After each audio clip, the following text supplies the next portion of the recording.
Biafrans reject the global conspiracy against the Biafran people. At this moment, we use this media to demand the unconditional release of the Prime Minister of the United States of Biafra, Mazi Simon Ekpa Joko, who the Finland authority have held incommunicado for long now. They say they are investigating, and it's been months up to now. No charge has been brought against the Prime Minister of the United States of Biafra. We hereby demand the immediate release, the unconditional release of our Prime Minister, Mazi Simon Ekpa. The global conspiracy against the Biafrans is unacceptable. We will never, ever accept it. It doesn't matter how they try to paint it, the whole world is watching. And it is sad that the world is silent, watching the atrocities committed against the Biafran people. Mazi Simon Ekpa is only asking for the freedom of his own people. He's only defending his own people, trying to save the innocent lives that are being wasted away. Free Mazi Simon Ekpa now.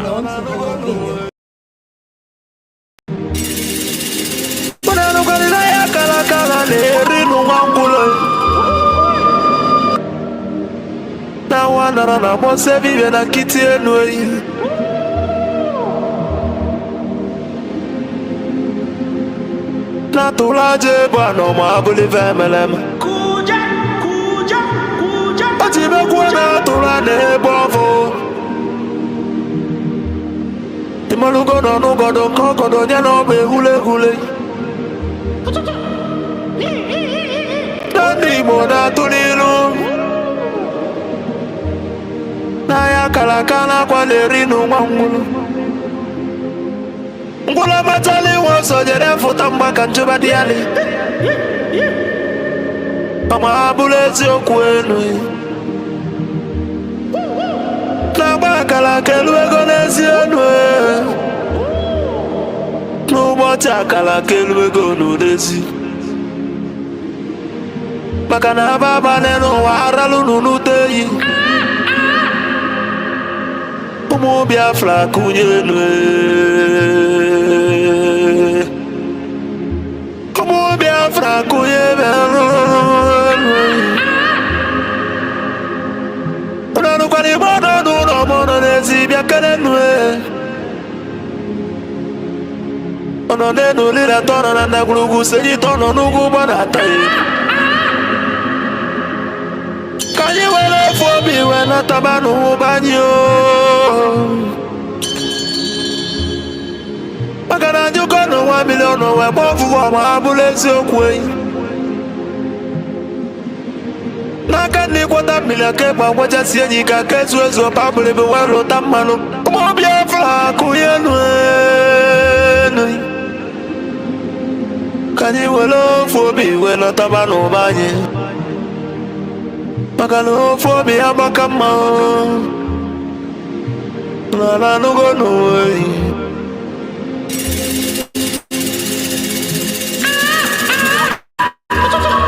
Biafra na mekere unulina Nkabo nkanyi Mwadati na ijele wanyi biakenemi Akwage bulu kwekere na fandi otu Biafra is our hope And the Biafra is our religion Nkodi na wata chieza muno bibu onye iwere Wesi ya kene rugio Adubagwo chukwo Ikemba one of Biafra land mongwem Adagune kala ya dike Mafondi mojiri diebu mebide bitevele mongwem Abuzigwodo gweji mali Igbo nine Adagweji malo Biafra biya Adumegwo chukwu Papa gisi kene logi Filipu Efyong Abuzigwa nwoke kwuloku we kwusi okwu si na Biafra ekunye na ya bụ Biafra ya tụrụ ugo wenata na bụrụ na ya bụ Biafra ekuigo n'ọkụ ọgụli nwata n'aka na na-ele ele ọgbaghị isi ekene kenelu gị onye ndu Maazị Nnamdi Kanu Amadike Biafra kedu ebe ị nọ Amadike Biafra bịa She has no jurisdiction to try me. None whatsoever. I came out of ọgbaghị bụ ofe onye tiri ndị iro mgbada nwụrụ ahụ n'isi excused from my case and cannot try my case. Amadike There are things that are happening in this country that a lot of you do not Amadike bụ know. mmanwụ ndị It is iro my duty to make that very, very clear to all of you. emekene gị na Because the lies are too much. The lies are too much. I n'isi sent a ekene petition to kenelu gị NJC Biafra COS DrNgoziOrabueze bịa keneli o abụzikwa oke nwaanyị gị ka mụ na-akpọ n'ama for personal gain. Ada Biafra n'ite ọtọ Her son and her husband are facing corruption charges. ezi na-eme obi ụmụ ya bịa ngwa ngwa They told them. nwoke dị na nwaanyị bịa n'ụlọ That if they unu convict me, this is what happens. isi ike n'ụmụ Biafra kwụ gị n'azụ Nobody wants to do maka na akwụdola eze ochie n'elu ụwa ịmalụgo enu That's the problem. na gidigidi bụ ugwu eze ọma bụrụ eziokwu They sent her to my case. agwa gị si ike kenelu gị ndị Biafra gọọmenti niile ndị nọ na exile cabinet bịa n'ụlọ unu mwe ọnụ ekene unu jisinu ike na Chukwu na ndị a na ya agba unu ume maka na onye sụrụ ọbịa ya atọ ka anyị malụ gị enu eyi jisienu ike ekene ekenelu m ndị Biafra Liberation Army ụmụ Chukwu ndị angels of Biafra land bịa kenenu the great oracles of Biafra na nanụ unu ọnụ wee kene unu n'ama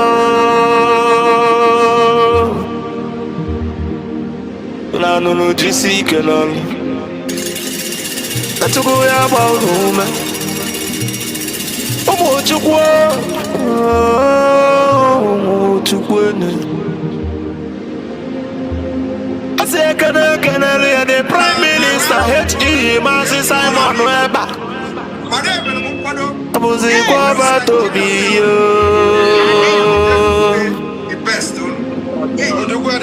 otu adịrị ụmụ Biafra bịa n'ụlọ anụ nganga mpi otembe wile nna me mmiri na-arị ugwu bịa kudu akọ mmiri na-akwa n'olu mmụọ na-akpọ akpụ bịa keneli ọdọgịrị dị m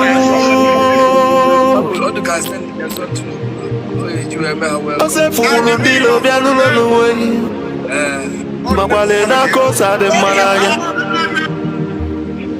mgbe eji mụ agụ ka onye ilo si na ọdịrọ nka si onye ilo ya tinye isi onye ilo wee walasa abụzi ikwe nwa ọbata obi ihe ọgada gidi dike bịa n'ụlọ ka o jiri ekwela n'ihe onyinye Chukwu nyere ndị Biafra na n'ụlọ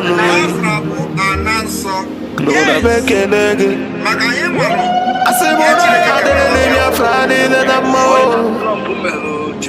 asị na ya adịrị ụlọ niile na mma ma ndị anyị na-akpọrọ nwa na owutere anyị wee rie nne ma ndị anyị na-akpọ na ndụdonu na ndụdonu n'ọnwụ maka na mgbe na-abọ ka ekwe na-agbọ dike ọgbọ ya na ndụ ọgbọ ya n'ọnwụ n'obi ife onye edebeli na-edere n'ụwa ma abụrụ ife emeleme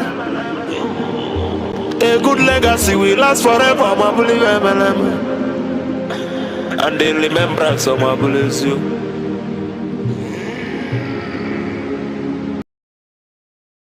language of heaven, the very oldest language on the face of this very earth. Chukwu okike abịa mapụrụ m ihe niile, Chineke na onye ndị nsọ na-efe wee na-akpụ isi ala nye onye anyị na-agọzi aha nsọ ya mgbe niile, onye anyị na-aja mma wee na-eto anyị enweghị iche ọzọ ewezuga gị. Anyị anaghị efe arụsị, ọ bụ naanị gị bụ onye kere ihe niile kere eke mana onweghị onye kere ya. Ọ bụ ya mere ndị gboo ji wee na-etu gị ebighị ebi. Ndị nsọ na-agba oche eze gị okirikiri ha na-akpụ isi ala nye gị, ọbụladị ndị okenye oru 2 na 4 bụ ndị na-atụ mkpọ ọla edo na ana ha niile si na-ede nsọ Chineke nna nke igwe. N'ụtụtụ a, ehihie, abalị, n'ụwa niile bụ ebe ụmụ gị gbasasịrị ka ụkpaka nna nke berede ngọzi ka anyị na-akpọkọta ha eze ebube onye ime eluigwe wee na-arịọ gị ma mma gị na ebere gị amara gị na ọmịiko gị ebe ndị gị nọ. Anyị wee na-arịọ ka iru gị wee chaa n'ebe anyị nọ. Anyị wee na-arịọ gị ezi ebube dị ngọzi ka igwe tinye ọgbaghara n'etiti ndị iro, ka ha rabụ ndị kụziri ka ha wee megide anyị onye nwe m na Chineke nna dị nsọ, ka aka nsị ndị dị etu a wee baa ha ọnụ, ije obodo ekwensu bụ zuu wee laa ya n'iyi. Anyị wee na-arịọ gị onye na-adịgide ma ruo mgbe ebighị ebi, biko nụ ka iwe mee ka Biafra wee bịa ọsọ ọsọ nna nke bịara na ụmụ gị atakwala n'ahụhụ. Anyị wee na-arịọ gị ka iwe na anyị ezi echiche na amamihe, mmekọrịta nwanne na nwanne ịdị n'otu ọganiru, ịhụnanya nke pụrụ iche onye nwe m na Chineke nna, ka iwe tinye ụmụ gị ezi mmụọ nke eziokwu ma wezuga anyị aka ajọ ihe n'ime ndụ anyị nna nke bred ngọzi. Ka ọ ga-abụ ikpeta maazị na Biafra ga-abịa, anyị ga-aja gị mma wee too gị wee gọzie aha nsọ gị, kpụ isi ala nye gị, bulie aha nsọ gị elu site n'ebighị ebi ma ruo n'ebighị ebi ka a na-arịọ gị. Ise ise ise. This very morning, all of you, I believe that those who are watching know who we are and why we do what we do. My name is Nnamdi Kanu. I am the leader of the indigenous people of Biafra all over this very planet Earth, the director of Radio Biafra and Biafra Television, and by the very special grace of the Most High Elohim, Chukwu Kikabia Mapurumi Henine, servant of the wonderful people of Biafra.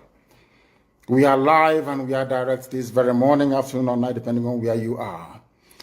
And we start this very day by making it abundantly clear that the greatest enemy of a black man is the way that we reason. If not that the way we reason is very, very abhorrent, there is no need or reason why we should be suffering and complaining every blessed day without the courage to do something about it. If they have superior weaponry right now, and all of them are in this game together. That's number one. If you sue for peace, which idiots like Omahi are doing, if you sue for peace, they will also get what they're looking for because they will plant Ruga in every local government area. The devil's alternative, whichever option you choose, men are going to die. Men will die. It doesn't matter the option you choose. If you wait for them to do things peacefully, which they will never do, they are going to kill you anyway because they'll be Ruga. And you allow them to forcibly take over your land, you are taken over, they will take it by force, and Fulani will plant their people in your local government areas. That in the next 100 years, you'll be hearing about Olo Emirates. And then we'll be like Hausa people. Our great-grandchildren will now ask their parents, what happened? They will tell, oh no, there was somebody called Hope Uzodinma. He was playing politics. He loved Nigeria. That was one called Umahi. He loves Fulani. He used to be our brother. But then we are gone. As a race, we are finished. And I said to these fools, Fulani Caliphate is dealing with you people, but you don't know it. They are like the vulture. Nigeria is pregnant. If Nigeria dies during the pregnancy, they benefit. Nigeria gives birth to their Ruga, which they want, a new Nigeria, which they want, is also to their benefit. The only people aiding and abetting them are these quislings, the fulefus from the East, intellectuals, and sophisticated morons from the West. Ojukwu negotiated restructuring. What happened? They came back and they said no. Ojukwu said, okay, so you want to continue to kill my people all over the place? No. Because of that, I'll declare Biafra. Today, they have brainwashed all of you with the perverse notion and thinking that somehow Ojukwu is responsible for causing a war, when opposite is the case. That Gowon was the aggressor, not Ojukwu. That's how Nigeria is. Always blaming the victim. And we lost over 5 million people during that very genocidal war. They killed over 5 million Biafrans. They wanted to wipe us away from the face of this very earth. But we survived it. And we are here today. Those they gave birth to, that have come, and this time with a wrath that you cannot even begin to imagine. And Biafra we are pursuing is a part of pressure, relentless pressure to ensure that Biafra comes, how are we going to employ that pressure? There are only two ways to get your freedom in the history of the whole world. Freedom can be gotten only two ways. One is through the ballot box. In other words, people will contest and they will have Biafra Nationalist Party. Yes, as they have in Scotland. And then we vote for them. When they then go to the house or maybe go to Abuja, they will say, we are here under the mandate of Biafra Nationalist Party. Because of that, we want to go and conduct a referendum in order for us to be free. The other way, you fight. Either you go through the ballot box or you fight. Which option are we choosing? We have chosen to fight.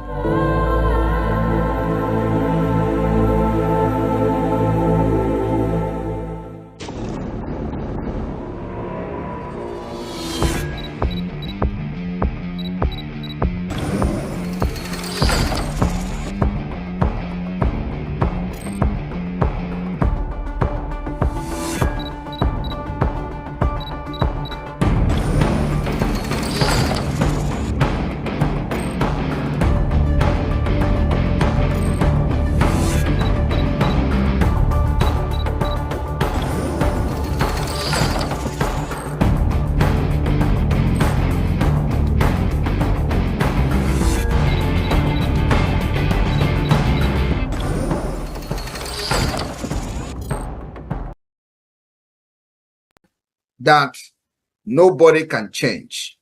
Nigeria came into existence through conquest. Simon Ekpa immediately.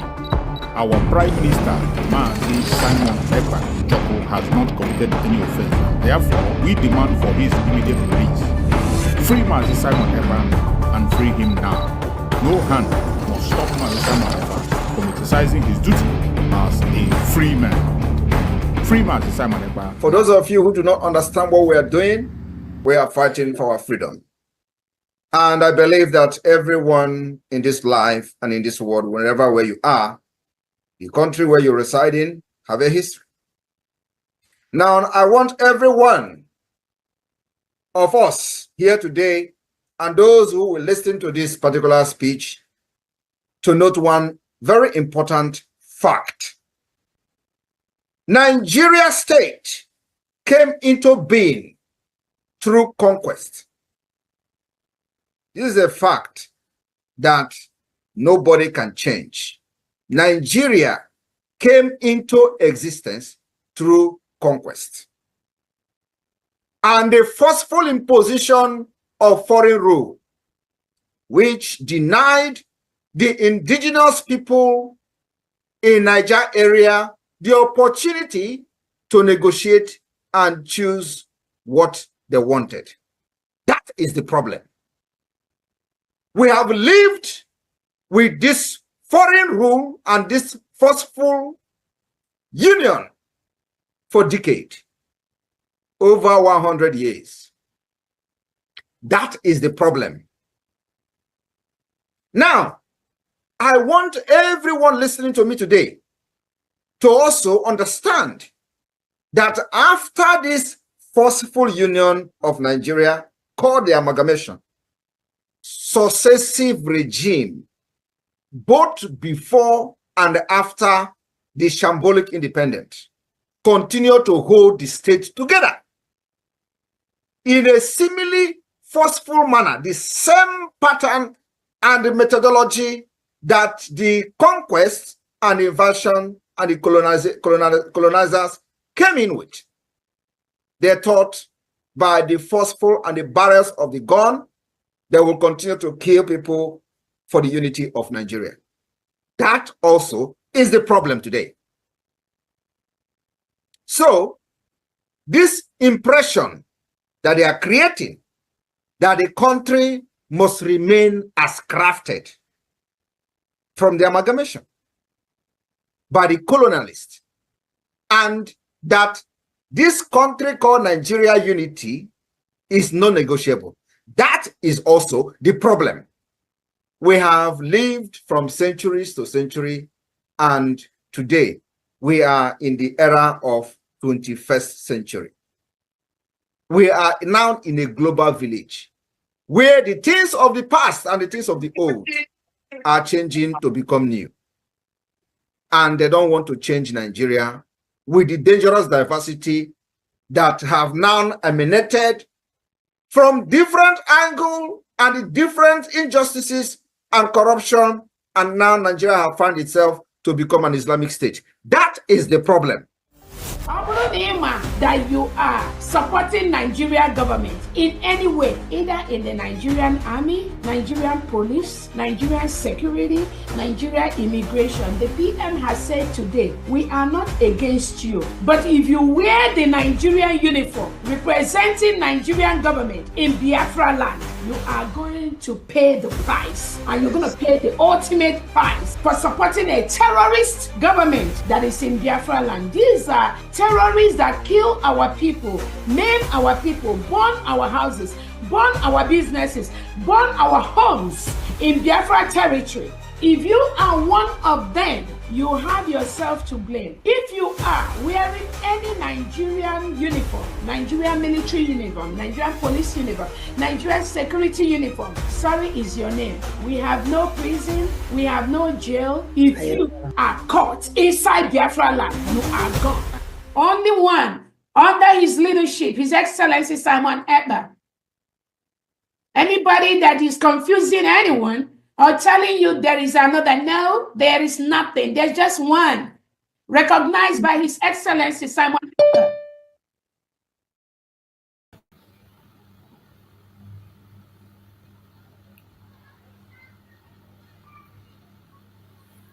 Welcome, welcome, welcome. Thank you so much for joining us on today's program, wherever you are joining from. I appreciate everyone that has connected so far, wherever you are connecting from. I appreciate you and I thank you for being there. Those who are watching us from Facebook, I welcome you. Those who are watching from the TikTok, I welcome you equally. And those who are with me on YouTube, where I am hosting this program, I welcome every one of you for always being there to make it possible for this program to go on every morning. May Chukwu continue to guide and protect every one of you. I appreciate my beloved sister, Linda, the Linda TV show. Everyone knows that platform. And if you're a Biafran, you're not following Linda TV show, maybe you are new. You better go and follow there so that you can be able to get information. I appreciate my brother Chuka, Ihe Bunike. Thank you, Ihe Binike. Ihe Binike, yeah. Chuka, thank you so much for joining me, Chuka. And also OC Inc.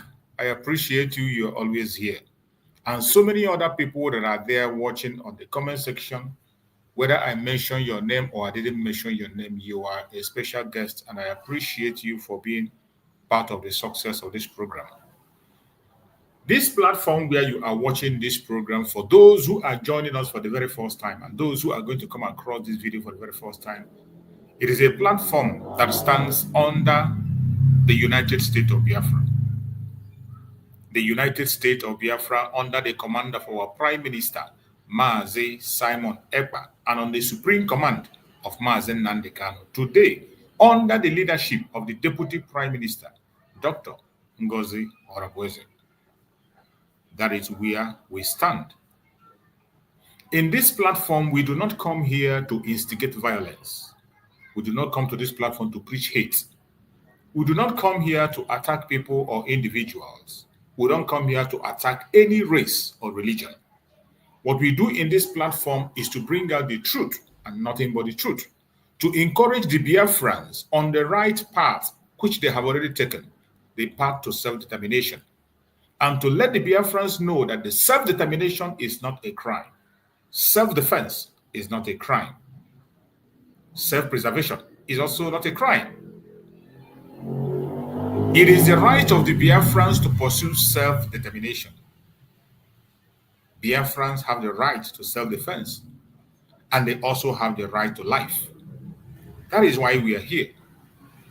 We are here to encourage Biafrans to continue to stand on the path of truth. Do not be a coward. Do not sell your freedom for a pot of porridge. Do not be discouraged, regardless the attacks that is coming from east, west, north, and south. Those attacks will continue to come. It is not going to end. It will continue to, even when we have finally found ourselves in our well-organized nation, you will still see some of those people there. Do not be discouraged. In this platform, we expose the atrocities of Nigerian government against the Biafran people, the lies they have told for a very long time and continue to tell up to this minute. We debunk those lies. The lies against the Biafran people, the lies against our Supreme Leader Mazen Nnamdi Kanu, the lies against our Prime Minister Mazen Simon Ekpa, and the lies against Dr. Ngozi the Deputy Prime Minister today. In this platform, all we do is to bring out the truth and to expose the atrocities of Nigerian government, not only to the Biafra people, but to their own indigenous people, the indigenous people of Nigeria. Every single person, as an indigenous person in Nigeria, has become an endangered species in that very contraption, contracted by the British. In as much as so many other regions have lost their voice, so many other regions are so scared to the extent that they have accepted their fate in enslavement and the death that is imminent against them. But for the Biafran people, we have been through it before, we have fought through it, and we survived, and we are going to survive again. That is why Biafrans will always speak out. They are not cowards. Whatever we do today is not out of pride. It is not to dominate anybody, but it is to preserve our life. And I can call it self-preservation. That is, we are not even doing it the way we are supposed to do it. I have said on several occasions that if there is something we will learn from the Janjaweed, we have to learn self-preservation. These are a group of individuals that are ready to go to any length to preserve their agenda and their program.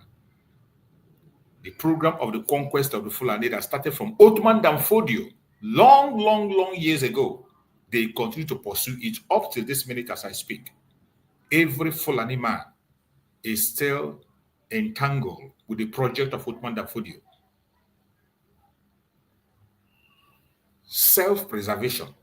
This is one thing we must hold hand and hold it very tight. And that is why we are here to encourage Biafrans. Remember, on this program every morning when I come here, it is always an interactive section. If you want to join me live on stage to interact, you must be on the Vihaba channel on YouTube. When you come to the Vihaba channel on YouTube, you are going to see the link on the comment section. All you need to do is to go to the comment section, you click the link, and you join me on stage. The only thing that qualifies you to join me on stage on this program is to be a human being. There's no law that says that you must be a Biafran, or you must support Biafra agenda, or you must think the way I think for you to join. No. As long as you are a human being, you can click that link and comment. If you have a superior argument, come on with it. Speak to us. Throw it out there. Let us discuss. Nobody knows it all. It's either you learn from us or we learn from you. That is why we are here. So many lies have been told, and the world have begun to believe those lies to an extent. That is why today there is global conspiracy against the Biafrans. It doesn't matter how you think about it, it is a fact. This global conspiracy is so effective because the Biafrans are Africans and blacks. And whatever happens to us in terms of human rights abuse is not regarded as human rights abuse. Even when genocide is committed against Biafrans, it's not regarded as genocide. And as you know, United Nations is not united. It is meant for a particular people to carry out the agenda of a particular people and to support some certain agenda. And that plays out very, very clear in the issue of Biafra. It doesn't matter how long you continue to deny it. You can continue to deny it from heaven to earth, from year to year, from decade to decade. It is a fact that we, the Biafrans, are living with. And there is nothing you can do to remove that fact from our heads. You can take away history for all I care. You can distort history for all I care. But I thank Chukwu Okeke that in 21st century, with technologies that we have today, with the social media, there is no way you can distort history that we cannot be able to find out. And by the special grace of Chukwu Okeke, our supreme leader, Mazen Nnamdi Kanu, was able to take over the mantle of the message and preach the right message to the Biafrans, and so many of us were educated through his message, we were all encouraged to go and dig out information and also engage in social media and speak to others to make sure that people are waking up. The message of freedom was not only preached to the Biafran people, it was preached to every indigenous person in Nigeria, the Ududua people, the Hausa people, the Middle Belters, and they receive it with good faith. Today, go to their conventional media. They are all applauding Mazen Nnamdi Kanu, the supreme leader of IPOB. But when he was passing this message, they called him different kinds of names. They gave him different kinds of title. There's nothing they didn't call him. But after so many years today, every single thing he has said is coming to pass. Every single thing, they are applauding him. And some of those people who are mischievous are not even applauding him. They are only applauding him to destroy somebody who is able and capable and willing outside in a free world today to fight for the same thing Mazen Nnamdi Kanu was fighting for. But in order to demonize that very person, which is our Prime Minister Mazen Simon Ekpa, some of them pitch their tent with supporting Mazen Nnamdi Kanu, not from their heart, but out of their mischief. When you see them speak, you think they are supporting Mazen Nnamdi Kanu, but they are not. Because there's no way you can be a supporter of Mazen Nnamdi Kanu and you hate Mazen Simon Ekpa. It doesn't add up. There's no way you can say you love Mazen Simon Ekpa and you hate DrNgoziOrabueze. It doesn't add up. These three people, these three individuals are pursuing the same agenda. Mazen Nnamdi Kanu laid the foundation. Mazen Simon Ekpa put in place the structure. He didn't just come onto it. Mazen Nnamdi Kanu announced him by himself and say he has come with a new dimension. And in that new dimension, he placed the structure on which we are standing today and building.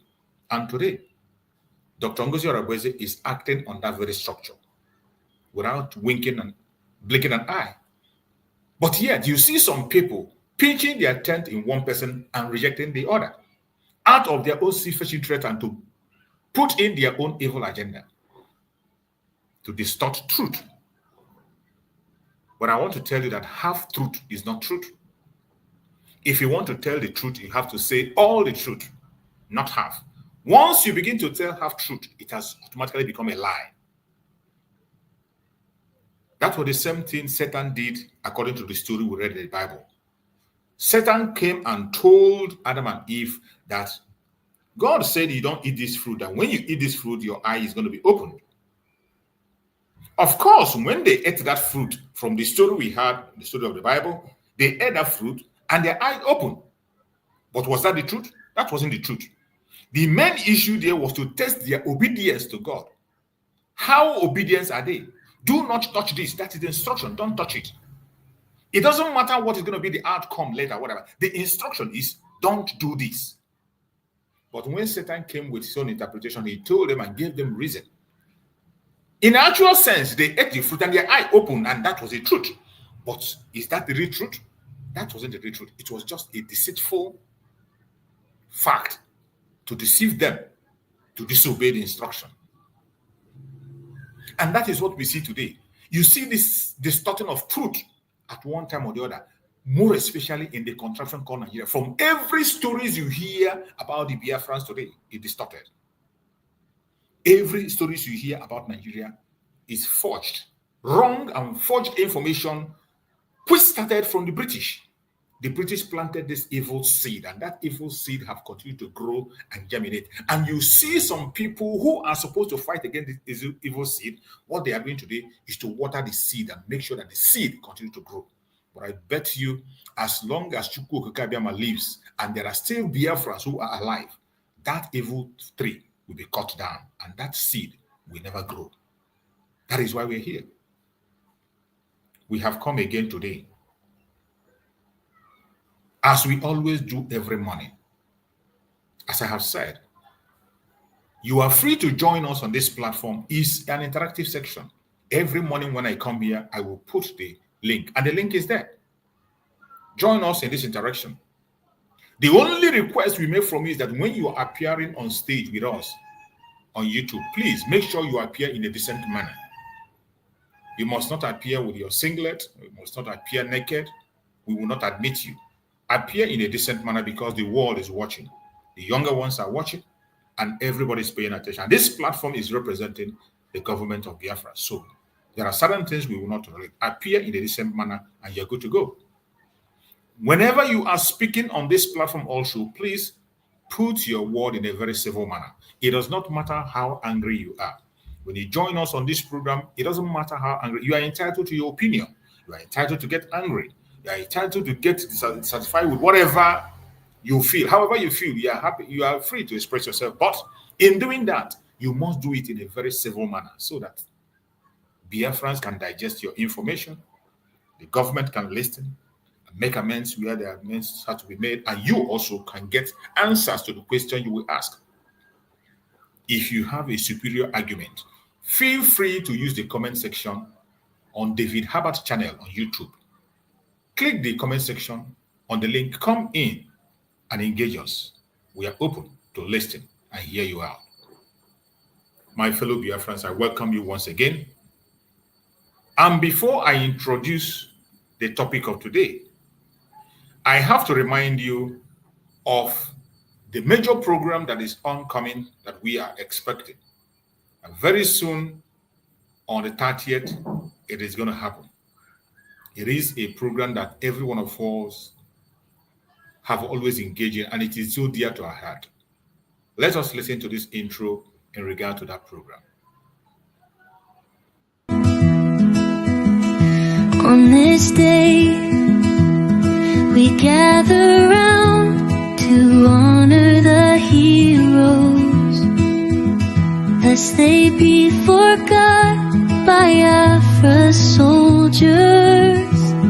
To all Biafrans worldwide, from the Idoma to the Igede, the Igala to the Ogoni, the Ijo to Wanang, Orong to the Ekit, the Ikwere to the Igbo, and all Biafrans, mark your calendar. A historic moment is upon us. On Friday, May 30th, 2025, the United States of Biafra government proudly invites you, all citizens and allies of Biafra, to a 3-in-1 event to mark the Memorial Day of our heroes and heroines at the first ever Biafra Peace Summit and the inauguration of our DC administrative office, a beacon of hope, strength, and unity for all Biafrans. Government, not the citizen, build them, we stand as one, united, leave our land, guided, government making us proud every day, blessed by the people.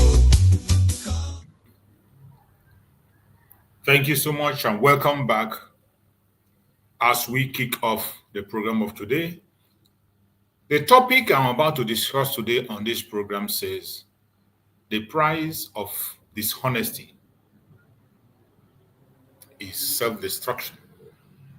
Biafrans must be brave and upright. United States of Biafra is the way. I come again. The price of dishonesty is self-destruction. Biafrans must be brave and upright. United States of Biafra is the way. I chose this very topic today because of a program that I watched in one of the conventional media. After watching that program, it was really heartbreaking and touching. You see, there are so many lies that have been pushed out there, and certain things that I see, I got heartbroken because at every given opportunity, the contraption called Nigeria, the Janjaweed, and those who are making sure they hold onto their one Nigeria, we create a battleground for Biafrans to fight themselves, destroy themselves, decimate themselves, and while they sit back and watch. Nigeria has continued to do this again and again and again. They will always bring Biafrans to fight themselves, bring Biafrans to destroy themselves. They bring Biafrans to engage themselves and disgrace themselves in the public while they sit back and watch and laugh. When I watched that program, two Biafran who were speaking on different tones with different voices against themselves. It is heartbreaking. And we have seen the Zoological Republic government do this at every given opportunity. Some time ago, you saw in the House of Assembly a case that doesn't even concern the Biafrans. You saw that the Biafran people went to the front line, and two Biafrans began to abuse and insult themselves before the camera, and the whole world was watching and covering it. I'm talking about the issue of Natasha. When the issue of Natasha was discussed in the House of Assembly, you saw Obi Ezekwesili and one other senator who were there punching at each other, abusing each other, insulting each other. Two of them from Biafra land, southeastern part of Nigeria, defending something that doesn't concern them, that doesn't have anything to do, fighting for something that doesn't have anything to do with them. But when an issue comes upon them, issues that have to do with them, you will never see them engaging other people in a fist, on a battle. Even if you don't fight with your fist, but engage them in words. When there are issues that has to do with the Biafran people, with their own people, you will not see them engaging other people to fight. You can't see that. You can't see such battle. You can't see such battle anywhere. But when it comes to things that doesn't have anything to do with them, you will see two of the Biafrans themselves, people who are from the southeastern region, the Igbo Biafran more especially, they will be in the front line to be used and abused willingly in the presence of the whole world to disgrace them. We have seen it again and again. If you go to Nigerian system in the way they do the operation, you can find out that most of the spokespersons in every evil organization in the zoo is always somebody from southeastern part of Nigeria. I mean the Igbo tribe. Most of their spokesperson, you go to the army, you go to the police, you go to other organizations, their spokesperson is always somebody from side. After they have committed those atrocities and evil, they will use your own person to cement that evil, so that when you want to challenge them, they will tell you it is your brother that is speaking. And so many of us have not seen this. It is very painful and sad. And that is why I chose this topic. The price of dishonesty is self-destruction. So many of us have decided to be dishonest. When you see the truth, you twist it because of your belly. When you see the truth, you twist it because you want to feel relevant, you want to be important. It is sad, but that is the situation we have found ourselves.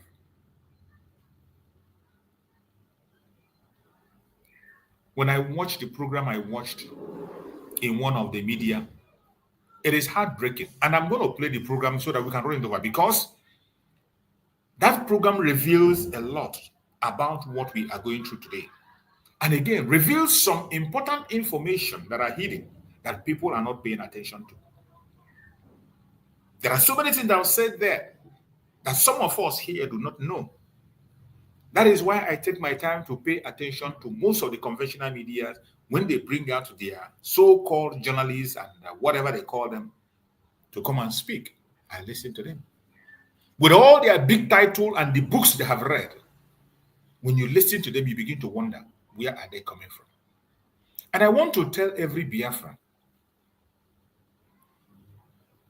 it is you that will tell your story. Don't allow someone out there to tell you your story. It is you that is in the front line that will tell the story and the real story.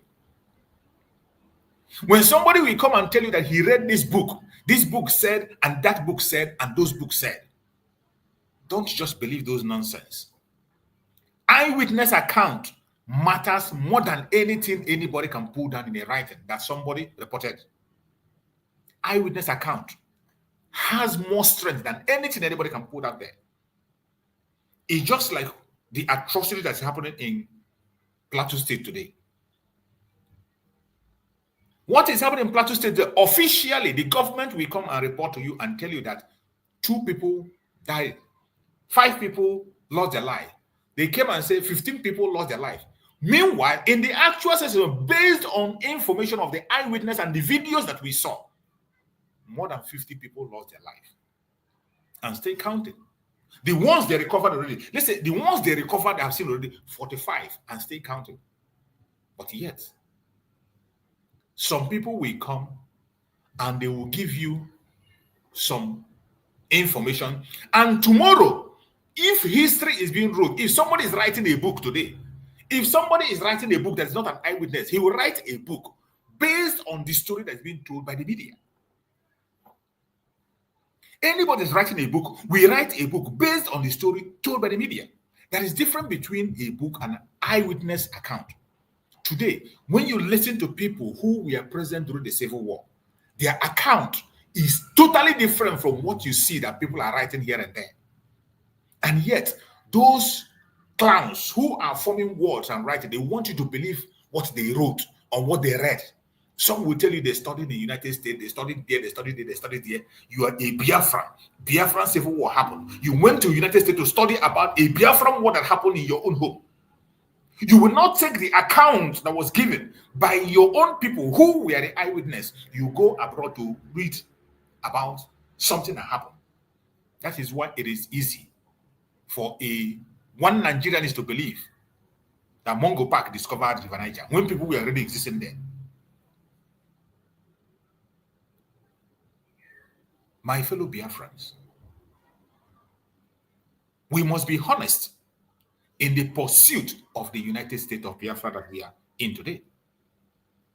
In this United States of Biafra where we are today, we must be honest.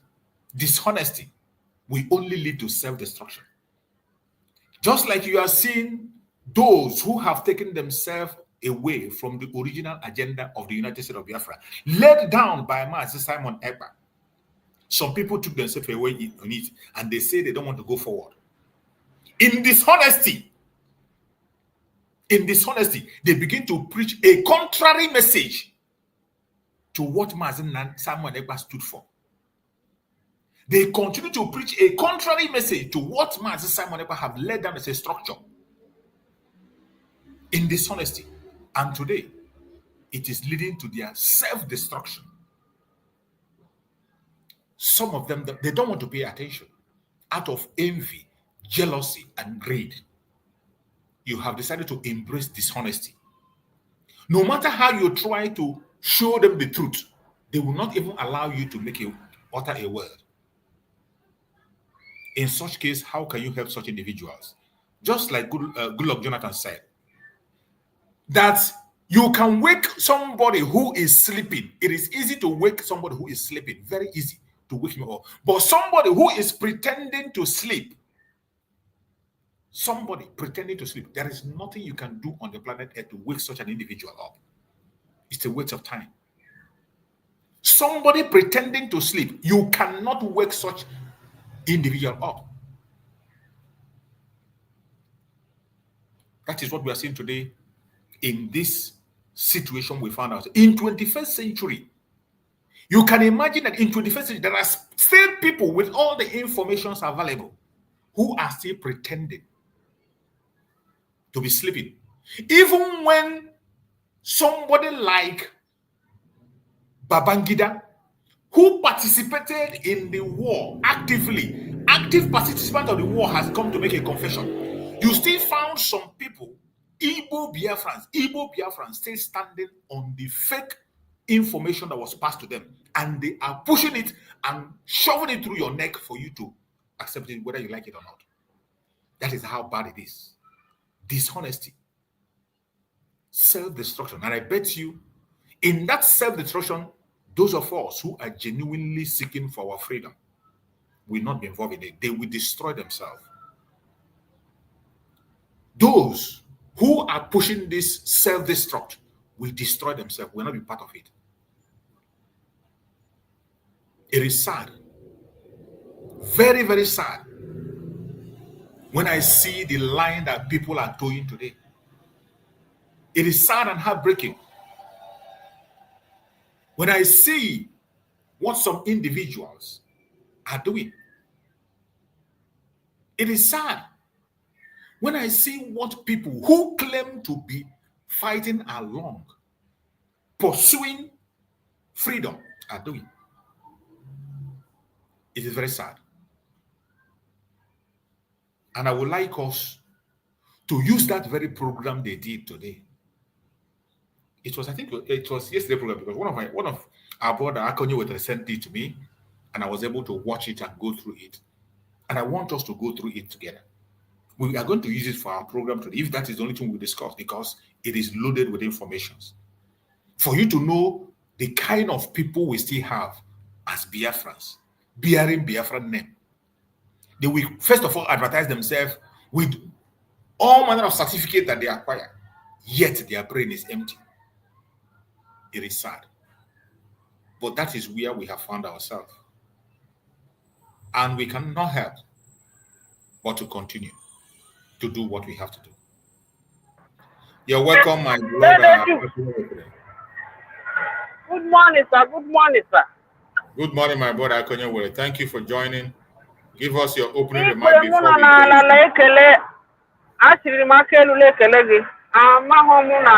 fact, if you go see I na ndị niile unu na-ala ekwu okwu a, biko nụ ha wetu okwe n'anya ala ṅomie elu gị ka isi arụ ọrụ a ma tinyekwuo ma gị la ọngala nke ha at least ka e nwere base, because ife ọmụgo base ka ọrụ anya si kwesị ịga. That's number one. Number two, I don't know if our full house will be Bezu Ezuta, so now I like this.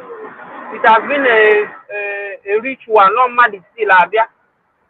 Our wish not the number I'm for her. Only they go the busy because Uncle Mark, say the Christian, Bro Greg and our sister do go habia, because this life we need to have different opinions to debunk these people. This has been the narrative they sold. I keep saying it. Let us ask them, how do they philosophize with their children that make a bunch number of them from our land behaving as if after now transfuse Fulani blood into their system. Thank you so much for this video. Let me look for, I will pack and buy data so that I will join you. But I'm calling on all our commentators, so that it won't be only your voice in debunking these people. And because play that video, because damage is terrible. We need to debunk them line by line. Thank you, sir. Thank you, my brother. Thank you. You're welcome. I appreciate you. Thank you so much for that wonderful contribution. And the video is a very long one, and we're going to start it up and play it while other people join. I believe some of people are already listening on the background. I can see my brother Maxwell is already there on the comment section. I can see his comments, and other people might also be watching, and when they are free, they can equally join us on the program. So before then, we're going to start the video so that we can be able to run it through. If that is the only thing we will discuss today, it is a very good one, and we will be able to get it through. You're welcome, my brother Max. Thank you so much for joining. I appreciate you. Thank you so much, my brother Max. If you're free, just give us your opening remark, and before I go fully into the program. Okay, thank you, Mazi Chooks. As always, a very die-hearted man in this struggle, and no reason why this platform is waxing strong, and we pray that more people will come in here. Good morning to you and to your family. Good morning to Mazi Nnamdi Kanu. Good morning to Mazi Simon Ekpa, the Prime Minister of the United States of Biafra. Good morning to Dr. DPMDrNgoziOrabueze, her cabinet members, every Biafran, both home and abroad, and my Nemoches and Namoches in the comment section. I say, may Chukwu Okike Abiama continue to strengthen you and provide for you as we fight this fight.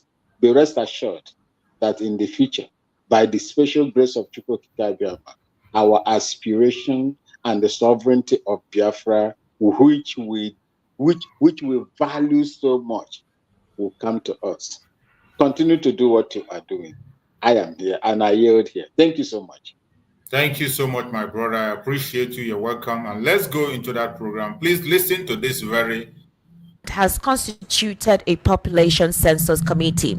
All right, the president instituted a population census committee, and Nigerians said, wow, what kind of committee members are this? You have North Central, Northwest, North Central. You also have most of them from the Southwest. You have Atiku Bagudu.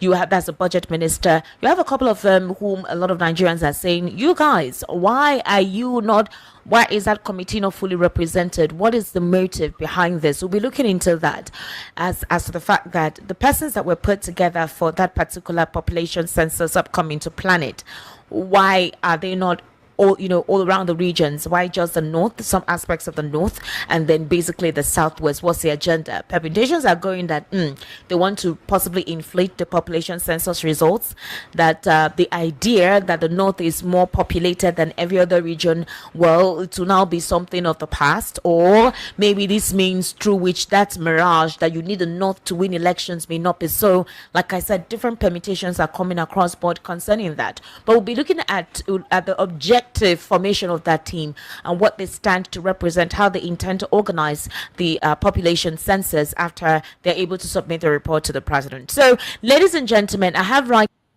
You see, before we go deep into the main program, in this area where she was talking about the population census, they want to conduct a population census and they have formed a committee. In that committee, it is comprises of only the Southwest and the Northerners. Mainly only the Southwest and the Northerners. And people are questioning why.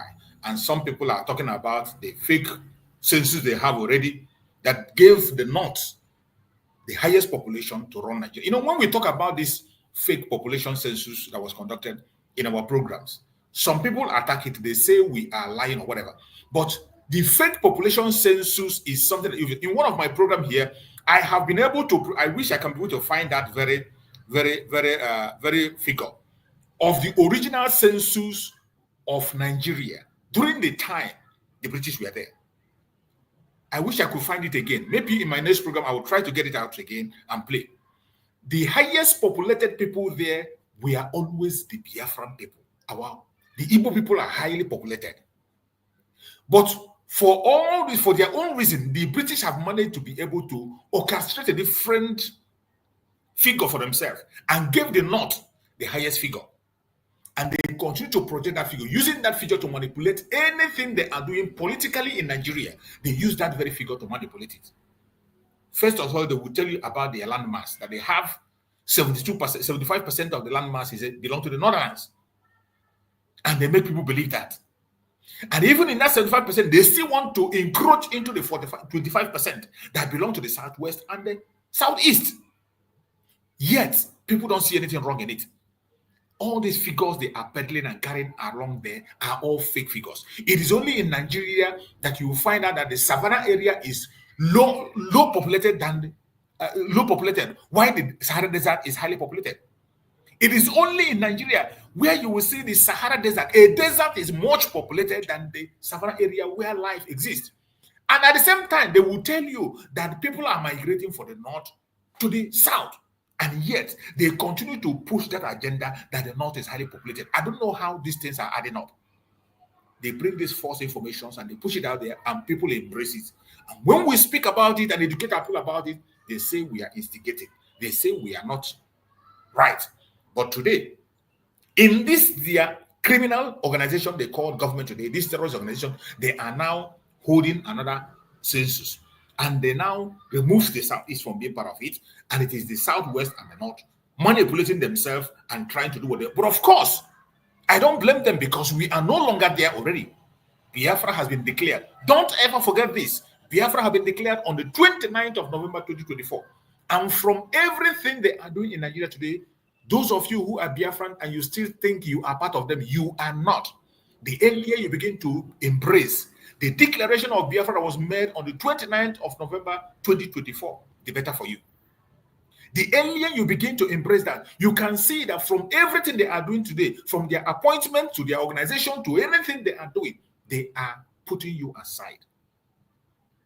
In every organization they are doing, they make sure they extract you from it. They want to do census, you are not part of it. They create whatever they want to create, they make sure they put you away. That is why you will see that you are no longer part. They know that we are gone and we are gone for good. The propaganda they are making and they are telling you to come and join their military and do that, it is all fake. It is all meant to drag you and take your life. And Biafrans understood that very, very well. If you are not a Biafran, you will not know what it takes to be in that Nigeria. If you are not a true Biafran, you can never, ever, ever be able to fathom what it takes to be in Nigeria. You can't tell our story. Only those of us that are Biafrans can tell you, because we live it every day. We live it. The atrocity of Nigeria, if from the day you were born and you start to grow up in Nigeria, you will continue to see it before your own very face every day. They will shove it at your face. You don't need anybody to come and preach to you and tell you, oh, look at how they are treating you. Oh, this is... You will see it play out in everything you do. It is very important for you to know this. They are planning to do their census, and the committee is organized within the Southwest and the North. And they're, as always, taking out the Southeast. I don't blame them. We are gone. We are on our own. And that is why you must have to focus on the restoration of the United States of Biafra and support it with all your strength, with all your might. Let us go ahead. My brother Max, do you have anything to say on that census they want to conduct? Yeah, you see, Master Chooks, if not that our land is occupied by the terrorist government of Nigeria, I wouldn't have spoken about this. If not that any decision that they are going to make in that evil entity has a way of affecting our people in Biafra land, I wouldn't have spoken about this. While I was in the north, Master Chooks, and everybody that is listening to us today, they don't conduct census in the northern part of Nigeria. All of them. Whatever the head of the family gives to you is what you are going to enumerate. You don't count them the way they count our people. You cannot. They will tell you that in their tradition and custom, it's haram for you to visit and count their wives and children who are absolutely in the my brother, I have lived in the north, and I am an eyewitness to what you are saying. You cannot enter their house to go and count how many people there. They will only come out and tell you how many people. Yes, even if they tell you it's 70, and whereas it is only 3, you will write it down because you have. And if you try, they will invoke. In fact, look, these people, they own Nigeria. Whatever they want, they get. Like there was a time when we were having this discussion here where I told our people that I do not know how these people manage to get these things done. They use the military anyway. As for the constitution, that they use the military because if you look at the military command, the military hierarchy as at that time were all dominated by the northern military elites.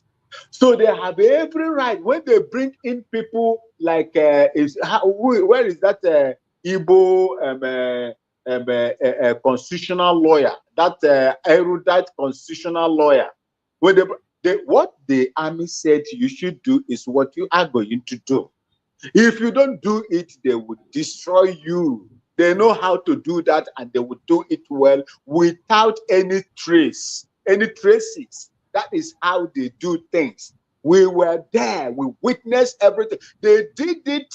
They used the army. They changed everything, carefully designed and prepared everything to suit the North. Population-wise, they are more. In the National Assembly, they are more. In the armed forces, they will find a way using lists list, Bambeyi list, and the rest of them, they are more. How are you going to compete with these people? They did it in such a way that if you cannot beat them now, you are going to join them. And that is what the Yorubas, also Southwest in general, are doing. Because they believe that when they use these manufactured figures to tell you, that is what they are going to show you in your election and sharing of wealth. Here in the studio, barrister, past. Sorry, go on, my brother. Good. That is what they will tell you. They will use it to tell. They want that they have the fictitious, population of the north. It is only in Nigeria that there is life in the desert than in the riverine areas. Take for instance, my father. We are from the northern part of Ghana. We are in the Sahelian area.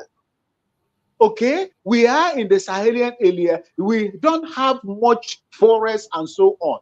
What you have are stunted trees, kuka trees, and spine trees. That is what you see. And our population is sparse. It's sparse. It is not more. When you look at the population in Ghana, the northern part of Ghana has the less population than the middle belt, the Ashantis, and this western, or the southern and the western part of Ghana. They have the population. Even my own population, the Kusasi people that are the majority in Upper East region, we are not even up to 700,000 people. We are not the whole region, but we have the land mass. So if not that this thing, we are under occupation.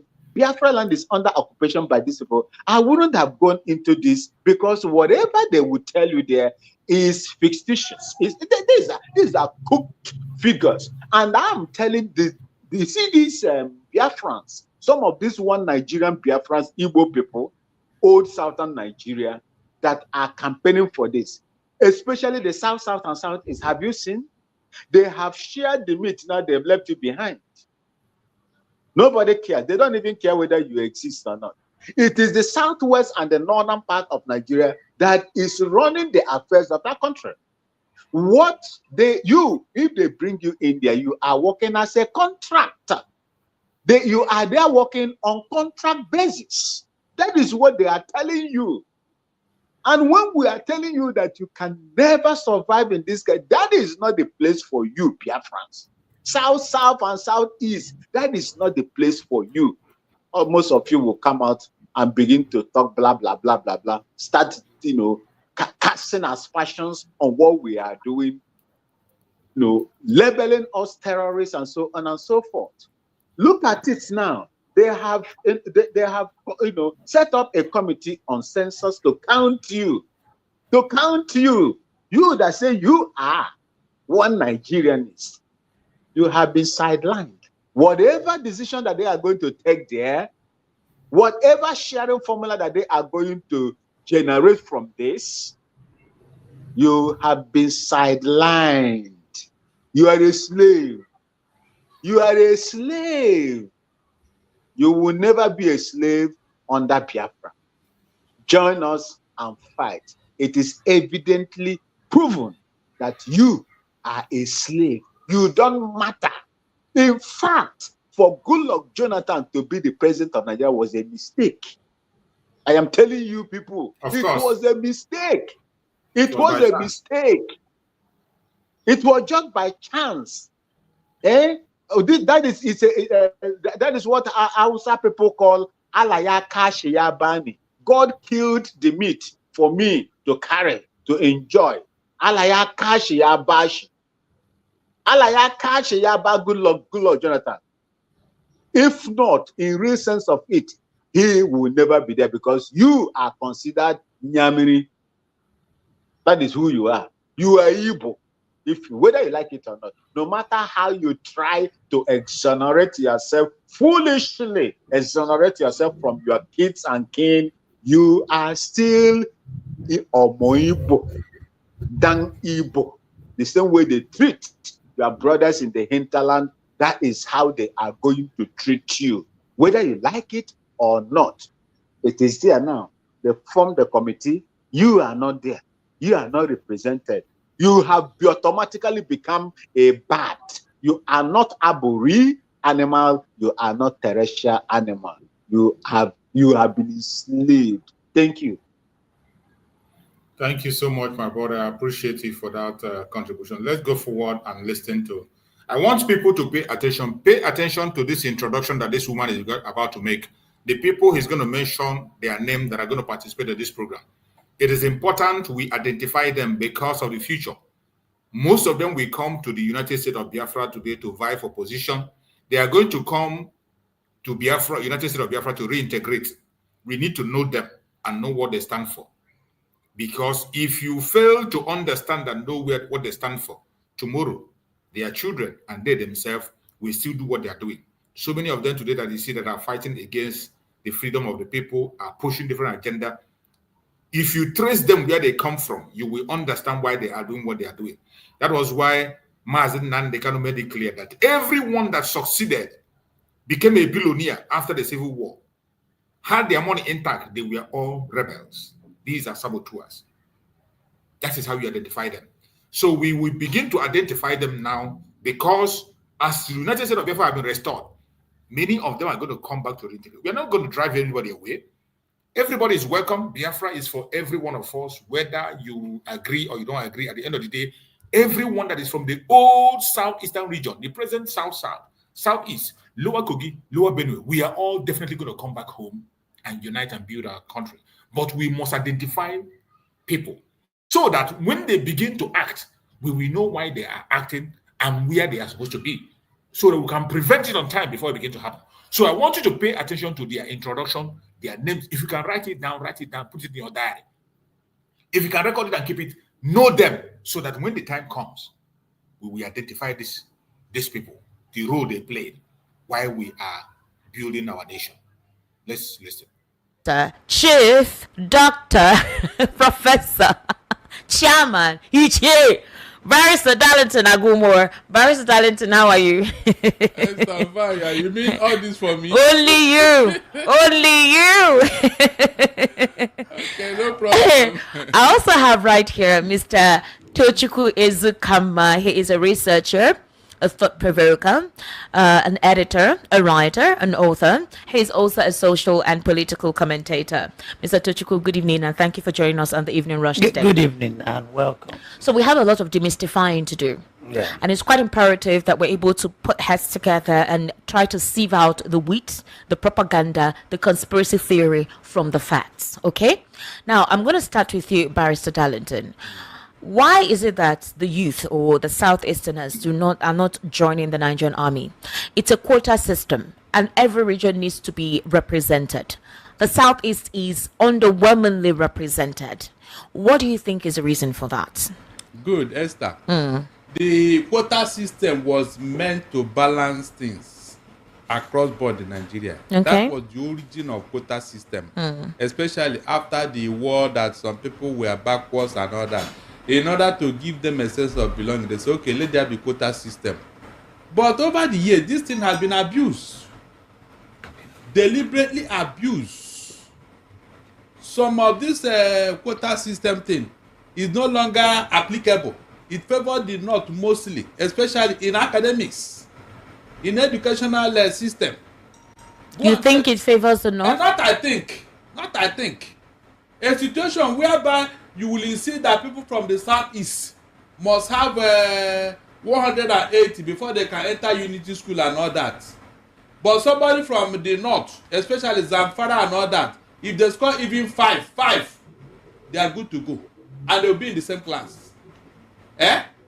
Tell me, is that part of quota system? The answer is capital no. All this noise about Igbos joining the army or not joining the army. Esther, they have killed our young men. Who else is left to go to the army? They have slaughtered all the young men in the Southeast. So who else is left? Who slaughtered them, Barrister Darlington? The Nigerian military. The Nigerian military slaughtered them. Hold on, ask them, what are they doing in the Southeast where there is no war? What are they doing in the Southeast? where there is no war, no killing. What are they doing there? Go to Muma. Hope the mass local. No single youth is there. They have either run away or killed. It's on record. So the question you should ask yourself, why are they militarizing the southeast where nothing was going on? And then the north where the war, the real war is going on, nothing is there. No military is there, no police, no army. So what are they doing in the southeast? Did they, when the military visit you, they don't come to say good evening or to come. No, you know they are trying to kill. Anywhere they go, it is to kill. And that's what they are doing. They have been doing this in the southeast over the years, and we have been shouting. So tell me what they are doing in the southeast, if not to kill us. And now you say they should. There is nobody left. That's why we are saying now the remaining one they should not join. If you are killing them where there is no war, is it not that you are taking the reward so that you not spare them? But they will not be represented properly. It's a quota system where they have to be represented. Where the Nigerian army has to come to the state to appeal to the youth. It has gotten that bad that they have to, it's only 200. And you have other ethnic regions properly represented. The north about more than 4,000. You are talking too much about this matter. Okay. Let them beg us to join NNPC and see whether the office will accommodate the youth that will come from the southeast. NNPC, the youth in Igbo land cannot go there. Federal Inland Revenue, the youth in Igbo land cannot go there. Are you telling me Internal Revenue, Customs? We are not qualified to go there. It is the army. And what is the army? Recruit, not even cadet officers. So recruit. Those who will go and die the war front. You are not going to train them at NDA, Kaduna NDA. You are not going there to train them. It's the people who just recruit and say, go and fight and die there. Why is it that other federal ministries, they are not begging Igbo youth to come and join? Why? Esther, why? Have you asked yourself that question? CPN, they won't beg the Igbo youth to come and join them there. We have enough in the military. Let them promote those ones. Let them promote. Let us see that they have reintegrated into the Nigerian military. We have enough youth. There are enough people in the military. Now, let them treat those people the way they have been treating people from the north. That's what we are saying. All right, Mr. Chichukwu Ezukama. Yeah. Now, before we go to the other man who is going to speak, let us first of all dissect what Darlington have said. In his argument, he mentioned quota system, and I bet you quota system is one of the greatest evil in that contraption. It was the quota system that killed what you call merit. People do not get anything again by merit or qualification. Quota system is a manipulation that was introduced in Nigeria through the direction and instruction of the British to make sure that the North remained relevant, even when they are not capable to run anything or do anything. It was this quota system that killed merit. The educational standard of Nigeria today is zero, completely zero. The youth no longer believe that you can achieve anything through education. That is why it affects us mostly in Biafra land when you see people talking about Okite here, Okite there. The reason people now, the youths are rushing towards Okite to survive and make money is because they do not believe that education pays. There is no way you can explain it to your child. After your child have read throughout the whole education, slept late at night, sometimes doesn't sleep at all, to read and pass his exams. Even when they told him to get up to 300 or 4, he will get it. But in going to get admission, they will tell him, you cannot be admitted in federal university. You cannot be admitted in social place. There's no chance for you to admit. The allocation that is there is for social people. And then the people who they are keeping that allocation with might be the classmates, not might be, a classmate to your own child, who your child saw his result, saw her result, that in their result, they could not even be able to score up to 100. And yet, they got those admissions. At the end of the day, they become the boss in the office. At the end of the day, your child will either run back to become a trader, or become an Okada man, or become a farmer. Meanwhile, somebody who never strive to get those qualifications will now become somebody who determines what he or she does in office. Even when you succeed in getting the office, they will put that person above you while you'll be under, serving above somebody who doesn't know what it takes to do the job. You will do all the job while they will take all the glory. Quota system, one of the greatest evil in that. And this quota system is one of the things that should interpret to the world that Nigeria is not one. Our capability and our capacity is not the same. A Biafran, a Southwesterner, a Ududua person, a Northerner, another woman, we are not equally, we don't have the same capacity. We are not the same people. We are not of the same level. In anything, we are not of the same level. And forcing us to be together is a crime against humanity. Because what you are trying to do is to keep people who want to move forward to stay down and remain down and never to go up. And that's keeping us down favors the West, more especially the British. They don't want us to develop. They don't want us to grow. And in order to hold us down, they use the northern part of Nigeria to hold us down in captivity through that quota system. When the Zoological Republic was thriving, before all this nonsense started, even during the time when the colonial masters were around, the Biafran people were striving. They were everywhere in all positions, all the posts. Through merit, it was because of merit, not because of quota system, not because of maybe they are Igbos or the Hausa.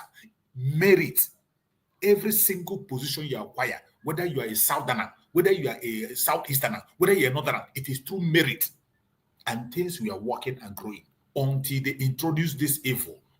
Quota system was never a good idea from the onset, from day one. It has never been. It only become clearer today that people are now seeing it much more clearer. People are now seeing it much more clearer playing out.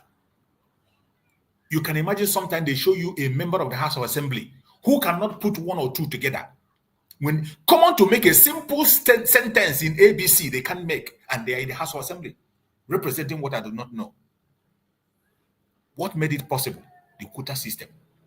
Quota system is one of the things that have made it that Nigeria will never, ever, ever move forward. It does not matter how sophisticated you want to make it. It doesn't matter the kind of grammar you speak. It doesn't matter where you read and come back. They will drag you back to the floor. That is why when you stand up to defend Nigeria, you become an idiot. When you stand up to defend Nigeria and talk about one Nigeria, you look at after saying it, go back and listen to yourself and you see how idiotic you sound. And when our brother Darlington talked about the issue of joining the army and why we will not join and what transpired, it is all very clear and the truth. But my problem with a person like this is that they are still being politically correct. Even though he knows these facts, even though he knows this truth, even if you do not agree with us on the way we are going, why don't you continue to focus on your own and stop attacking your own brother? Stop being dishonest by attacking your brother and creating chaos that keeps everybody down. Darlington knows a lot. He understands a lot. But in some cases, you see him. This is one of the people who was in the forefront of writing petition against Mazi Simon Ekpa and calling for his arrest. What was Mazi Simon Ekpa doing? Mazi Simon Ekpa was fighting against this same thing he's shouting on studio with earphone on his ear. Talking alone cannot get us freedom. You have to talk and you act. And there are people who will be talking and there are people who will be acting. Wherever you find yourself, focus on it and don't be a distraction. My brother Maxwell, please say a word before I play the other side of the story so that we can hear from that other man before we dissect it. Thank you so much. You see, Mazi Chuks, I have been listening to this man in the voice of the people. Mr. Darlington, you see, this man, the worst crime against humanity is to tell yourself or keep lying to yourself. Dishonesty. According to me. Yes. Dishonesty. This man has self-indicted himself as we are talking right now. If you have been listening to this man from way I have been listening to this. I cannot remember when.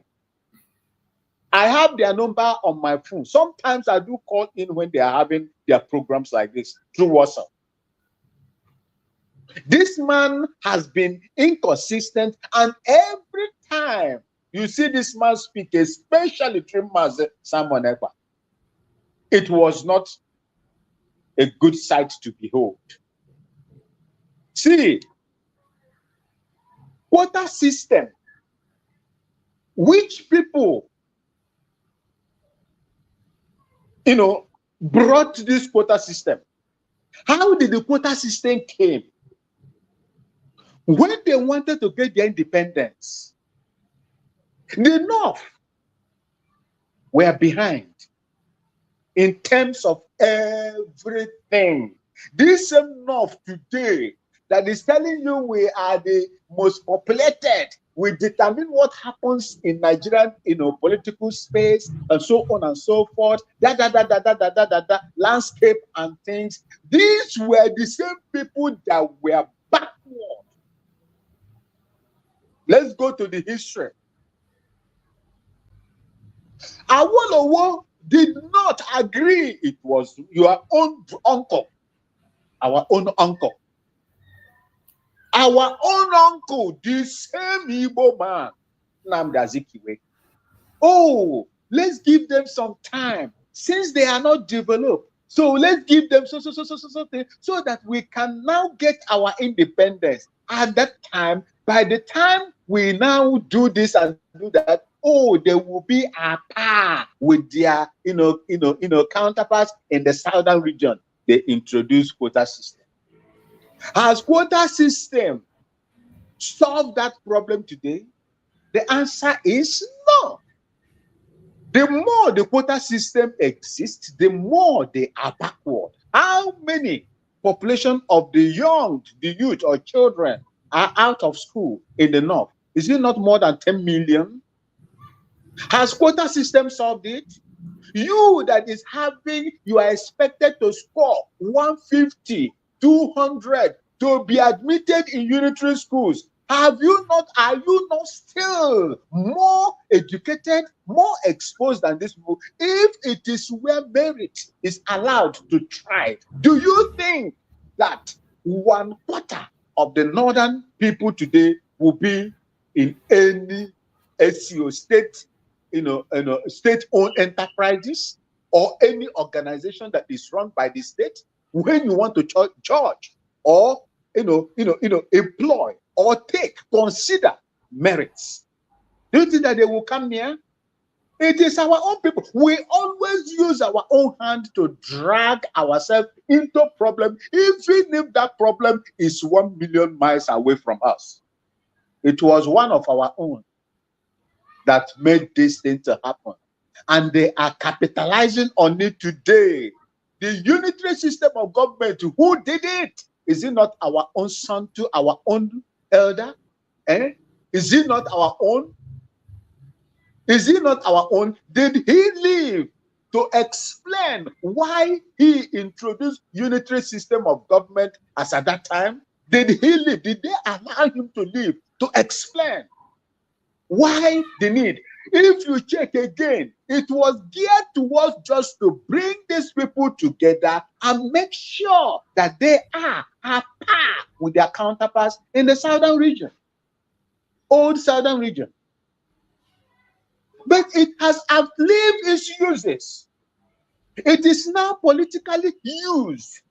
And people like this man knows that, people like him know that this thing cannot work.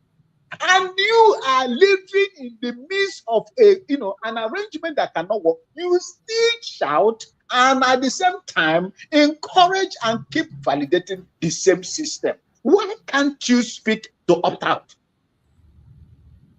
Why can't you speak to opt out? This is not the first time. There are quite a lot of things like this that has been happening in the past that is not conducive or not even speak good for the old southern Nigeria. These people that have the mic to speak, why can't you, since you have tried from independence, even before independence, things are not working. Why can't you now change your modus operandi and fight for a different thing, since this unity can no longer, ascertain meritocracy, but evil and death? Yet after shouting here, they will still go back and hope for a better Nigeria. What an insult. These people I don't have any problem with the questionnaire. I know the journalist that is asking questions, is it Ichoma or Ngozi or whatever? I have, because that is her duty to ask these questions and receive answers from these people. These people live in self-denial. And we must, take note of them and pass judgment, just like the way we are passing judgment on those that have done the same thing in the past. Thank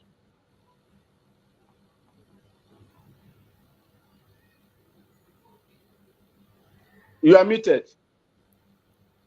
I'm not muted. Oh, okay, yeah, okay, I can hear you now. Okay, so let's go on. Let's hear the other part. Let's hear from the other guy. Let's pay attention and hear. Why do you think that the Southeasterners are not joining the army? They need persons between the age of 18 to 22 years.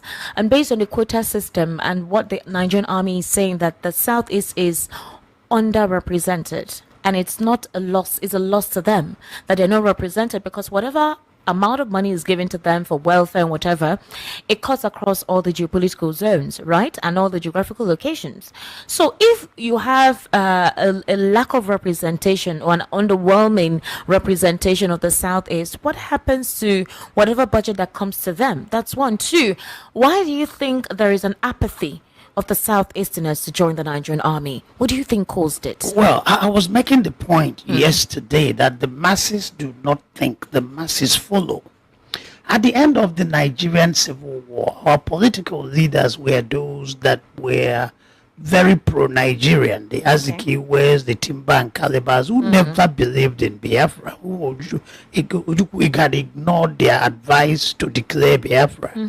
So because they told us by their body language, by their actions, that the war is over, we are back to being Nigerians. Okay. All is well. Nigeria is a good place for every Nigerian within the limits of human weaknesses. Okay. Even in homes, parents like some children more than others. Okay. So there's never a perfect place in this world. Okay. So, but based on weaknesses of human beings, Nigeria is good for every Nigerian. We imbibe that mindset. Our youth joined the army. We played like full Nigerians, and it paid off for us. After 9 years of the Civil War, an Igbo man was the president. An Igbo man was the Speaker of the House, because we had jettisoned Biafranism, which is what is killing the After Igbo man. 9 years of the Civil War. 1979. Okay. All right. You see this idiot. This idiot said that after the Civil War, an Igbo man was a president. I want to know which Igbo man this man made a president after the Civil War. Can you repeat? Can you recall what he said? Let's see, because I don't think he was referring the president of Nigeria. Just can you record it? Let's see. Okay. Rewind it. Let's see. Okay. Of the Southeasterners to join the Nigerian army. Of the Southeasterners to join the Nigerian Okay, and Speaker. So minus the North, who had the president, the Southeast that just came out from the war became the most politically powerful group. Like some children more than others. Okay. So there's never a perfect place in this world. Okay. So, but based on weaknesses of human beings, Nigeria is good for every Nigerian. We imbibe that mindset. Our youth joined the army. We played like full Nigerians, and it paid off for us. After 9 years of the Civil War, an Igbo man was the president. An Igbo man was the Speaker of... Did you hear it? Did you hear that? Which Igbo man was the president after 9 years? You see these people. Or did he want to say? Did he want to say? No, wait. Did he want to say the vice president? You see, the these vice people president, intentionally because let's say, Kweme was the vice president to Shagari. After, even the journalists and Darlington supposed to correct him that no, Igbo man was not the president of Nigeria in 1979. Let's just go on. Let's go on. Maybe he will get himself again. Let's just go on. Okay. The house, because we had jettisoned Biafranism, which is what is killing the after Igbo man. 9 years of the civil war. 1979. Okay. All right. Where they were as an Umeji, as speaker. So minus the North, who had the president. The Southeast that just came out from the war became the most politically powerful group. Okay. So there was no marginalization. We got that position. But with time, we started going backwards. Okay. When the new era came, our new set of leaders, whose mindset about Nigeria and the place of the Igbos in Nigeria were conditioned by the Biafran propaganda. Okay. We went back to that Biafranism. So now we are telling our young men we are not Nigerians. We have a separate country. Who is telling our young men that? IPOB is doing that. That's new Biafranism. That's their message. Advice against So it. because the masses follow and do not think, our young men are imbibing it and staying away from Nigeria. But the thing is about quota. Every state has its own quota. Okay. So if you're not meeting up your quota, you are losing out. Quota system is a very controversial issue. Okay. In most cases, heterogeneous societies, heterogeneous countries, you have quota system. You have it in the US for one reason or the other. My father told me, my father fought in the Second World War, that because Northerners tend to be taller than Southerners on the average, Okay. the height bar was reduced for Southerners. That's quota system. If you use one height bar, then the army will be filled by Northerners. You see this idiotic man. This is one of the. You see, these are the kind of people we have to be aware of. This man claimed to be an Igbo man. I want us to follow every single nonsense this man is saying here. I will take it back again. We will start from when he was spilling the lie of Igbo man being a president. That is why I wanted him to go for it, so that you know that he is intentionally Let me say saying something what here. he's intentionally saying what he's saying. Yeah, let me say something here, Mazichuk. Mazichuk, let me say. You see, I was a member of the armed forces of the zoo. Do you know my height? 5'8". My brother Max. I want us to follow this man. Every single thing we say, we want to dissect it. We will get to that side you are coming, so that you can come in. I thank God you are here. Because these people are so evil. They want to distort history by fire, by force. I thank Chukwu Okike for the social media that we have today. I thank Chukwu Okike for the job Mazen Nnamdi Kanu did. If not, idiots like this, we have to be mindful of people like this. People like this man. He said he studies in the United States. That was where he read the history he's coming out with. This clown, I want us to pay attention to every single thing he's saying, so that we will get him red-handed. Let's go. Like some children more than others. Okay. So of the Southeasterners to join the Nigerian army. What do you think caused it? Well, I was making the point yesterday that the masses do not think, the masses follow. At the end of the Nigerian Civil War. You see what the idiot is saying, that the masses do not think, the masses follow. I don't understand what he meant by that. Is he saying that we, the Biafrans, we don't think, we just follow? Is that what he's trying to say? Why do people protest? If the masses, why do they protest? Why do you see people protesting? That, my brother. I can't understand. Right. Let's go. Our political leaders were those that were very pro-Nigerian. The Azikiwes, the Timba and Calibers, who never believed in Biafra. Who had ignored their advice to declare Biafra. So because they told us by their body language, Ojukwu did not ignore the advice to declare Biafra. Every one of them was part of the declaration of Biafra. It was after the declaration that they began to decline. Every of these idiots were consulted before the declaration. Dr. Nnamdi Azikiwe was part of Biafra. He was inside. He was part of it before he declined. In fact, he was one of the advisors of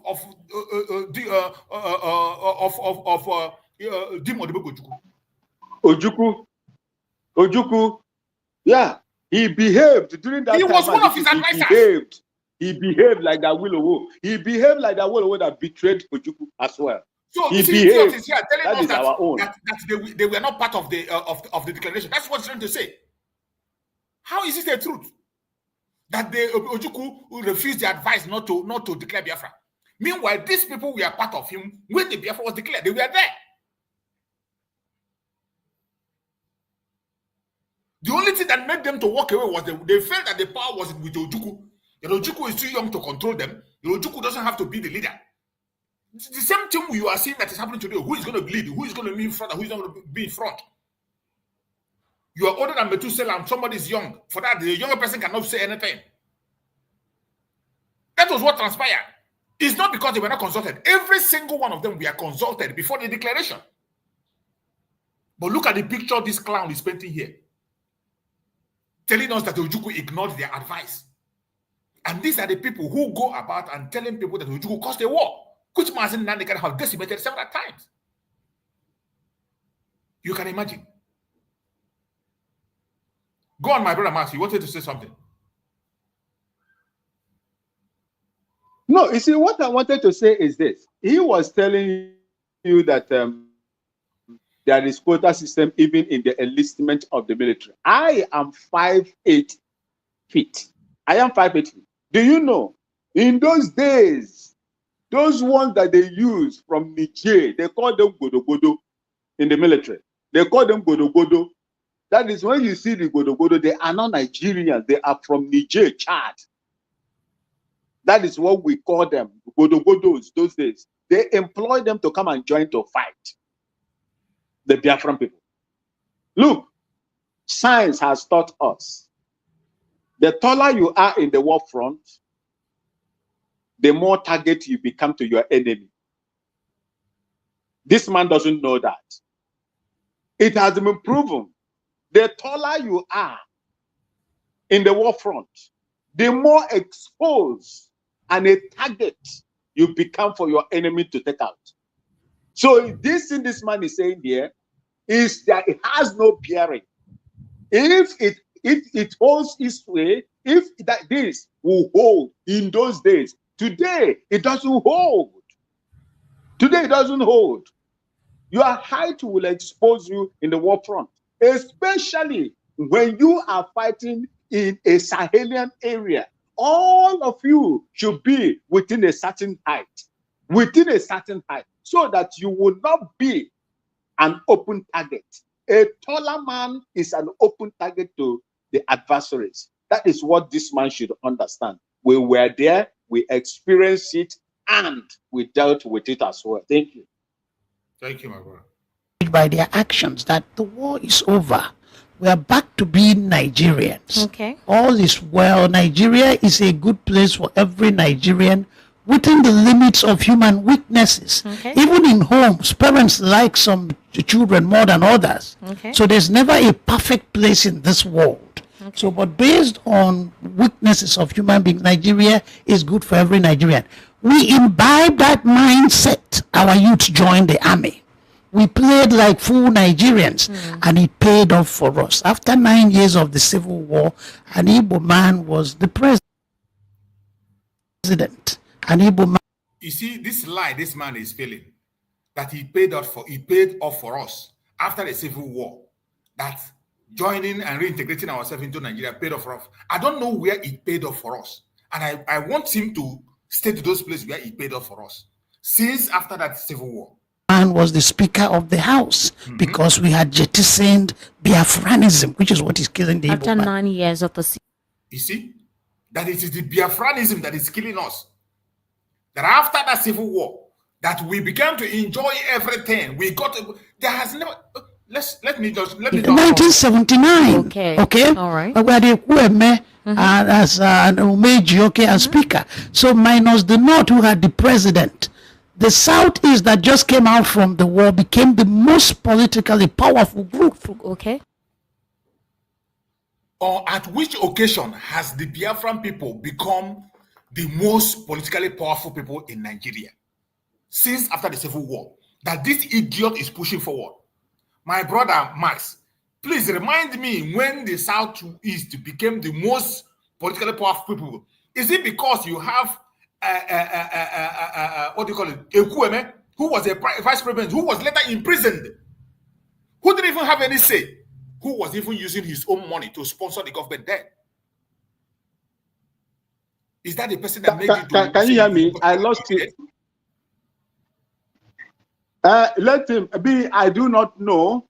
After the Civil War 1970, there was a coup happened which brought Obasanjo to power. In 1978, Obasanjo handed over to Shehu Shagari, who made Alex Ekweme his vice. So I do not know, apart from that vice president and the Senate or the House of Representative leader, I do not know where else the Biafran people benefited from that, powerful, that this man is talking about. Politically powerful in Nigeria. How can you be politically powerful when you have the military? When you have the president? If the man say that, oh, Biafrans were made the president as at that time, then I will believe. But a vice president will always, carry instructions of his boss. So what made him the powerful, what made the Biafran people the most powerful people at that time? When you compare, when you look at the political landscape at that time as being operated, I don't know. This is the reason why I said the worst human crime in this world, according to me, is people who are lying to themselves. Dishonest. That is what this man is doing. You see, it pains me when he described the Southeastern and the Biafrans as being the most politically powerful people at a point in time after the Civil War. What time was that? Since after the Civil War, every single person that held a post in Nigeria has been handpicked by the Northerners. My brother Mas, is that not true? Anybody that become politically relevant in Biafra has been handpicked by the Northerners. What you said is an incontestable fact. Thank you. Just imagine.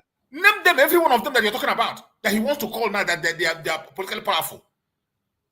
Is there any political godfather in Biafra land from the time of that, after Civil War to date? Has there been any political godfather in Biafra land as a whole? Did you say this man lives in the United States? The idiot say he's living in the United States. How? That's where he's studying. He's studying in the United States. Shame on him. Shame on him. He's supposed to be in the zoo. What is he doing in the United States? What is he doing in the United States? Speaking the way he is speaking. What is obtainable? What is tenable in the United States? Is that what is tenable in his own zoo? Why is he staying in the United States? United States, was it not built by the blood of the people that made them where they are today? What is he doing there? Why can't he come back to his own zoo, Nigeria, and do what the United States people did before the United States became what it is today? You see these people, ostriches, they will put their head on the sand, hoping that their bottom has been covered. They don't know that their bottom is outside. This is a Nyamiri. This is a Igbo speaking Biafran. Look at how they brought them on this, in the public, before the whole world, attacking themselves. Look at it before the whole world. Imagine. I listen to. There is something different. There is something horrific that is going on in the psyche of some of our people. It's like it's like our people have been badly hypnotized. I don't know how the concoction was mixed, or the juju man that prepared that concoction that has hypnotized our people, such like this man. Did you listen to what Sultan of Sokoto said? Did you listen? Has Sultan of Sokoto come out anytime he had opportunity to criticize? When his kinsmen are killing and raping and doing all manners of atrocities right across Nigeria. Has he for one day come out to say what they are doing is bad? He has been protecting them. He has been secretly and openly protecting them. Where he cannot, his press, advisors, how do they call themselves? His advisors will come out and speak like the Sheikh Gumi. But you cannot see them come out to criticize their own, because what they are doing, according to them, is solemn, is well accepted in terms of their religion and culture. But you see, these Igbo to know people. You see this. These are Jesus. How can we? I think this man we have to document this man. My brother, you have not had anything first. Wait, let's continue to go. You haven't had anything. You will get angry. So there was no marginalization. We got that position. But with time, we started going backwards. Okay. When the new era came, our new set of leaders, whose mindset about Nigeria and the place of the Igbos in Nigeria were conditioned by the Biafran propaganda. Okay. You see the manipulation. He's now trying to say that it was the agitation now that caused the marginalization you are seeing today. Meanwhile, the marginalization was because the agitation is because of the marginalization. The agitation is because of the marginalization. But this idiot is trying to say that it is the agitation that caused the marginalization. But meanwhile, the agitation is because of the marginalization. You see where this idiot is confusing himself, trying to confuse the people. That it was when we began to agitate, that was when marginalization came in play. That there has not been any marginalization after the Civil War. There was not any marginalization up to date until agitation came in. A lie from the pit of hell. The marginalization has been there. Biafra land has never been politically relevant in anywhere. They have never been politically relevant. Anybody that is serving in any post in Nigeria today has been handpicked by the North. At every point in time, since after that Civil War, they have been handpicked. Just like you are saying, Goodluck Jonathan to become a president was a circumstance that made him to be there. That opportunity would have never come in the planet Earth and will not come again. And this man is here painting a different picture, and he called himself a Biafran, an Igbo man. These are the bunch of evil men that they pay. And there are different kinds of them everywhere. Take note of them and their names, because they are going to come back home and we are going to handle them as the saboteurs that they are. Went back to that Biafranism. So now we are telling our young men we are not Nigerians. We have a separate country. Who is telling our young men that? IPOB is doing that. That's new Biafranism. That's their message. Advice against so because the masses follow and do not think, our young men are imbibing it and staying away from Nigeria.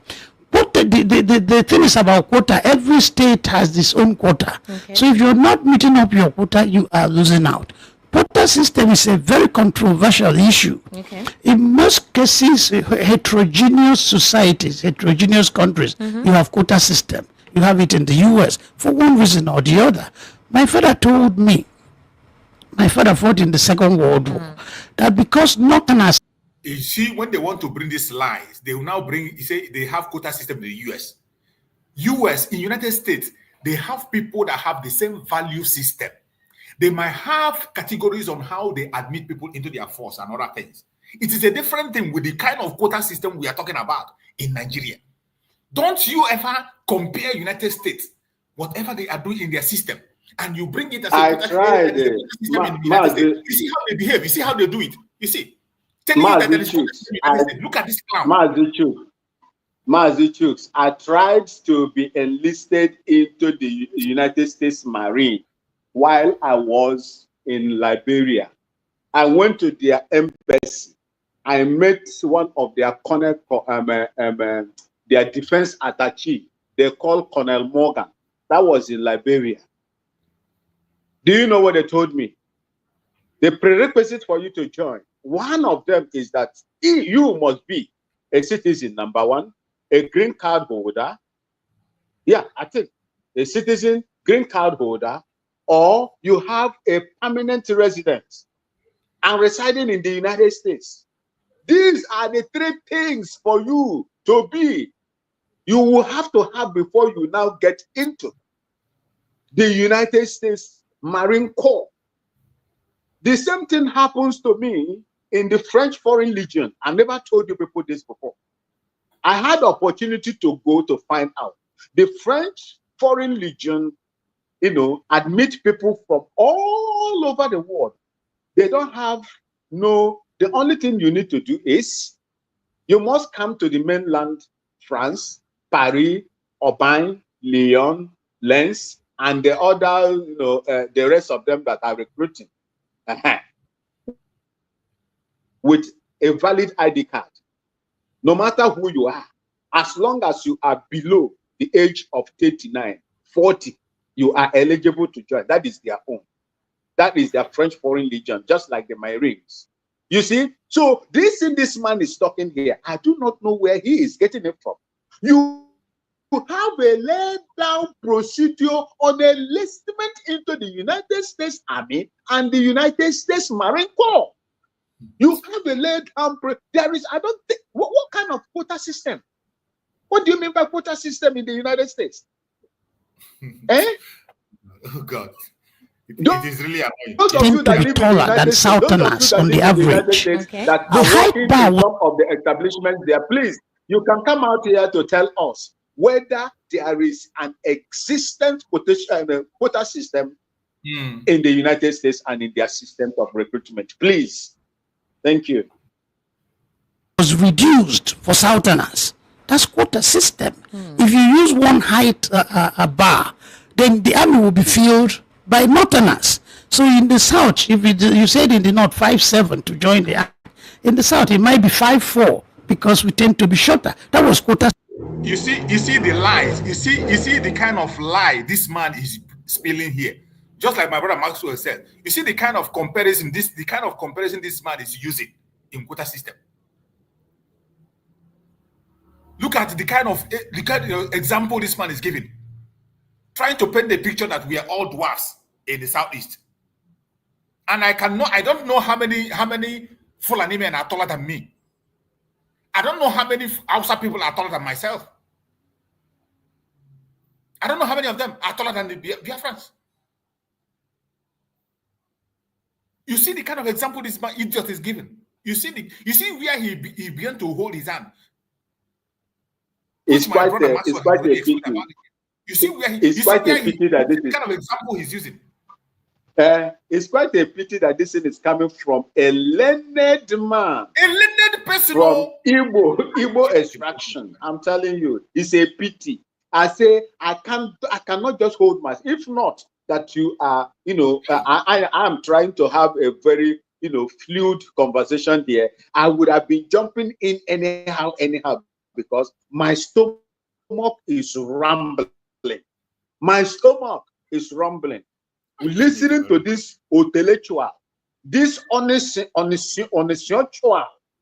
telling you, listen to the insane that is coming out from this man's mouth. It is regrettable. It is disheartening that this thing is coming from a Southwesterner. I will say, oh yes, but this is what is coming from our own brother, our own elder brother, because I believe that this man is above 50 years or more. Yeah, more than 50 years. You see, this man, this vomit, this man is vomiting here. How do you want to tell me that Igbos are tall? Igbos are short? Igbos are short people? Yes, when we join, they have a height limit for women and for men, irrespective of where you come from. Once you meet up that height for men, they will take you anywhere. Once you meet up that height, they will take you. If you don't meet up that height, they will not take you. During our own time, but they are.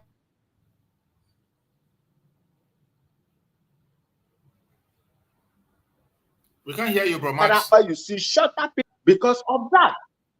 Thank you. System that benefited the South. The present quota system of Unity School might be benefiting the North and be tilted against the South. But it goes both ways at different points. So we better join the army, get represented in the army. I know many Igbo army officers that retired as generals. Some of my friends, I went to school with them. We went to the university, they went to NDA. But Darlington is of a different opinion. Pardon? He's opining. You see this clown. He knows some his Igbo friend that retired as a general. Someone like Ike Nwachukwu. Abi? Someone like Ike Nwachukwu. These are the kind of people that spill lies. They come to national TV and they spill lies. He knows some of his Igbo friends who became general. You can imagine the narrative this idiot is spilling. Ike Nwachukwu, let me tell you people, Ike Nwachukwu, do you know where the mother comes from? They are the kind of people he's using as example.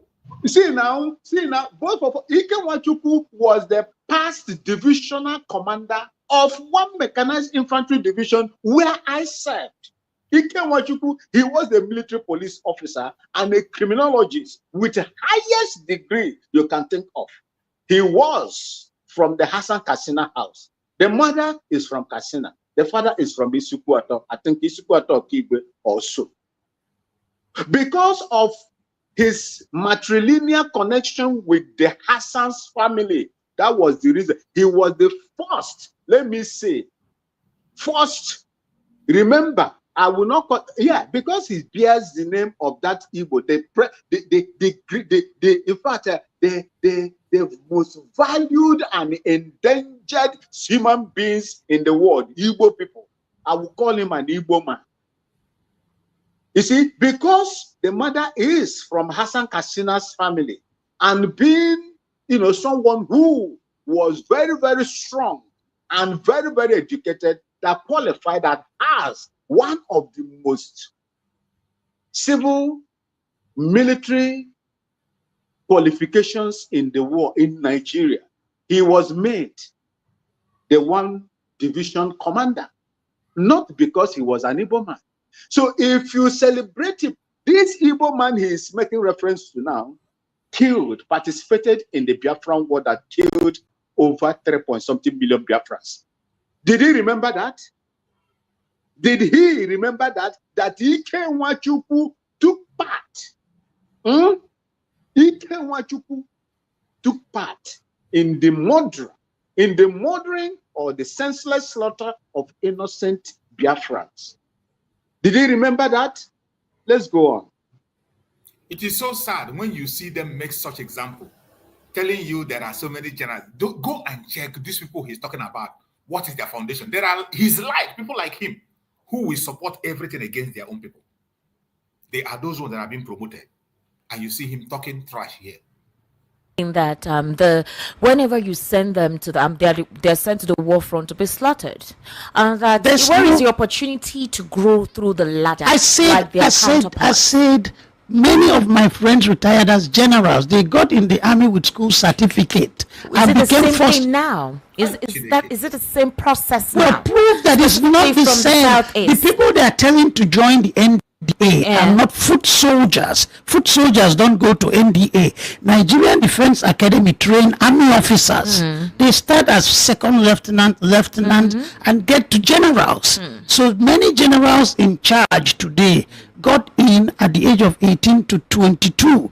So if you miss out on joining in 20 years later, 10 years later, it will become evident that drawback, and we blame it on marginalization. But it's not marginalization. That we don't read the Nigerian reality right. We are caught in our self-pity. We are caught in this victimhood mentality. Everybody hates us. You still stand on that. You don't That's think what I know. You don't think that what caused that thing was the civil war? After the civil war, we did. Mazi Chiefs. Pause this man, please. Pause this man. This man. While we were there, look, let me tell him. If you come to merit, the people that will be in the Nigerian Defense Academy today, as I'm talking to you, wake me up from the sleep. I will tell you the same thing. Wake me up from the dream. Even if you meet me in my dream, I will tell you, at the southeast and the South people.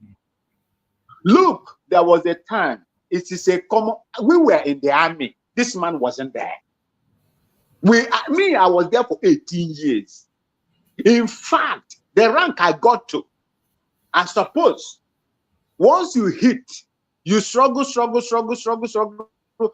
At my age that time, I think about 25 to 26, 27, I was a staff sergeant. I've never gone to. Can you hear me? Because yeah, go on. We can hear you. You're can you breaking hear up. Yeah, we can hear you now. Go ahead. Hello, Mazi Chicks. Can you hear me? Yeah, we can hear you. Go ahead. Good.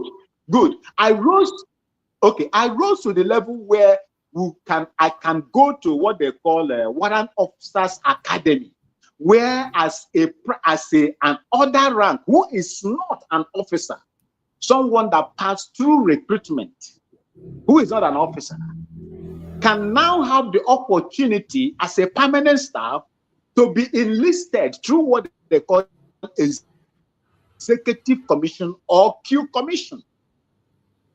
That is, you have to reach to the rank of a staff sergeant.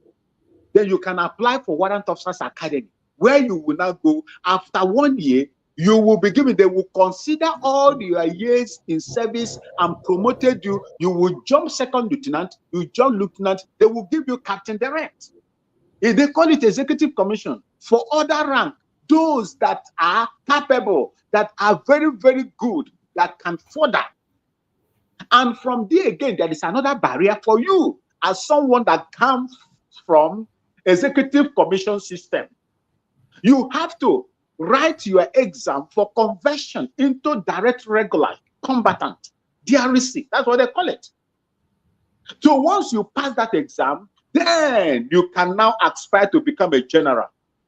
But if you did not convert, you will retire as a major. That is where you retire. Executive. I have so many northern officers that could not pass those exams. A majority of the southern people were going through. What does that tell you? When they brought the list of those people that were going, we were at that time in that Nigerian Defense Academy, when it was in a place they called Rebadu Cantonment. You remember, the Nigerian Defense Academy was in the same barrack where I was. When I was gymming, I was doing my gym, my body building in the gym of NDA inside Rebadu Cantonment before they move it to the airport road now as we speak. Okay? When they brought the list, this nearly caused a lot of confusion. That time, Brigadier General, what is this man? Iweze or so. Iweze, or one of them. I think one of them from the Biafra land was a commandant at that place. This nearly, they brought the list. The list carries the majority from first to about 20 of them were all Igbos from the south, southeast, and southwest. Do you know what they did? The northerners were below. You know what they did? They changed it. They turned it upside down. I don't know whether it was open. It was everywhere. They turned that list upside down, retype it. Those that are last were meant to be first. Those that were first, the original list, were meant to be the last people. It happened in that country. Where were this man at that time? Where was he? Thank you so much. Where was this man that time when they changed the system of meritocracy? Take those that were at the first and turn it upside down and brought those at the foot of that paper, that list, to the top. Where were they? Thereby now changing the structure and making the north that were less qualified, the first, and those that will be taken than those that are supposed to merit it. Where was this idiot? Thank you. This man is so annoying. Look at the line he's painting to the wall, that we are just dwelling in self-pity. No, he calling. He said we are playing victim. He said, look, in a nutshell, what did he have said? He said we are playing victim of marginalization. That we are playing victim. This idiot doesn't believe that what is happening to the Biafran people is real. What is happening to his own people, he is denying it before the whole world. He is denying what is happening, that it is fake. It is so pathetic. You can see the amount of dishonesty in somebody bearing Igbo name. It is sad. Let's hear from our brother Akonye Wetere. Please, let's make it brief so that we can be able to run through the video. It's a very long conversation. Let's make it brief. At least every time, 1 minute in each one. I'll be stopping the video as we go on. Go on, Akonye. Thank you very much, Uncle Mas. Don't get angry, oh. That is why I beckoned on you guys to come, oh. Because there is fire on the mountain. Namoche, it's very disheartening to listen to this kind of people that call themselves intellectuals in Igbo land spew this kind of gibberish that this man is spewing. It's very, very disheartening. I swear to God Almighty. You see that quota system you are talking of, Uncle Mas, Uncle Jukes, they are into media, and I'm not a journalist by profession, but I track news far and near, as wide as anything. I did send you another video by same Igbo man by name Paul Wademma. I didn't know whether the man watched this buffoon talking. But when you go there, you will discover, only for the video, how I wish not already possible. You just download the video. That one is not lengthy, maybe like 10 minutes or 9 minutes video. If you go see decimate this fool on the quota system, on yes, I know Paul of them. I've been listening, I've been watching him. I subscribe to his own platform as well. Thank you. If focus is decimate this fool on the Gabo Nigerian Army Defense Chief. All decimate all counter the thing with the fact na Ndibo be well represented in army. Now, he recruit the combatant soldier. Now, combatant soldier they head the offices. Even Kano, Kaduna now recruit to go 3,000. Na Defense Academy NDA. Na this thing data collected. If you play the video, I'm just trying to say what the man said there. Maybe you play the video for us. I'm begging you. So that is it. Now let me put my submission small. You continue. My submission, if not because our people are gullible. The other day I raised the issue that many people countered me, more especially the so-called men on the ground.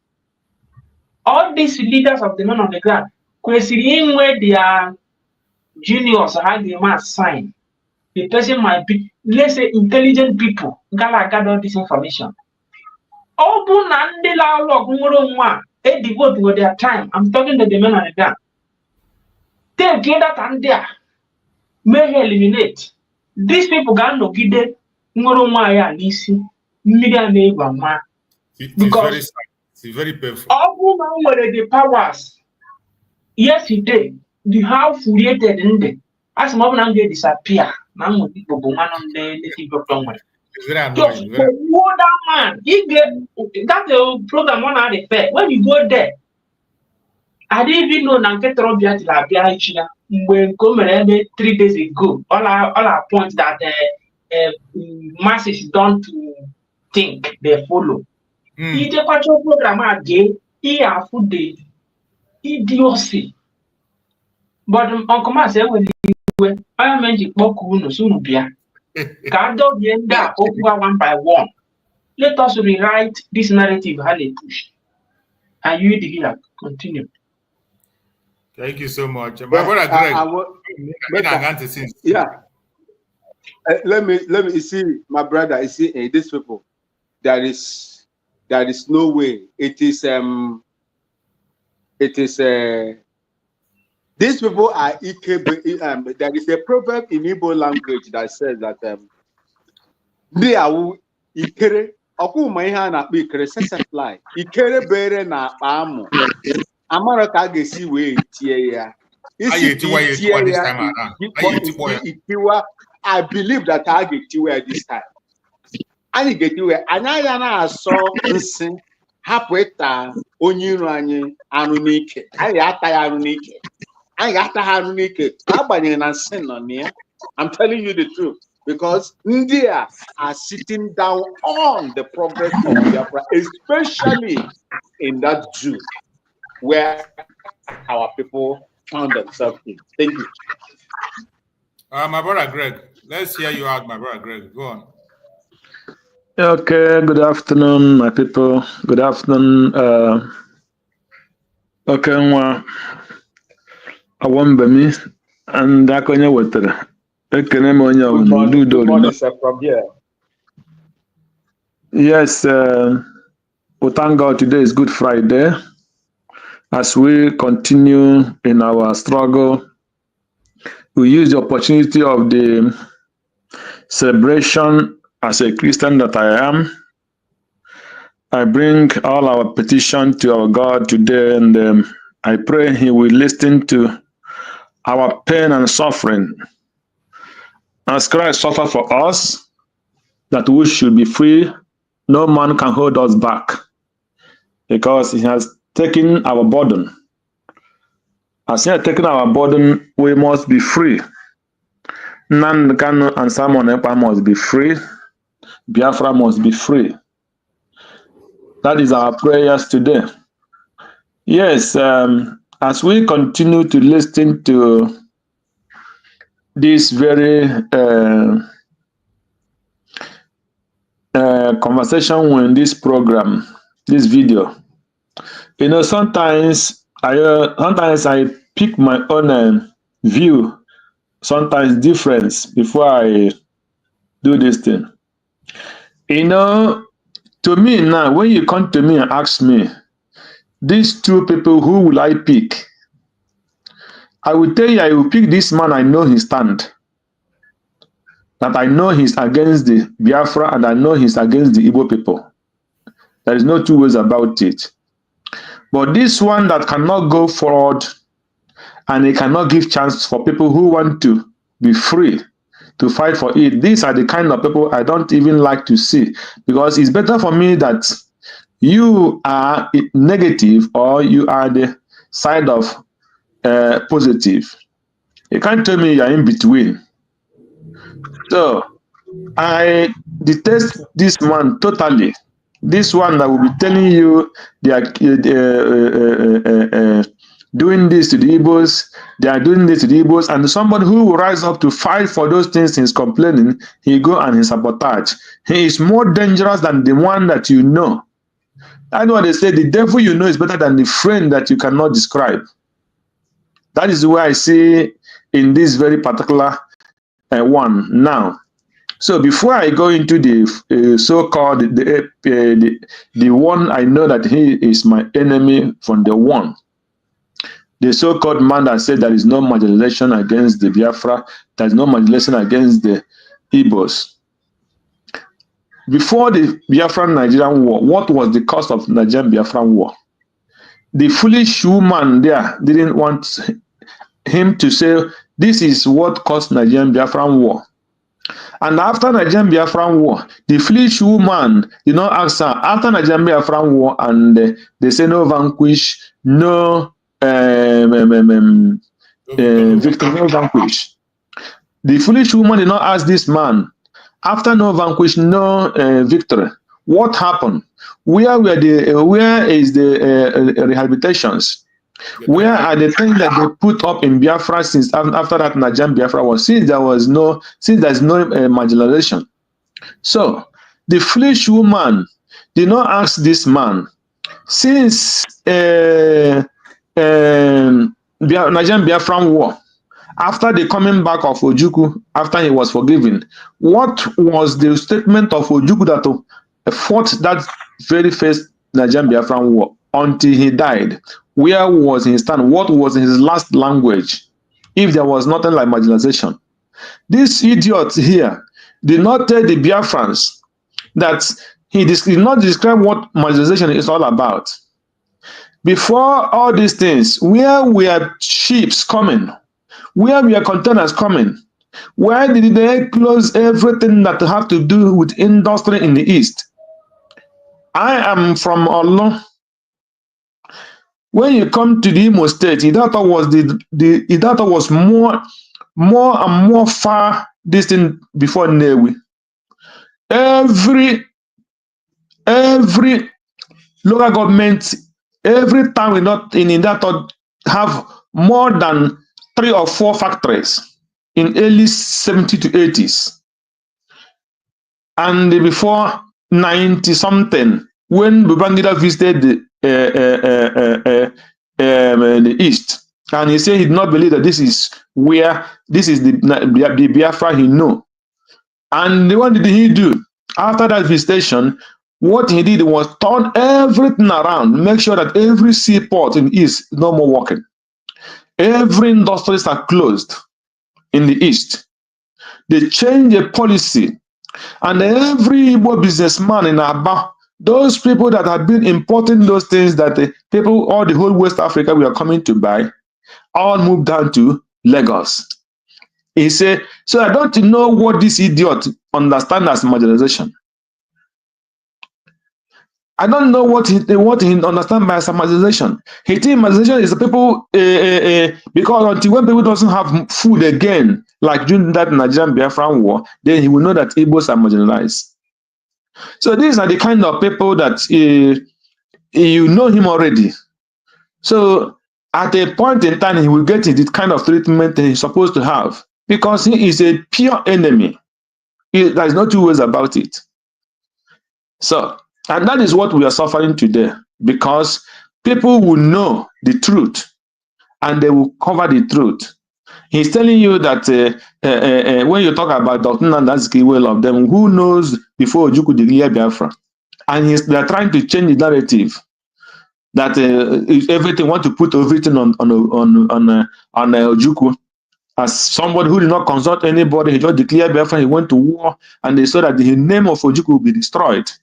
The same thing they are doing today, not knowing that Dr. Nandazki and many of them accepted Biafra to separate. But they were kind of Ogenkere and DOS people who want to be in power, whether they can do it or they cannot do it.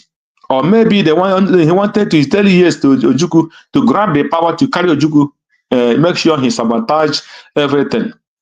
When Ojukwu did not accept, he flew to London and started telling the Britain to go and crush Ojukwu and his military. So these are the kind of people we are still having today. So when you see this kind of person, 2 of them here, I will put them, both of them in one basket. None one is better than the other. That is my own stand on this because there is many imagination you cannot discuss. It's too much. The imagination against the Biafrans is too much. It's too much. So let me leave for here as we continue as the video roll as Truth has said. Thank you. Well, because we jettison the self-pity mentality. So we are going back to what we had.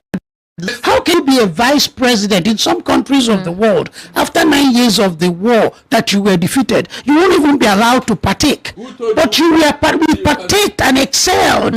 So why are we not excelling now? No. It's our mindset. So you think it's a mindset that is simple, the representation in the politics itself is literally being eroded? If you don't do your politics well. All right, Barrister Darlington, let me hear your opinion. Before the war, before the 1966 coup, the Igbos were all over the place in Nigeria. It's on record. We were holding the commanding height of this economy, the military, everywhere. It was academics. It's on record. This position became a subject of envy and jealousy. It's not as if we got it through nepotism. No, I said merited. And you go and check the history of Nigeria, the economy of Nigeria. It was when the Igbos were the commanding height of the economy. It's on record.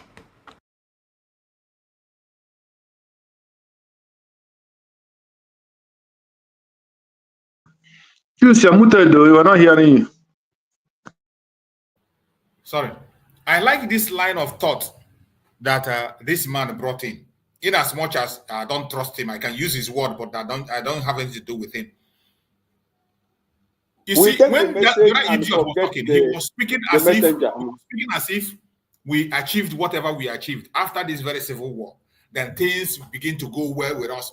But we were on a better position by merit even before the civil war. And the atrocities did not just start after the civil war. It started from the amalgamation. That was when it started. Every one of us saw a video where Amadou Bello was speaking. Okay. Spilling hatred against us. Everybody saw that video.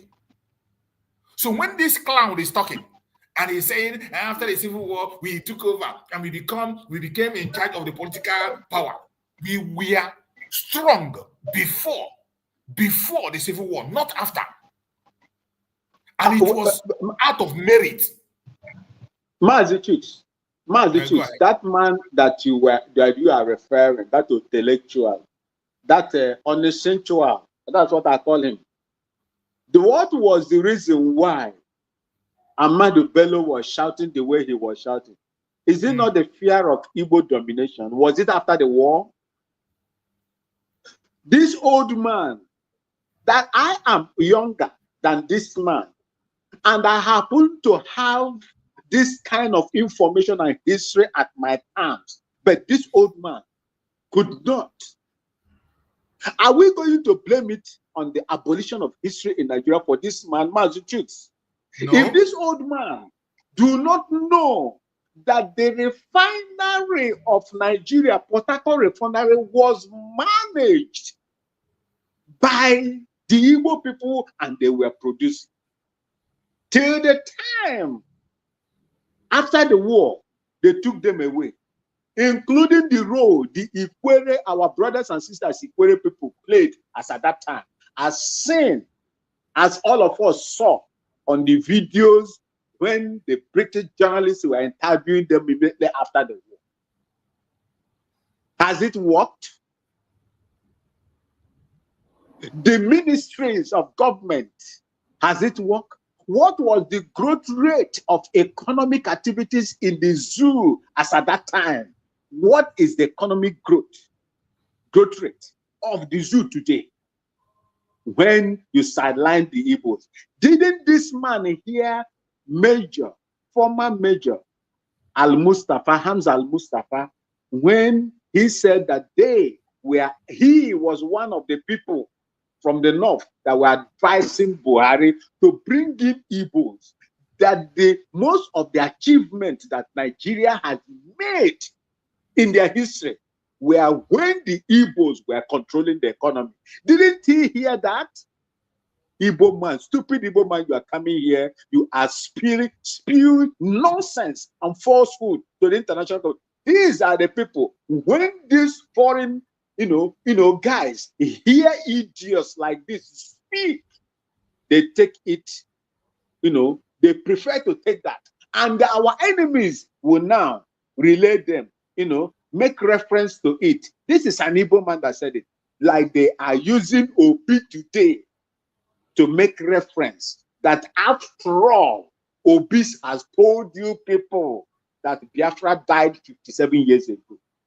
What an aberration. Igbo man. Igbo man. Why must he be you always? Some Igbo men, Igbo women. I told you that I encountered one of them in Dr. Damage's platform. One of them. A major critic of Mazen Nnamdi Kanu and a major critic of Simon Ekpa and you and me. Today, her village is being decimated by the same people. She was telling us to embrace them and sensitize them and talk to them. Just imagine. Her village. The last time I saw her, I heard her spoke. She was crying. I said, don't worry. Don't worry. You see, that thing that you help, that python that you help to groom, as he's swallowing those people over there that supported Gowon to fight us, it will also affect you. It's a pity that this is happening in Biafra land. Thank you. Thank you so much. Thank you so much for that. So it is very clear to point at that very particular point that that man is trying to spill that lie. Do you know that man should have Gowon implemented the Aburi Accord? Thank you. I know we are going there. Let's go forward. Let's go forward. You shut down. Come on. Don't go anywhere. When Nigeria had their golden years, yes. When we were at the commanding height, that will tell you that we know how to manage what? Resources. Since after that time, out of jealousy, out of wickedness, they said, why should the Igbos be at the commanding height?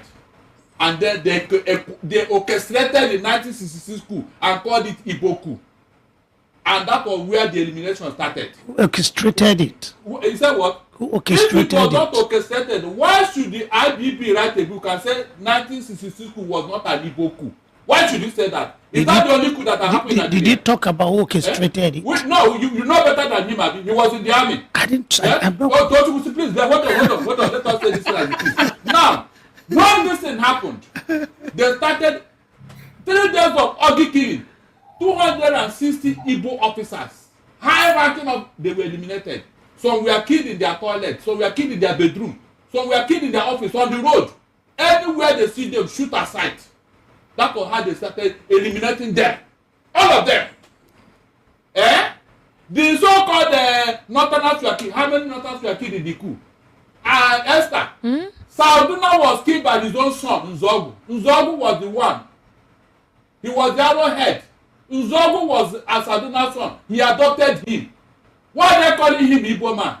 He grew up in that house. Because of the name. Oh, no, it's not enough. Hold on. He grew up in that house. Everybody knows. Saduna never had any child. Not even a son. It was that boy he adopted as his son.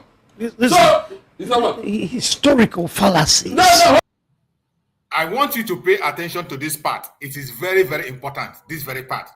You see, this man is wholly sent to attack anything that has to do with the Biafrans. Not just the Igbo, anything that has to do with Biafra, to attack it.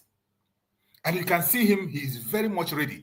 He is even ready to oppose the confession of IBB. He was even ready to oppose the confession of IBB. Somebody who was active, participated actively in the war, came out, wrote a book. That was why I was saying when I was starting this program, I say, people that come out and tell you they read a book, they read a book. Don't believe everything you read. There is nothing like getting first-hand information from people who were active. It's just like the massacre that is happening today. You see the news telling you 25, telling you 17. But the people, the eyewitness account is telling you 45 with evidence of a video and pictures. Tomorrow, people who will write book and tell you that it was 17 that was reported. And they will write 17. And this is what some clowns like this man today is coming out to tell you that he read a book. He studied in the United States. He read a book. And he's coming to even oppose a confession made by somebody who participated actively. Today, he is trying to oppose the fact that Chukwuma Kaduna Nzogu was more of a northerner than a Biafran. Something that northerners confessed about. Babangida is one of those that fought against the Biafran during the Civil War. His name was Kaduna. His name was Kaduna. He has nothing to offer to us. But look at this man today. Opposing and standing to oppose. It is so sad and heartbreaking. Let's hear Darlington before we now make 1 minute contribution to this very part. You think it's historical fallacy? Sadwana had how many wives? Sadwana had many children. Nzogu didn't know the Sadwana of Sokoto. Read the Nzogu did not know the Sadwana. No, not on the personal level. No, read the books by the main actors. Oh my God! What did you say? That Nzogu was not adopted by Saduna? No. Are you serious? Nzogu had Igbo parents that brought him to school. He went to St. John's, Kaduna. He trained in the army. Okay. Had no personal knowledge of the Saduana. He had no personal or the Saldana. No. Okay, Somebody to help me. Now, do you know that when Nzongo died at Abagana, after the Abagana, died at Nsukka sector in the early days of the war. He died at Nsukka sector in the early days of the war. President, you're saying he died at Abagana. Abagana. That was where the war was hot. He died there. Do you know that when Nzongo died, both the Biafran and the Nigerian soldiers, they called for a truce to mourn him for 3 days. They were crying. They cried for the death of Nzongo. Okay, when this man died, Gowon had to order for his corpse to be brought back to the federal side. This was the man fighting for Biafra. Have you heard this part? I want us to talk about this very part now, this very one. You see how this man is defending everything that has to do with one Nigeria and going against Biafra with all his strength. Even distorting facts, things that have information and fact with people who were alive. Eyewitness account. This man is telling us he read a book. He's telling us you read the book. He's asking him which book do you read. You see how Darlington almost get crazy. He almost got mad. It is so sad and annoying. If Darlington can get angry like this, I wonder what Biafran, the real Biafrans will be feeling. Those of us, why? I wonder how we will be boiling wherever we are watching this. If I were there, Mazichuk, I would slap that man for distorting history. I'm telling you the truth. I will punch him on the face for distorting history. Idiot. If Darlington can get angry, I wonder what a true Biafran will do if he was there watching this man. I think I would like a miss. Yesterday, I don't take a see a man who can buro kite. Makachuku Kremon again. To war this man. To war ya. And Abu Makadis man that now when he had disappear and appear. Disappear and appear. These are the people that you would disappear and appear in their front and shine a very good handshake with them and disappear back. I'm telling you the truth.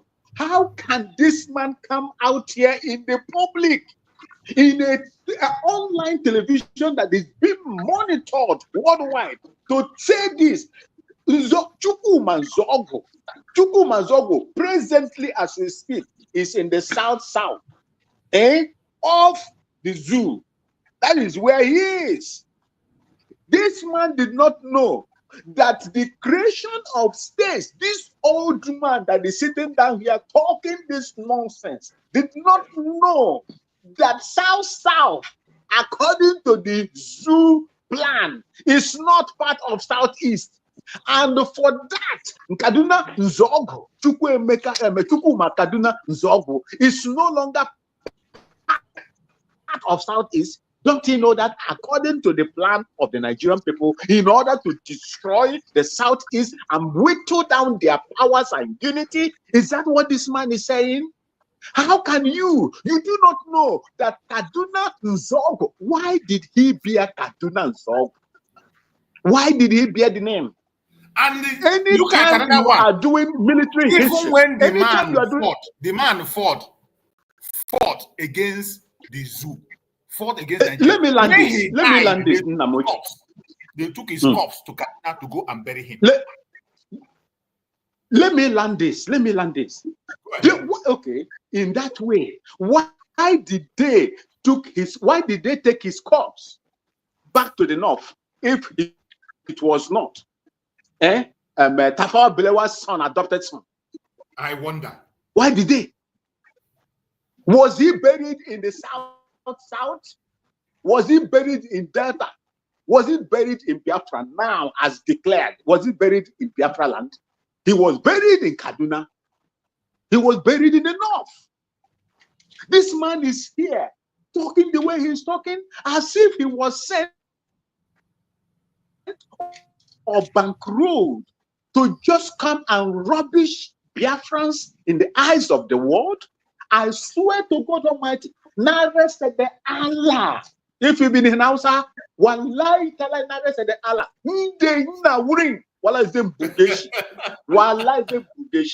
If I was there, I could have bust this man's nose. See, Uncle Chief. What kind of nonsense is this? Because of people like this. Uncle Choose. Go ahead, Uncle Choose. You know, that Edmondo Bilo that I can't remember the name of his the man he interviewed that talked about Nzogo. This foolish one now, saying that masses only follow na how that think. I want to let him know. You read the book. Number one of the masses. I did not follow. I think and I track news. Ije one at the archive of Edmondo Bilo. Amaka na Nzogo enweghị papa. No the kobo nwanyị mụrụ ya because the man emechanje check ya ka mgbe gafe ya kwuru na Nzogo na mami ya na ya lụọ nwanyị ka mụtara ya nwa osi no n'oge erube nwere ike the woman abụrụ concubine no this man no may adopt. But our people nna nyere na ya aka m ga-arụkwa ọjọbọ ma enweta Biafra m nwa because ọbara m ma mmiri nọ m n'ahụ ọwụrụ sọsọ ọ na-atọkọkarị nke copy and paste copy ya.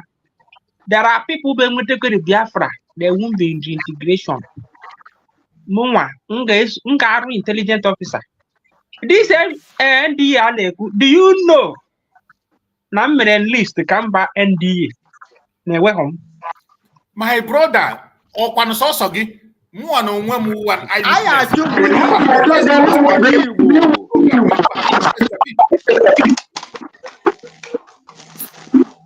Go ahead, my brother.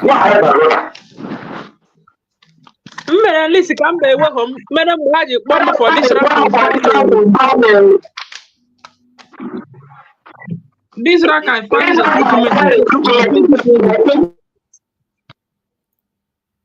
you are echoing. Someone's mic is on. Go ahead. Let's see. Let me mute everybody. Then go ahead. Let's see. Merela 2020. I remember vividly 2020 March.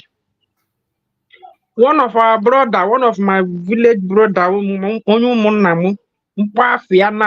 for securities in Gakmafia, Garden DA, Urumbaga pass at a delist Yafia. All our able Oji's connection do go with it now. Mwetoro la custom la rola papa wolf na Lagos. Onye gara for 5 years. Afa pota a delist here. Nda ndu wepu afia. Ofu connection na Oji Simoke na mbia bami 2020 March nda na mada arami. By then, Namagafe go age. Nancho bring by NDA as early as 2015-16. I said, I went home. I said, my great grandfather called sign Yaram. For a way, the man who was sign the dignitary.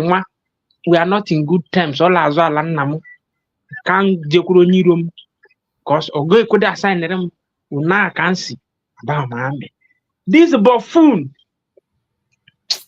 Obalandi by Gami and Dale Kukumodon both in the non mandin on a cancy queer. Ndin on a dashboard and Andy Polohaman on the ground. Happy greediness came with this thing. Ngan not like DIA Biafra. Ngaruko Jobo. And when they got wipe because he happened her. I what happened him with your logo. You better be we will like this video. You better be we will. On the Lachia, this is our elite now.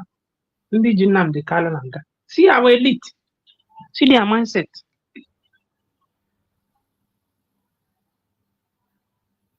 Thank you. Let's hear from Greg.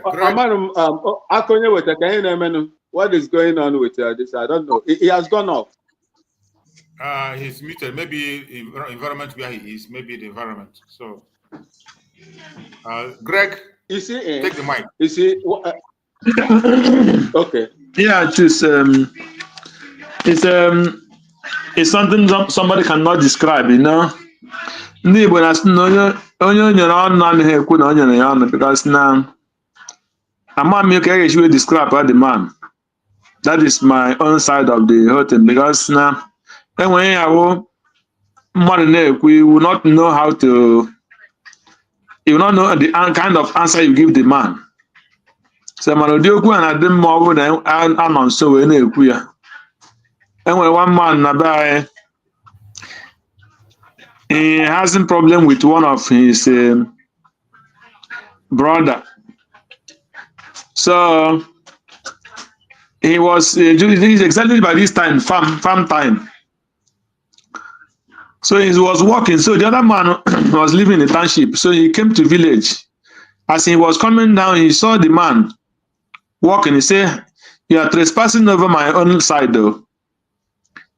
The man looked at him. He didn't talk. He said, "I'm talking to you." He went to the man and touched him. He said, "It's you that I'm talking to. You're trespassing over my land." The man said, "There is no point of talking. If it is possible, can we just test it for 5 minutes?" Now we can make like also 5 minutes.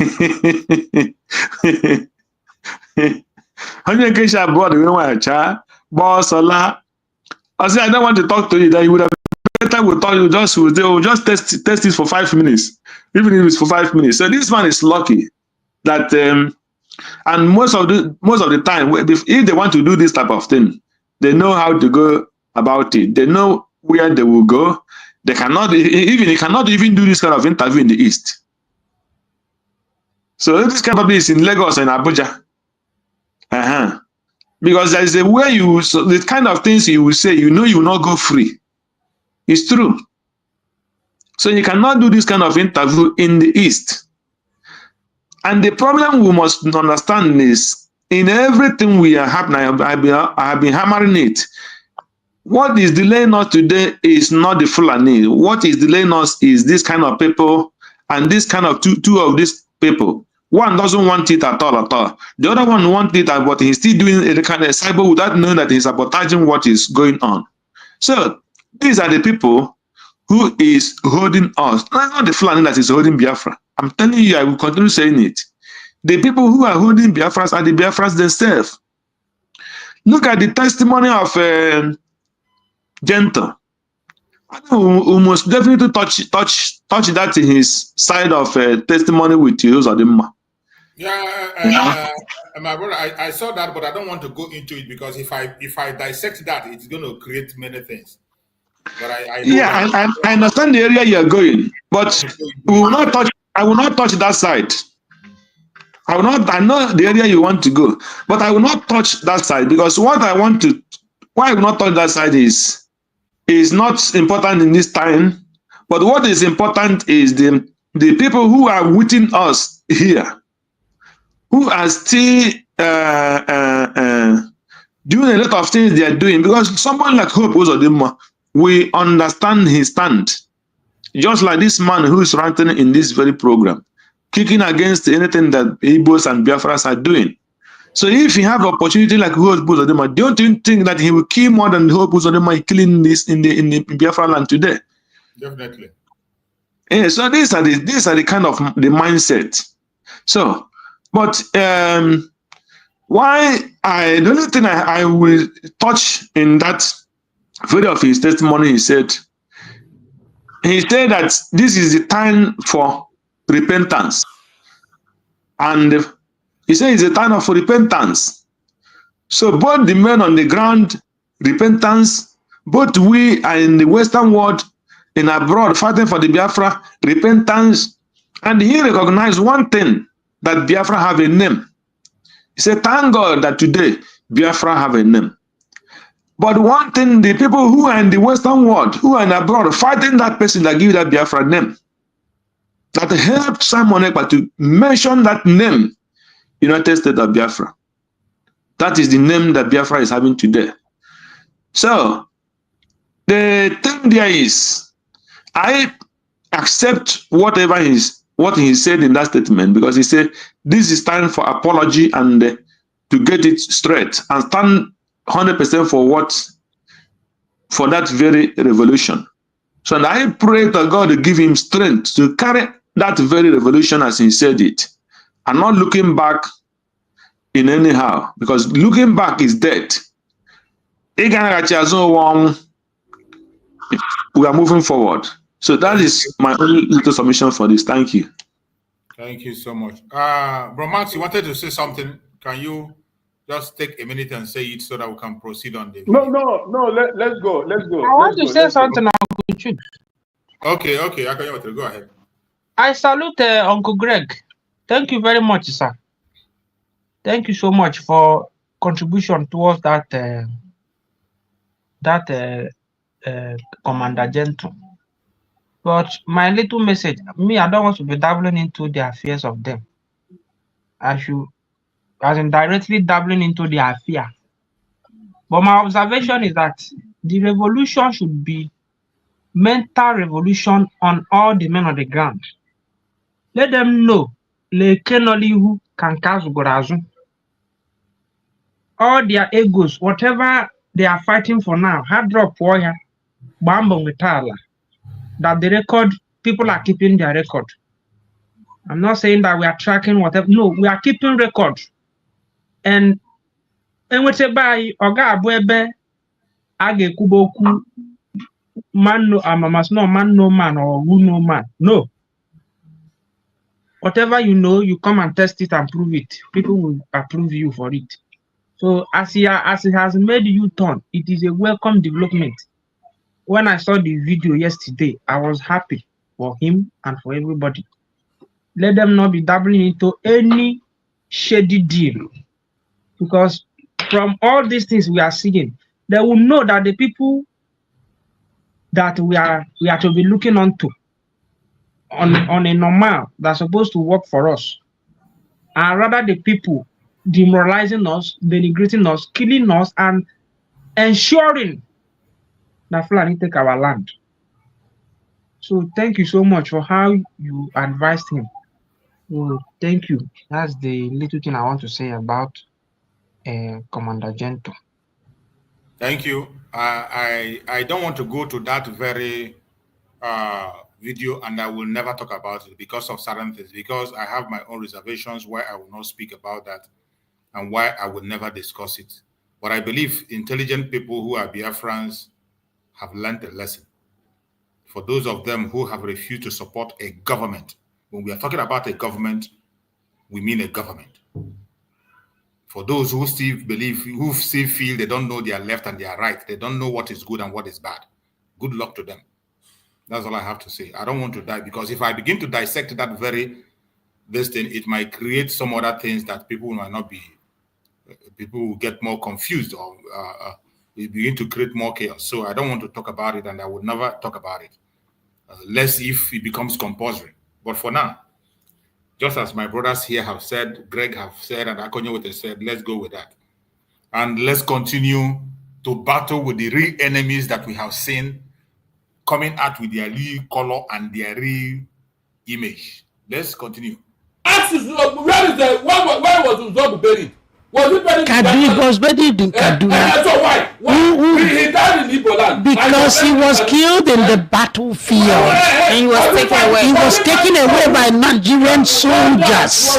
Biafrans could not have handed him over to Nigerians to go and bury. He was fighting for Biafra. And when he died, his corpse was taken to be buried in the north. Are you sure he was fighting for Biafra? The story was that Nzogu was not happy with the corruption in the system.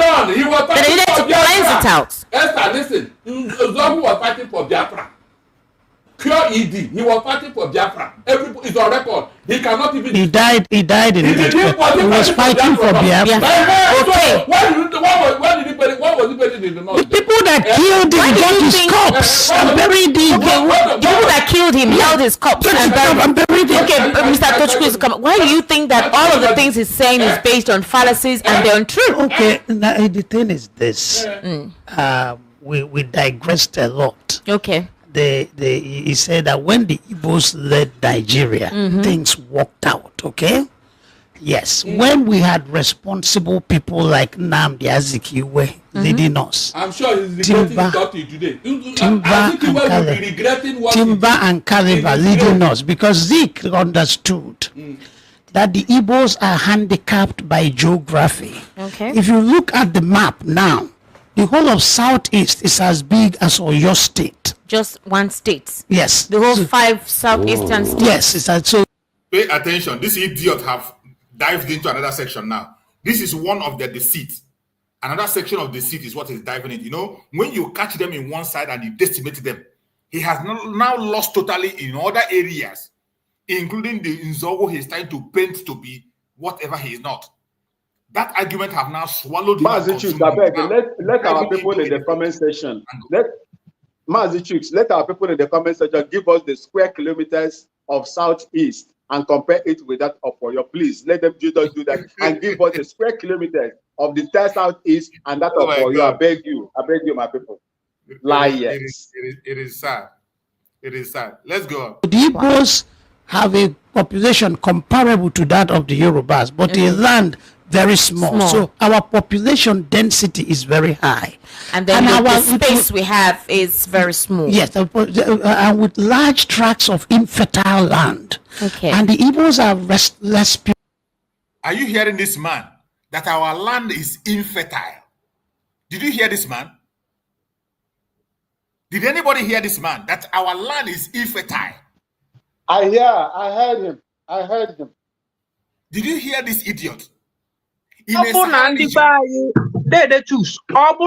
on the ground.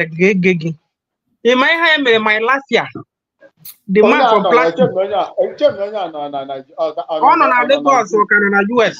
He's living in Lagos. Lagos. Lagos corner. Corner. Okoya like this, they will call him and give him money. If you track it down to callers, you will see how they are praising him. My life here. That one that spoke against the hegemony in the north. He men on the ground he made these people. When we start taking them on, others will shut up. This see human being. After they play elite now, they are among the people that will be called. They are Mongo. He's the people that will be called as one of the analysts and somebody who studied in the US, telling you that our land, the most fertile land in that contraption, is infertile. Hey, so our land, the land in Biafra land is infertile, and they were the world largest producer of cassava in those days. Our land is infertile, and Biafra was the world biggest producer of red oil, palm oil. Is that what this man is? Where is this man getting his history from? Or this man studied in Almajiri, Makaranta Alau, Almajiri school in the north? Our land is infertile, but Mwasi Ebonyi State, Adem Shola, so si hai lady has Lugwausa, La Benam. I grew up to know Abakaliki rice. The reason why our people were running away from Abakaliki rice was that there are stones in it. And as time goes on, they will refine it just like Taiwan started. Today, refined it. I refine the gear.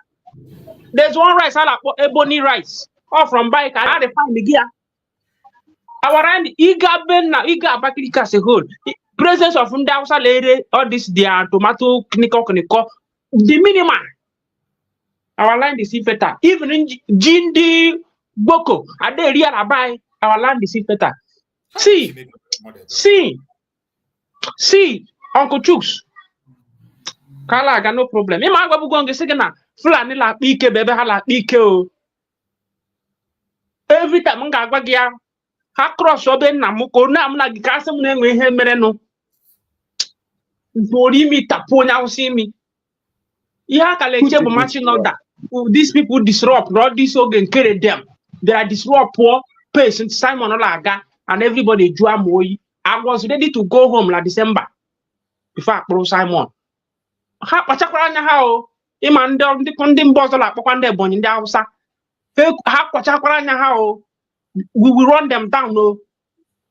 Ha bekata ya ona ha la chukwude ndị Hausa everywhere Imo State everywhere le enye ha ala. Ma ọ ya esukwe ọsọ ya agbakwa o. Our land is infertile. Mana ị ga-aga ebe a na-akọ rice na ba anyị na-ede. Ebe a na-akọ rice na ba anyị mkpọrọ gị choose mụ na aga ga-emit the end na-ede. Ebe nke nwana anyị na ndị bekasị na-alụ ọgụ ruo ma echi. From Bem to onwe ebe nka kpọga gị na Bem kwuru ile ebe mmiri la rice na bekasị na Cameroon. Ụmụ ndị be anyị niile nọ na Cameroon bụ side anyị ka ha si eje. Were ọkada drive to River Cross bara ụgbọ. Yes, I've got that documentary before. Part of Biafra land and infertile. Part of Biafra and infertile. I want to as night the land law. Which land law? Which land law? Hi, Chineke mere mo de bere. Onye chọtara m de land, onye chọtara anyị de chelu biko nwoke a na-agbawa m afọ. Okwu nwoke a na-agbawa m afọ. Onye chọtara anyị de land this compared to Oyo State. Enwere ebe dere ebe ahụ. Unu check anu because all with the same system na-eji ekwu kwa em aga m enwe ike browse. Biko unu check anu nyi na anyị ya. Na anyị the smaller than the whole of Oyo State. Chineke ekwene ọ. Oh! Obodo Niger State, Niger State. Niger State, that was Oyo State. Oyo State. Oh! Chineke ekwele ihe ọjọọ. Nwasị amụọ. Ọkwa ụdịrị mmadụ awụwe Chineke nyere nwoke na nwunye ya sị ka ha mụọ. Ọkwa ụdịrị nwasị amụọ. Amụtala m ya na ọkwụ na afụne. Ọkwụ na afụne ọ nọrọ ebe a na-ekwu eri. Otele ga-agba akwụkwọ gị ọkụ n'ebe ahụ Chineke akpọ gị ọkụ onye iberibe anụmanụ kai entrepreneurial spirit. Okay. So our earlier leaders understand that we need a bigger frontier to operate in. And because the masses follow, they told the Igbo man is arrogant. He believes he's the best. You just listen to this clown. Listen to this idiot. Just like Yawan Eba Neku, he's arrogant. This man is arrogant. The level of arrogance in this man is unprecedented. This man that is here. But he is now accusing other people of being arrogant. Are you going to accuse me of arrogance because I said I would not believe in that system that is putting us on the ground? You tell that I'm arrogant? Chai. Are the best. President, do you agree with that? The Igbo man is arrogant. You are the best. Go across Nigeria and wherever you get to leave your mark of excellence because you are the best. We went across Igbo and the whole of Nigeria. Is that propaganda? It was facts. No, it wasn't propaganda. And because Zeke, what Zeke did for the Igbo man was to glamorize knowledge, to take knowledge, enlightenment to the street. So every Igbo young man wanted to be like Zeke, talk like him, be flamboyant like him. He got us reading. Igbo land was the boondocks of Nigeria, the most backward spur.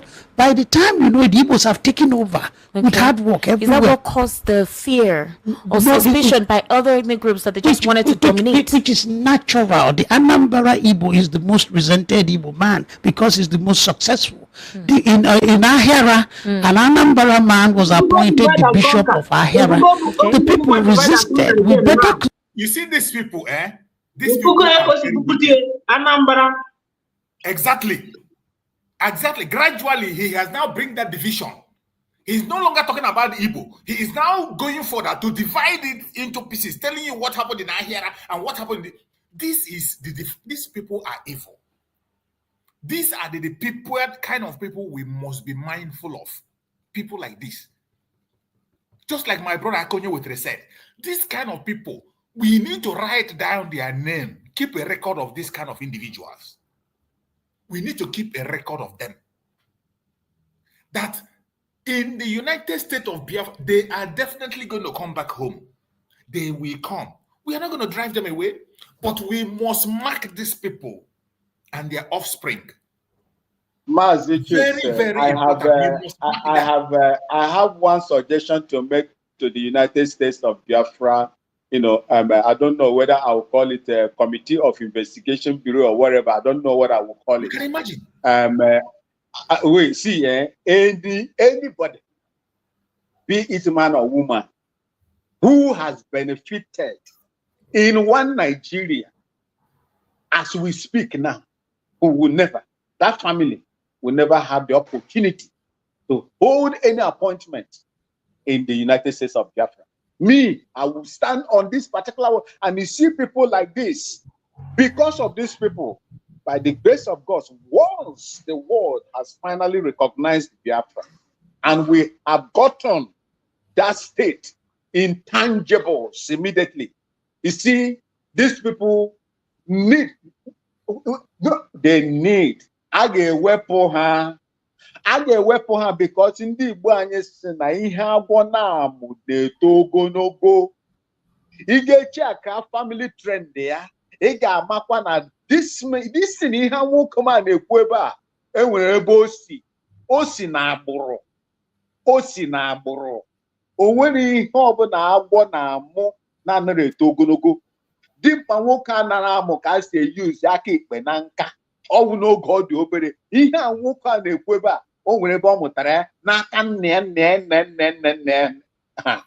Eziokwu ka m na-agwa unu. Otu amụwa na ebe a na-ekwukwa ihe a na-ekwu, na-asụ asụsụ unu asụsụ ndị Biafra of Igbo, ndị Igbo of Biafra. Otu a na-asị ya, amụrụ m ya n'oge m dị obere. Ọ bụrụ na amụrụ m ya n'oge ndị obere, ọ gara ara m ahụ ịmụta ya kịta nna agbadola 50 years. Ka m nakwa agwa unu, ndị a o nwere ebe o si. Ndewo. Thank you, my brother. It is so sad and heartbreaking, but we continue to listen. Close all the churches, then let an Anambra man come and lord it over us. People hate domination, especially by outsiders. Anywhere you go and succeed more than the indigenous people, they resent you. Not because you are Igbo, but because you are more successful. Period. So when the coup came, you must understand the coup. By the time the coup was not tribal, it was ideological. The young men were idealistic, they were sophomoric, they were starry-eyed, and they were motivated by this ill-digested dosage of socialism. That's why they were leaning towards Awolowo, who claimed to be a socialist, okay? But whatever the motivation of the coup was, at the end of it all, as the dust settled, you had decimated their military and political leadership. You have killed Tafawa Balewa, the prime minister. You have killed Ahmadu Bello, the coup killed this one. And you had killed their 4 highest ranking army officers, Mai Malari, Kuru Mohammed, Lagaman, and Pam, without killing your own leaders. So the seed of suspicion was sown. There was therefore to be trouble. Whether how or when was a question of detail. So with time, the Northerners fought back. So the North, we must do this for the good of the Igbos. When you tell yourself the truth, you're not helping your opponent, your enemy. You're helping your own self. For the good of the Igbos, when the Northerners attacked the Igbos, they had legitimate grievance. You can say they... Did you hear this man? Did you just hear what he said? If I did it or underdid it, but you had killed their own leaders, and the Igbos in the North became very celebrated. You must understand the coup. By the time the coup was not tribal, it was ideological. The young men were idealistic, they were sophomoric, they were starry-eyed, and they were motivated by this ill-digested dosage of socialism. That's why they were leaning towards Awolowo, who claimed to be a socialist, okay? But But whatever the motivation of the coup was, at the end of it all, as the dust settled, you had decimated their military and political leadership. You have killed Tafawa Balewa, the prime minister. You have killed Ahmadu Bello, the coup killed this one. And you had killed their 4 highest ranking army officers, Mai Malari, Kuru Mohammed, Lagaman, and Palm, without killing your own leaders. So the seed of suspicion was sown.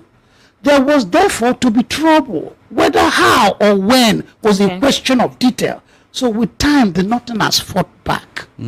So the North, we must do this for the good of the Igbos. When you tell yourself the truth, you're not helping your opponent or your enemy. You're helping your own self. For the good of the Igbos, when the Northerners attacked the Igbos, they had legitimate grievance. You can say they overdid it or underdid it, but you had killed their own leaders, and the Igbos in the North became very celebrative, singing, telling them that Saduana was bleating like a goat as he was being killed by Nzogo. If you had done the same thing to the Igbos, especially the youth, would have fought back. Now, Esther, so let me tell you, you are making a mistake.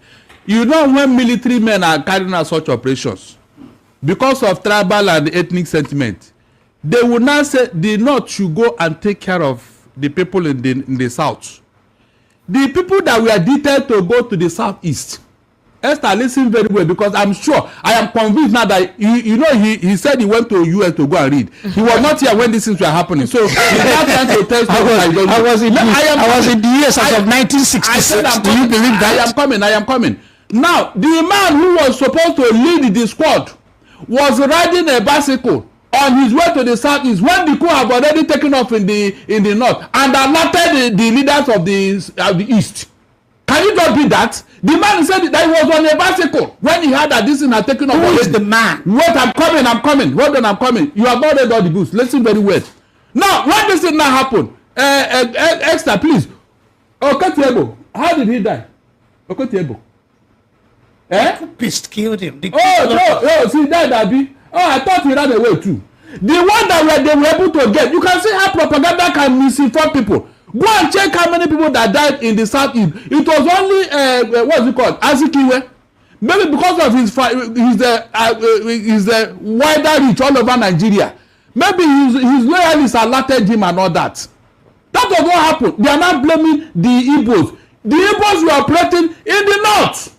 That was where they took care of things now. Mention any Igbo officer who went to the sea to go and kill anybody. The people that were assigned to go and kill people in the East, they did not do that. How is it the fault of the Igbos? Thank God he said he doesn't kill his own father. Tafawa Balewa, no single bullet entered into his body. He was an asthmatic patient who died. In fact, what's his name? Shego Osoba said he saw him where he fell inside the bush. Shego Osoba, who pushed him inside the bush? He left the vice presidential office and went inside the bush. You can see argument. Captured Tafawa. He was running away because of the running from where? Ifeanyi went to his house, captured the body. Coup was planned by 5 majors. Nzogu was an Igbo man. Yes. Okafo, Chuka. Remember Delta Igbo, anyways. Can you imagine? Nzogu, Chuka, Ifeanyi, and Okafo. Okay, and Ademuyega, one Yoruba major. These are the people that led the coup. So those are the people we hold responsible for the coup. I don't know. After you give your own name later. Yes. Delta Igbo, mainland Igbo. When the Northerners were massacring the Igbos, they killed a lot of people at Akwa Ibom. Yes. People from Calabar, people from Ijo. To them, everybody in that area is the same. It's the same. So if I know a lady who is a friend, she lives at Mowe. They call her Mama Igbo. She's actually from Akwa Ibom. A man from Ogoja, the house has called him Igbo man. Hey, so if you call a Calabar man Igbo, and you're telling me Delta Igbo versus mainland Igbo, it doesn't make sense to the Northern. Thank God he has agreed that the Igbos were holding the commanding height. Why? How can you now make coup against yourself if you are in control? Okay, Please, how can that be possible? How can you now do a coup against yourself if you are in control? Is it possible? Unebu, who was in charge of the armory, you know that man was killed because he refused to release the key to the armory. The thing is that who caused the coup? With the leadership, with the leadership, who caused the coup? You cannot quash coup and seize power. You don't see follow the coup, but you seized power. Look at the oxymoron. Oh my God! How can you follow a coup and then seized power? Yeah, we should stop this. We should stop this cheap propaganda. So you think it's propaganda? That's not the truth. That's not what it is. What happened? What happened? Aguiyi discovered that there were several splinter groups in Nigeria, and that was why he promulgated Decree 34 to unite Nigeria, unification decree. A man who wanted to control power, will he do that? Please answer me, Tochukwu. Unification decree.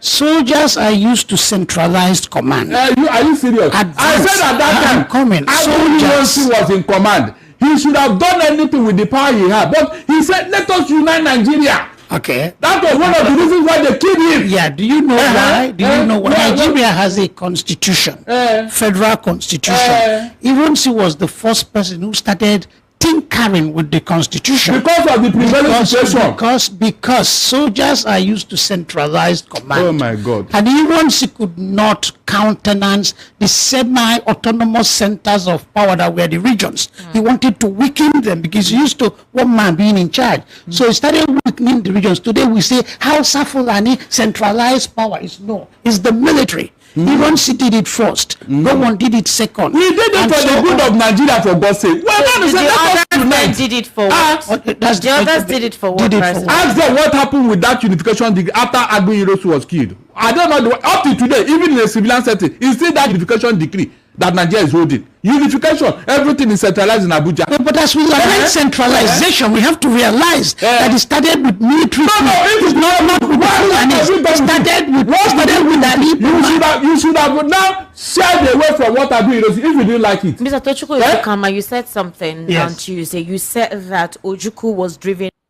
Before this Anoman, before this Anompam we speak again, please, if anybody haven't to contribute, because this thing is just a mess. It's just really plenty. I have a lot to say about this. I have a lot to say about this fool. This fool. Let's just make contribution before he continues in his blabbing. He will. These are coming, but let us just carefully within this imbecile. What Mazichuk? You see this imbecile. Can you hear me? I can hear you loud and clear. Go ahead. Okay. You see this imbecile that is talking here. Darlington asked him, if you were the head, Igbos were controlling everything in that setting as at that time, why will you now destroy the house that you are living in to come and live outside so that rain will be beating you? Do you know? You see, when I made my submission here, Aguiyi, when I spoke about unitary system of government, he was the one that introduced it. What did I say? I say he is not alive today now to tell us the reason why he did what he did. Is it not what I said here? I prefixed my statement based on this. He did it. He did not. You know. Uncle Max, no best. Do you know that Aguiyi wife, is it 2 years ago or a year ago, complained about this thing you are saying? When he said that Nigeria now had betrayed dear, did you come across that news? Maybe 2 years ago or thereabout. This thing now. I saw when the wife came out to say some certain things, and even I think I had the opportunity to see his house, current house now. If you go there, it's an eyesore. See, what I'm trying to say is this: Aguiyi, with the prevailing situation in Nigeria as at that time, he did what is. If he were to be alive today, probably he will give us reasons why he did what. Remember, the reason is clear now. It was for unification. The situation that warrants that after that very war, there has to be unification to unify the whole people and make them one. Yeah, Mazechuk, see, if you remember, the political restiveness of Nigeria that brought the coup started from the western region, Akintola and Awolowo. Exactly. That was the beginning of the problem. Just like the way it's smoldering now in River State. Oh. You see, the same way it's doing in River State now. That was what happened. People, look, Yoruba people were wetting themselves with acid because of politics. The North was also, holding and holding their own, rehearsing it, how they are going to make themselves, known to the political limelight in Nigeria. That is the reason why you see Ahmadu Bello begin to speak the way he was speaking that time. There were total confusion all around the federation. The only place that was the safe haven that time was the eastern region. That was the only place that was a safe haven, that was peaceful, relatively peaceful as at that time. So this man, the prevailing circumstances that time made Aguiyi-Ironsi to do what he did. Unfortunately, he didn't last long to now tell us and the world the reason why he did what he did. What we are doing today is just mere speculations and what we read from the books. Now, you said after all this wrong, let's say the wrong was done, Aguiyi-Ironsi, the 5 majors, they committed blunder. If people commit blunder, is there no room for settlement? Is there no room for settlement? The Eburi Accord, they came. You see, the Eburi Accord, they came. Is it not part of the settlement and to right the wrong, to right the wrongs of the past? Is it not what you people? Is it not what they came to Eburi here, Eastern region, to come and do, close to Akosombo? Is it not what they came here to do? When they went home, did they carry it out? Why will you now? Wrong. Let's agree. Wrongs were done in the past during Aguiyi-Ironsi's time. But when Ojukwu and Gowon came here, what was the purpose? Is it not to come here and right the wrongs of the past? Did they do it? Who are the people that reneged on that peace accord? So why will you now be going back to go and blame the other people? Ojukwu had a very important role to stop the coup.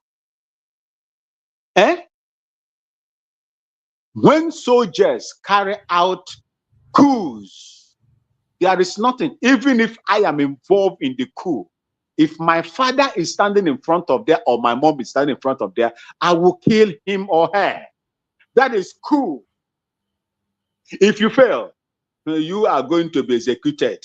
That is the price you pay for carrying out a coup. It is not a small thing. When soldiers organize themselves and carry out a coup that is bound to be successful, my brothers and sisters, even if it is your mother or father that is there, you will kill him or her in order to avoid being executed. Once you fail in that coup, it's treasonable, and the punishment is by firing squad or death by all means. That is how it is. If this man that is there now, that is speaking this falsehood, could say that was, despite what other notable Nigerian and active participants of those coups as at that time said, why did he not christen the rest of the coups that has happened in Nigeria in line with the ethnic groups that carried them out and those that benefited from it? Why is this man, picking and choosing which one to? Was it sent to that studio to just denigrate the Igbos? Part of Biafra? Was he bankrolled to do this? What was the motive of this? Or was he looking for political appointment from the Caliphate North that is controlling the government because he was speaking the truth? Then he wants to be for him to, for them to see him as someone that is like Obi, Anko, Atoeze, Anko, Okora Awusa, Anko, Uzodiekwesu, Anko. Is that what this man is trying to do? You failed. We are 20 steps ahead of you. We will debunk you and we'll make you useless in the eyes of the world. Thank you. Thank you so much. Let's hear from Bob Greg. We have to make it short because we're going to be rounding up. We're almost here now for 4 hours. Maybe we're not going to finish this video. We can continue from the video by tomorrow to make sure with it, because there is a lot of information here, a lot of lies that this man has paid. Greg, let's hear you. One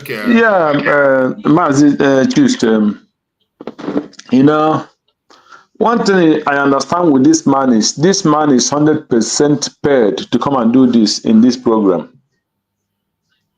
So he is paid to come and do this, because what I want to understand is this recruitment that the Igbos refuse to join the Nigerian army. This thing touched them. It touched Nigeria. It gave them a sign. It's a very big concern to Nigeria now. If you must understand it, Nigeria is now getting the picture. Now they understand that our declaration on the 29th of November is not a joke. Yes. So we have to understand where all these things are coming from. So this man you see here is paid for this program. Don't think that he's going to stop only in this place. So he's paid to come and do this, and that is what he's paid for, to come and do, and he will continue. So, but my joy is is Nigerians and the world is now getting the picture that the Igbos, the Biafrans are no more interested. That is my what I can the only message. The Igbos youth have given them that we are no more interested in Nigeria. So if you come in the whole Igbo region, Igbos cannot be less than 70 million people. And you come in the 70 million people, you want to enroll people in the military, and it is only 200 people that accept to join you as Nigerian men. That shows you that you have failed, and they are no more part of that country. Everybody cannot understand or join Biafra the same day. No. So Nigerians are getting the picture that these people are no more part of them. So, and that is the message. The message is very, very clear. So if they like, let them go and pay any person to give him his name that speak Igbo. Let him go to CNN to talk whatever jargon he wants to talk. Me in person, I'm not interested. My joy is that the message is gone, and the whole world have had it, that the Igbo youth is not interested in Nigeria. They are no more interested. We are no more interested. We have left Nigeria, and our focus is on our freedom. So anything outside that makes no sense. So that is my own take, and that is where the Igbo youth is standing today. So let them run from now to 20 the whole television, the whole world. The Igbos have taken their stand. The Biafrans have taken their stand. The youth are no more interested in Nigeria. Full stop. So let them. The earlier is better. Let everybody go home and solve his problem.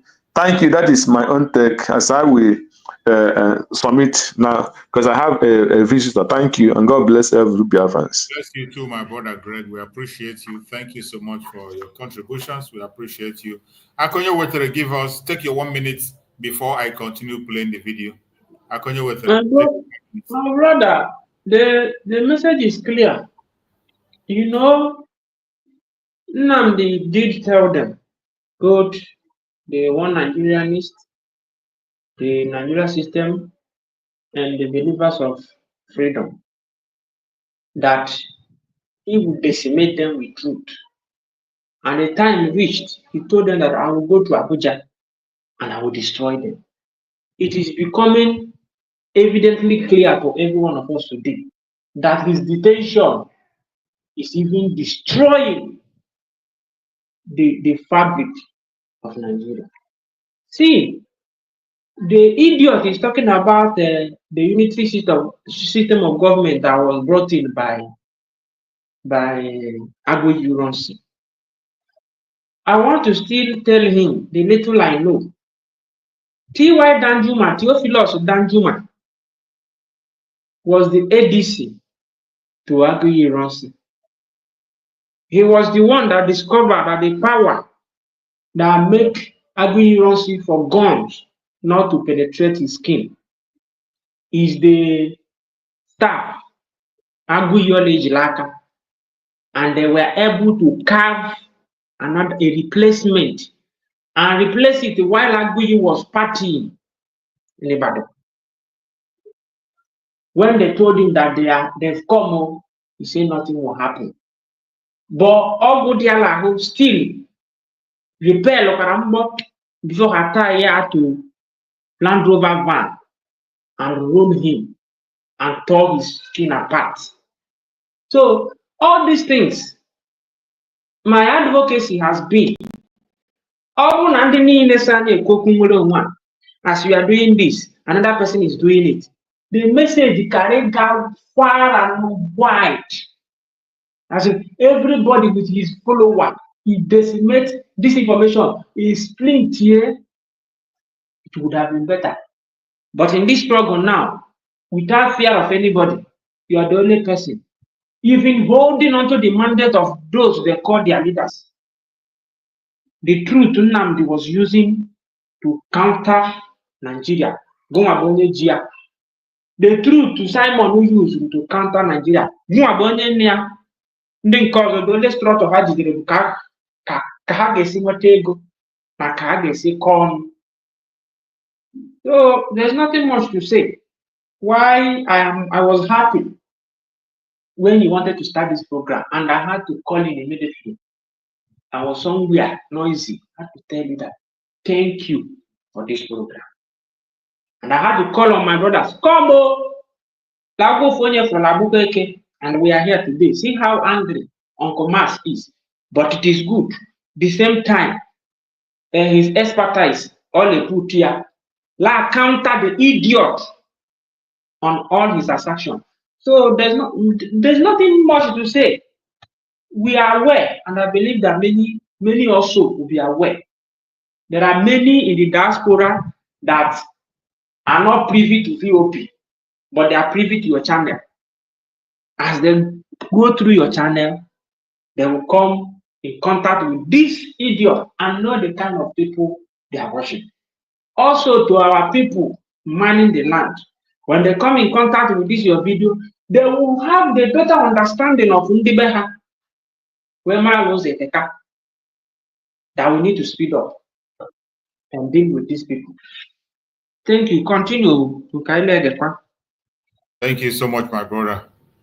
By an ideal that he led his people to the slaughter and then ran away. Now, you made that statement in regards to the fact that he did not listen to the elders. Yes. He was very stubborn. Yes. And when you don't listen to elders and you get into trouble. You get into trouble. Stand into an abyss. Esther, what do you do if you are watching? If you're a leader and you watch the corpses of your kinsmen being brought back from the north without their head on, every day they are bringing train load of Igbos in the north who were being shipped down to Ojukwu was receiving them at the Overell Omoahia. Ojukwu was receiving them, and that was what angered everybody when Ojukwu was dilly-dally. Now, remember, Babangida said that what caused the coup was Gowon could not protect the Igbos. What caused the war? Is there in the book? What caused the war? What caused the war? Okay. I don't like the way you are shying away from the truth. I don't like it.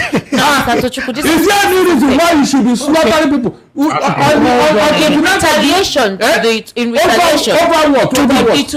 retaliation to the coup that was orchestrated by Kaduna Nzo. It happened to be that the Northerners went overboard, and you can say they went overboard. Yes, but they have legitimate. There was no legitimacy here. There was no overboard. It stemmed from something. Listen. Barris, I'm coming.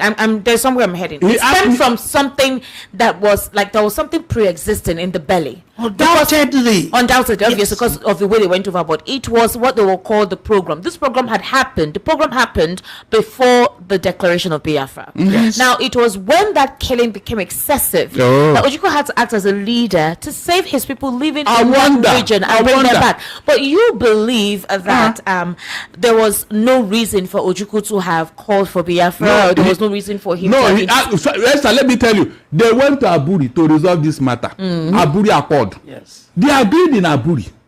Everything was agreed upon.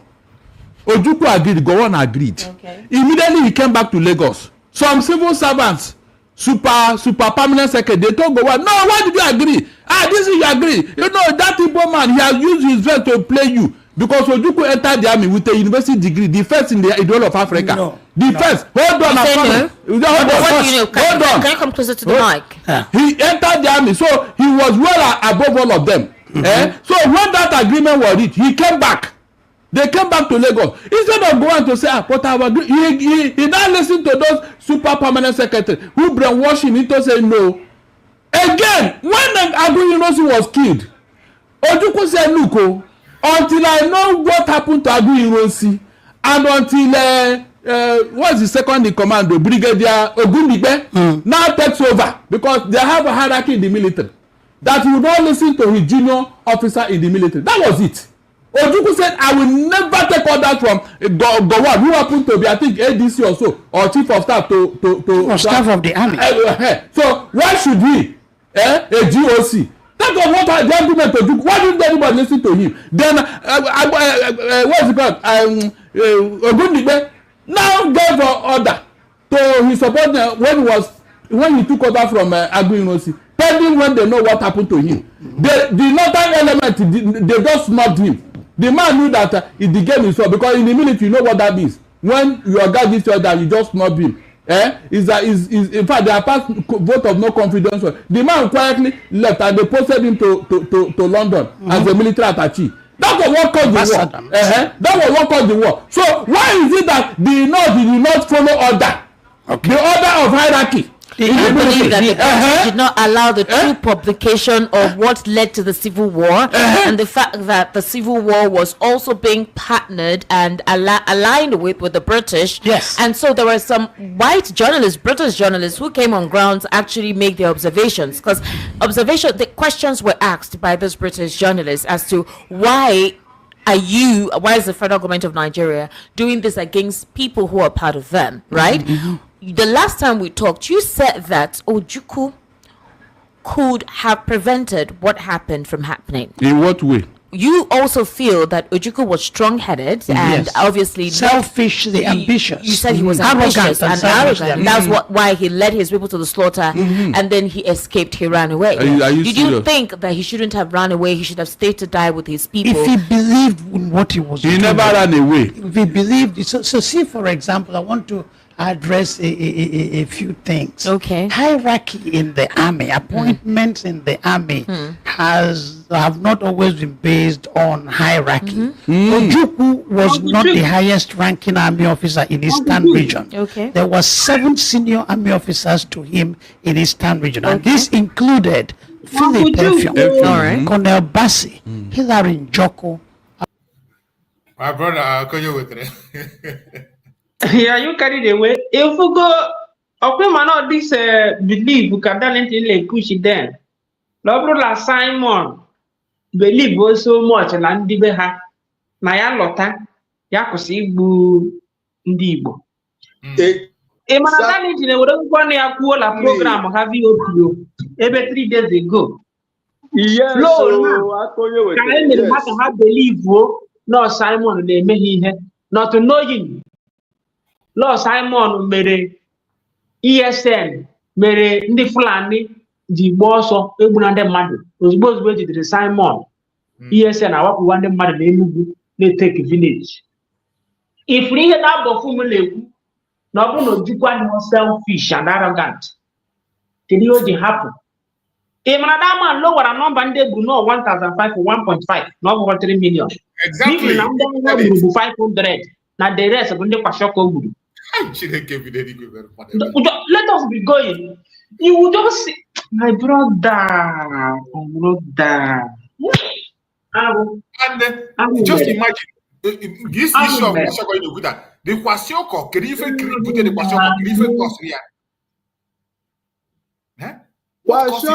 You see, starvation is a strategy of war, Mazi Chooks.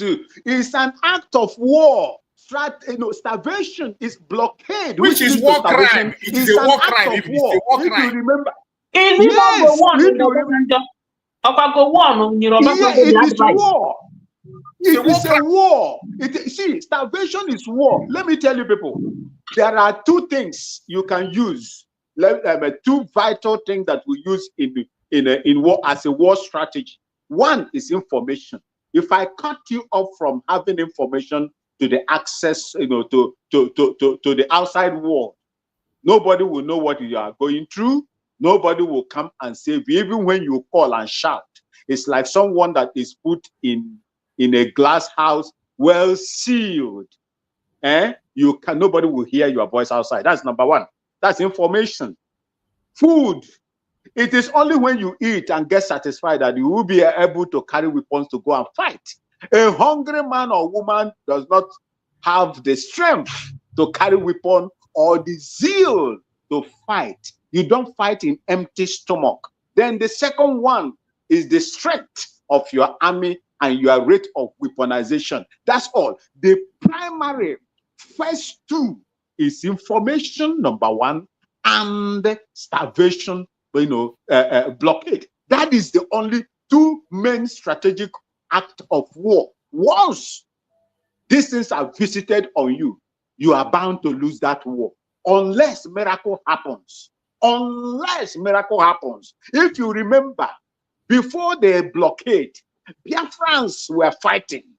Food relief were coming from Equatorial Guinea, from Cameroon, from, I think, Ivory Coast as well. They were sending. Then France was also sending relief material. I think Medicines Sans Frontières were there. I think Adventist Relief Agency, ADRA, was also there. Then the Catholic Relief Mission, Catholic, is it a CRC? Catholic Relief something. That is the Catholic. They were also there that time.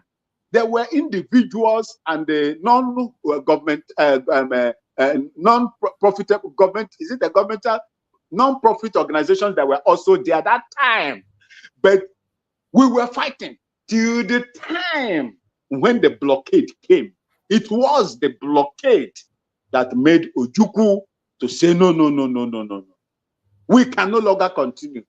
And he has to leave. Because if they have captured him, they will share his body parts across the 4 regions or the states after that time. They've created, I will count Eastern region, Midwestern, Western, and the Northern region. 4 regions at that time. They will share his dead bodies, his body parts across.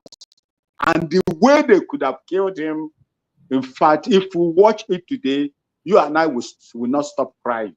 And he left. Okay, so that is the thing. Thank you. Thank you so much, my brother. I appreciate you. Let's go the last round, and maybe we will stop it here and continue tomorrow because we'll spend. I normally remember 5 of them. Imo, Imo, as we later called him, and one other guy. So why did he choose a lower officer to make him governor? Because in the West, Adebayo was the highest ranking. He made Fajri. Okay. So that Gowon is not my superior and therefore cannot be head of state was cheap propaganda. In the US, President Nixon had promoted Alexandra Haig, who was a junior major general, to a full general and made him deputy chief of army staffs. He had to overpass almost 200 generals to do that. So that was not an issue. It was an issue then. No, it was not an issue. It has never been an issue in the military. So let me, as I said yesterday, you said go on implemented the Aburi Accord. He didn't. Google Decree 8. The if he did, there won't be any war. Excuse me. You think he implemented? I know he implemented. He watered it down. He watered it down. He did not do because from what it says, when he returned from Ghana, he sought advice. He sought advice from his advisors, and his advisors told him every sane leader will consult his advisors on such a matter. His advisors told him it's all fine, but so clauses are dangerous and will cause the disintegration of Nigeria. Therefore, one said any region has the right to secede at any time. He cancelled that in line with the advice of his advisor. The other one says the federal government under no circumstance can impose a state of emergency on any region. He can't. There were 74 articles of the Aburi Accord. He implemented 72 and cancelled 2. Ojukwu's advisors told him to accept Decree 8 because Gowon has gone more than far enough. He refused. Okay, so Gowon implemented the Aburi Accord. And if Ojukwu did not declare Biafra, many Nigerians were sick and tired of northern hegemony. That's why you had the TV uprising in the Middle Belt. And they wanted to work with Ojukwu to challenge northern hegemony. Okay? But and they say, let's work together. So if you did not declare Biafra, Eastern region would not have been attacked. Think if that Gowon made the point. Okay. My colleagues and I will go anywhere in search of peace as long as nobody tried to dismember Nigeria. Gowon kept saying that. I will fight you if you dismember Nigeria. The minorities in Eastern region will oppose to Biafra. We want our own state. The African head country, the African Charter said that the boundaries created by the white man is unjust. But let's accept them that way. Are you serious? Can you imagine? If we go to tinker with it, we'll cause more problems. So OAU was opposed to Biafra. The British government and the American government, the British government and American governments were, through the ambassadors, objected to secession, like I said, when Moritala and co. So they were opposed to Biafra. So why wouldn't the British help Nigeria to remain united when they were opposed to Biafra? So it's Biafranism that cost us all our problems. There would not have been war. And if there was any war before Biafranism, if we as Eastern region versus federal government, many non-Igbos would have come to fight, help the Igbos fight the what they call northern hegemony. So the problem of the Igbo man is Biafra. In Zaire called Congo, there was an attempt at secession. It led to a war. In the U.S., southern U.S. wanted to secede. It led to a war. In Sudan, Ethiopia, across the world, secession led to war. So why did Ojukwu expect his own secession to elicit an applause from the federal government? Fine. It was secession and Biafra is the problem of the Igbo man. And until we snap out of it, it will consume us if we don't take our time. Fine. Listen very well. You see, I will stop this program here. We will continue from here tomorrow. This man has spilled a lot of lies. Let the balance respond. We're already there now. Okay. It is very, in fact, it is very, very annoying when people wallow in ignorance. When people who have seen ahead are telling you, they say what an elder sees sitting down. A young man that climbed Irokoti will not see it. Ojukwu saw ahead. The so-called one Nigeria you are talking, are you in one Nigeria now? Done. This thing that you are talking about now, all those people who opposed Ojukwu that time, are they not regretting it today? Esther, are you in one Nigeria now? Talk truth. Tell me the truth. Is Nigeria united as I talk to you now? So these other people that have surrounded Nigeria now and are killing everybody, yes, it is their right to do that. Esther, it is their right to do that. You can see what we are talking about. You can see what ignorance has cost us. Imagine if this one was done peacefully in 1967. We won't be where we are today. These people that have surrounded Nigeria and they are killing people on daily basis in numbers. Who is talking to them? Esther, who is talking? What is their intention? What is their mission? Is it not to take over Nigeria? Esther, is it not to take over Nigeria? Or do you need any other soothsayer to tell you that? What are they? Is that people from outside? Who what? You say those are surrounding Nigeria. Yes. Who Call their name now. No, you don't know their name. All of a sudden, you don't know who are surrounding Nigeria that are killing people. You don't know who killing people in Plateau. You don't know who killing people in Benue. The Fulanis are killing people. So what was their intention? But everybody wants terrorists. Everybody wants to be ethnic profiling against anyone. The terrorists, Fulani terrorists. Fine. If you don't like Fulani terrorists, don't invite me again. Okay. They are Fulani terrorists. Now listen very well. Esther, where did they come from? Were you not in this country where some northern leaders told you how they went outside to bring the terrorists into Nigeria? But the terrorists are terrorizing across Nigeria. Why is it the peoples that find their solution in one fantasy country? Every other person is seeking solution in Nigeria. But are you saying the bigotry? Are you saying the bigotry, the hate, the isolation, the the stifling, the under economic development and under representation currently going on with those from the southeast is their fault? No, it's our fault. It's our fault. We're talking about the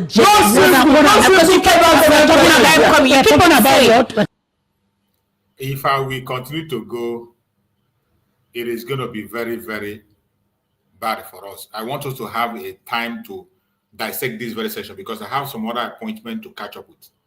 So I want us to stop it here, so that tomorrow we have some more. Master, can I just make my final submission so that I'll go? There's another place they are inviting me to come and join and speak there. So I want to go there on space and let me see what is going on there. So someone just sent me message right now from my DM. He said I should come. I saw a pop-up on my screen. Can you permit me to go, please? Okay, no problem. It's okay. It's well. We've actually done it, so by tomorrow we can proceed more. Yes, I won't spend much time. You see, let me tell you, as we had it in the days of Noah, so shall we have it in the days of Mazi Nnamdi Kanu. So there is no way you will do away with these people. The only prayer that I am praying today is this: I have listened enough of the insult from this man. This man said that President Wilson promoted somebody from Major General to General. For what is a Major General? A Major General, he jumped to Lieutenant General to 3-star, then to General. What was the basis of promoting that man from Major 2-star General, jump 3-star General, then to a full General, 4-star General? What was? He did not say it. There are exceptions, and it doesn't mean that those that were all his mates will be secluded or put behind. That is that. All their respects and everything will be given to them. In the system Nigeria, where this man does not know that it works differently, is that once a junior is promoted, it is an indirect way of forcing the seniors to leave. To resign. Let him go and read. The man that is appointing that junior will not come and say, oh, I want to retire all of you. Maybe he will not summon the courage to do that. But he will just pick up a junior and appoint them. Then all of you will be under the junior. If you don't like, you put your paper and resign. That is how it is done in a very crude, barbaric, and wicked manner. Look, let me tell you, if you go, check Ojukwu credentials. You see, I don't know why this man is saying, check Ojukwu credentials. Ojukwu was the first quartermaster general, black, that finished from Sandhurst. I don't know if my history is correct. Very correct. The first quartermaster general, black, known in Darlington said it here. Darlington said it here. Good. First quartermaster general. How will you not come and use seniority to take a man who is qualified? There are criteria for you to elect someone: fluent, educated, and what do they call it? Year of experience and excellence. These are 4 of the things that you use to you know, myself, I had mates. I had mates when I joined, and those that were ahead of me. But when because of my activities, field activities, because of how I was excelling, I was gaining ranks by automatic promotion. That is how it is. So I do not know where this man is getting this. See, we cannot do away with this kind of elements in Biafra land. They are the people that will always stand there to, you know, destroy whatever that we are building. But we must be resolute. When Mazen Namdekanu said that we must be consistent, he has a reason for saying it. I love you all, and I say, may Chukwu Kikabia continue to bless each and every one of you for what you are doing. We will continue. If we will continue to stop, to pick pebbles and stone at every dog that barks at us in this journey, in this path of freedom, it will take us so many years to get there. May God bless all of you. I remain your Kene. You have my love and my support. Thank you for having me, Mazichis. Thank you so much, my brother Max. I appreciate you for that amazing and wonderful contribution that you have made.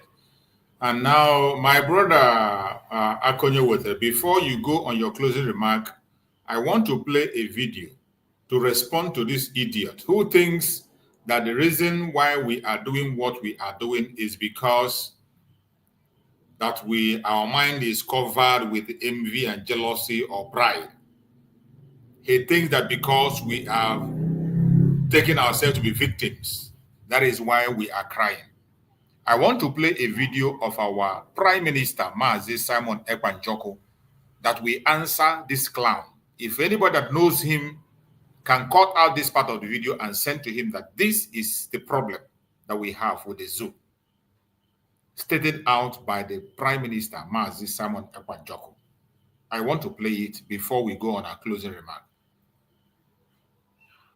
Finish authorities to release Mazi Simon Ekpa immediately. Our Prime Minister, Mazi Simon Ekpa Joko, has not committed any offense. Therefore, we demand for his immediate release. Free Mazi Simon Ekpa and free him now. No hand must stop Mazi Simon Ekpa from exercising his duty as a free man. Free Mazi Simon Ekpa. For those of you who do not understand what we are doing, we are fighting for our freedom. And I believe that everyone in this life and in this world, wherever where you are, the country where you reside in, have a history. Now, I want every one of us here today and those who will listen to this particular speech to note one very important fact. Nigeria state came into being through conquest. This is a fact that nobody can change. Nigeria came into existence through conquest. And the forceful imposition of foreign rule, which denied the indigenous people in Niger area the opportunity to negotiate and choose what they wanted. That is the problem. We have lived with this foreign rule and this forceful union for decades, over 100 years. That is the problem. Now, I want everyone listening to me today to also understand that after this forceful union of Nigeria, called the amalgamation, successive regime, both before and after the shambolic independence, continue to hold the state together in a similarly forceful manner, the same pattern and the methodology that the conquest and invasion and the colonizers came in with. They're taught by the forceful and the barriers of the gun, they will continue to kill people for the unity of Nigeria. That also is the problem today. So, this impression that they are creating that the country must remain as crafted from the amalgamation by the colonialists, and that this country called Nigeria unity is non-negotiable. That is also the problem. We have lived from centuries to century, and today we are in the era of 21st century. We are now in a global village where the things of the past and the things of the old are changing to become new. And they don't want to change Nigeria with the dangerous diversity that have now emanated from different angles and the different injustices and corruption, and now Nigeria have found itself to become an Islamic state. That is the problem. Now, you have heard it directly from our Prime Minister, Mazi Simon Ekpa, what the problem is. In case you do not know, go and tell that idiot, that clown, that the problem of the zoo, the reason why we want to walk out is not because we are filling our head with the fact that we are being hated or because of marginalization or whatever. No. The forceful amalgamation is a problem. We never signed up for this nonsense that is going on. And that have endangered the life of every Biafran. Now it is a matter of life and death. That is the problem. And no matter what that idiot continues to say, Biafra has been redeclared, and there is no going back. Whether he likes it or not, Biafra has been redeclared, and we are going to actualize it by fire, by force. My beloved brother DPMDrNgoziOrabueze, please give us your closing remark in 2 minutes so that we can round up and continue by tomorrow. Go ahead, my brother DPMDrNgoziOrabueze. First of all, thank you so much, Uncle Chooks. God in heaven will continue to bless you. You see? I have one mantra that I tell each and every one of you that I appear in their platform. And that mantra is that posterity is watching everybody. So if you are aware that posterity is the best judge, it will make you to tilt toward doing the right thing. And the evidence are not far-fetched. The likes of our leader, Nnamdi Kanu, when he was preaching, majority of us was not even fully understood of the messages he preached. Even the ones that you do put on the program. When I listen to it again, I gain more new meaning. So that's why I'm telling everyone that has the opportunity, my location and resources barred me from coming online. But for the fact the location and resources could not bar me from contributing in you guys' platform, I'll be doing my best. And you are doing your best. Thank you so much. I only have 2 points to add to all this. One, I'm drafting it from what our PM said. My PM, sir, they know. But what is pushing them is what Nnamdi said, that after the Civil War, any family that rose to fame, that had money, know that they are the #1 sabo that destroyed the effort of Ojukwu. Secondly, the ones that their family were poor after the war, that are behaving sheepishly and selfishly today, is as a result of their mental slavery and defeat. which lingered and lasted in them and has taken over their mind of reasoning, making them to value money over life, value fame over their existence. So that is what I've caused. So in all, it is only this exposition, the preaching of this truth, which you, our leaders, did preach to us.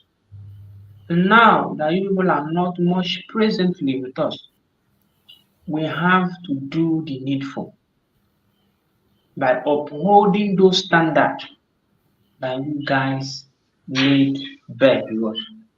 So that is what we are doing, and God will do it for us. I knew that God, the creator of the whole universe, is a master planner.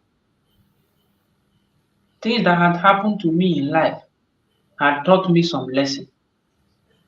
And I postulate a law that things will fall in place only when you admit that the destruction of your movement is orchestrated wholly by God. But for the fact you did not want to admit and you keep apportioning blame to people, you will remain at that spot that life pushed you to. So when they were taken, it caused a ripple, it distorts the movement. But when we realize that all things happen for God's sake, it will help us, avail us the medium to forge ahead, just as what USB is doing today, what our DPM did by leading Briggy to Latin Finland and redeclared what our leader reached for, took 1 year to organize, and inaugurated the structure he already prepared for, which is the platform we are working on today.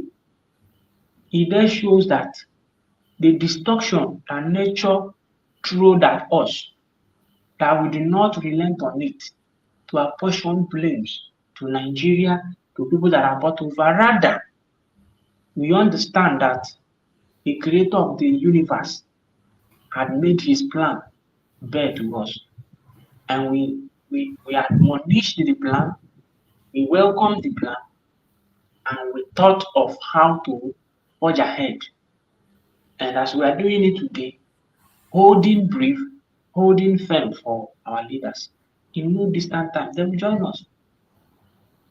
Or both of our two leaders did told us that there are two places, let me not put the third one, that is evidential.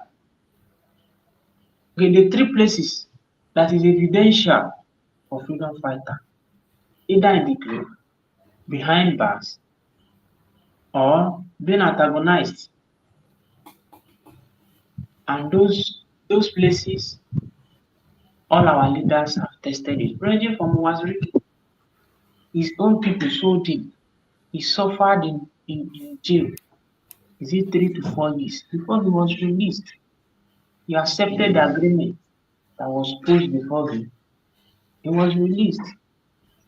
Our able leader Nnamdi Kanu has been in detention close to 4 years now, not accepting their flawed agreement. He's still behind bar. Eternally Dojuku is in the grave. PM of yesterday is behind bar. Our DPM now that is holding brief for them, the cloud is gathering that they want to lynch her again. So these are the places, the clear places of freedom fighters. Many of us that are speaking the truth, the attack is coming. So we are aware of all these things.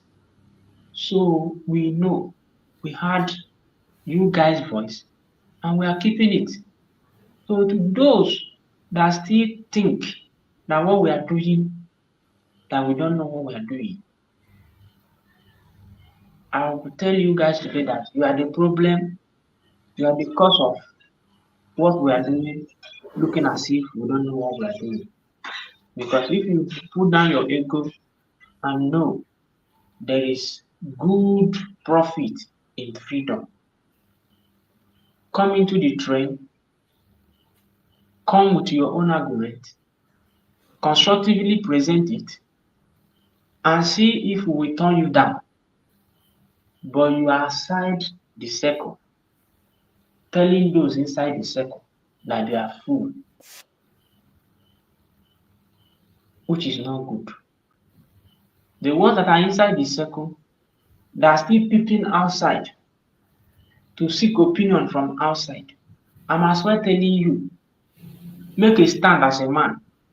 If you have come into this struggle, avail yourself the opportunity to educate yourself on what the struggle entirely means.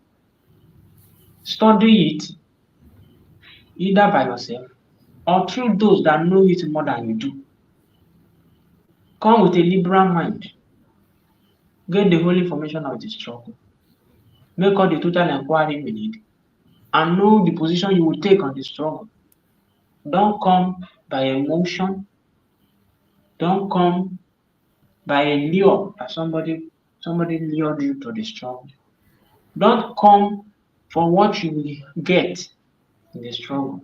Rather come for what you will do that will move the struggle. Don't come with the hope that the struggle must be achieved or actualized by you. Just come knowing that a journey of a 1,000 miles only starts by a step. Come with that knowledge that I will avail myself in this time and period, do my best. If you come in my time, I enjoy.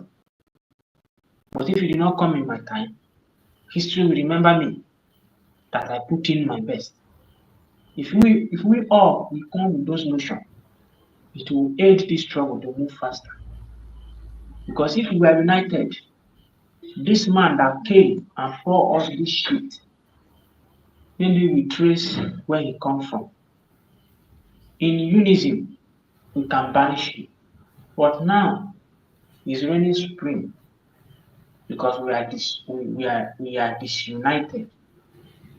If anybody should take a step of trying to rein the food in, the same brother of yours will implicate you even before the plan is appropriated. So that's the only thing I will say. There's nothing much to say. We are doing our best. You and Kuchit, you are doing your best. God will bless you. We that are doing the little we can, God will bless us. Everybody that is contributing, God will bless you. You are with COS, God will bless you. You are with Okekere, God will bless you. Beluso, me weba mehe ikwesiri ime. I am na you. You have a right to love yourself over any person. And you have a right to choose woman a boy and what you like that. Isoro Gekere. Soro ya attack ni la was US. Ogun your mind by Gekere. Ogun tools of case in London, even in the Lefanel. In Moriki by plane, in way transit in France. In Moriki by plane, in way transit in Ethiopia. In Hamabnika land, whether Heathrow or any other airport in London. Ndị leje Abuja ọ bụghị ofu ebe ka esi. Ndị leje Enugu ileje gasị n'ofu ụzọ. Una ka this struggle there. Let us fight for one thing and maintain our lane. You are choosing to follow the trail, good and fine. Go ahead, do everything that will get us Biafra. You have followed the DPMDrNgoziOrabueze. We are forging ahead, doing everything we know that will get us Biafra. I'm not attacking anybody. If I've attacked you before, sorry. You yourself also, if you have attacked us before, to apologize. Because you got on class A, class B. But our goal is to be. So I am here today. I am going back. I know. That is Rosie. No, that is what our politicians are doing. But I need at least we go. We give them our mandate. When they get to there, they say we don't know that the least that could happen here, that they will bring to us what they want for us. That is what that made us to say we want what we want. You now that have come, are you joining them by telling me that I don't know what I want? So there are much to say, but few that are an opportunity to say. That's what I'm saying. My plea is that do whatever you know is right. Disease from attacking your brother. From all this video, you know that our problem is not even your brother. Our problem is a war of conquest that Fulani is bringing to us. In Plateau, Benue, they are attacking villages. As at yesterday, they ransacked city. They are trying to pitch their camp so that they will launch attack on us. And you chose to be online cursing your brother. Instead of you to chart a path of gathering your brother, educating them as we are doing, telling them our grievances, the reasons why we want to exit Nigeria. You are rather causing commotion, as if the volume of your shouting and commotion will have any mark in our land. Thank you, my brother. That's the little thing I have to say. But Thank you. shame will befall this man. He will never see good in his life. For the fact he will change history, distortion of history has never served anybody right. Adolf Hitler tried it with the Jew. It did not end well. Name them that tried it to distort history, distort ancient landmark. They never ended well. For the fact this man, history will be glaring on this man, and for his benefit of his trust in Nigeria, he chose to distort history and demoralize his people. Shame will befall him. That's my prayer for him. Thank you. Thank you. Thank you.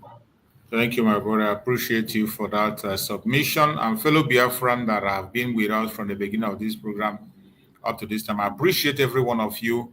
We will continue with the program tomorrow by the special grace of Chukwu Okike Abiama. There are still a lot of things you need to hear in that program. And there are so many informations that we still need to debunk. So join us on tomorrow program, same time.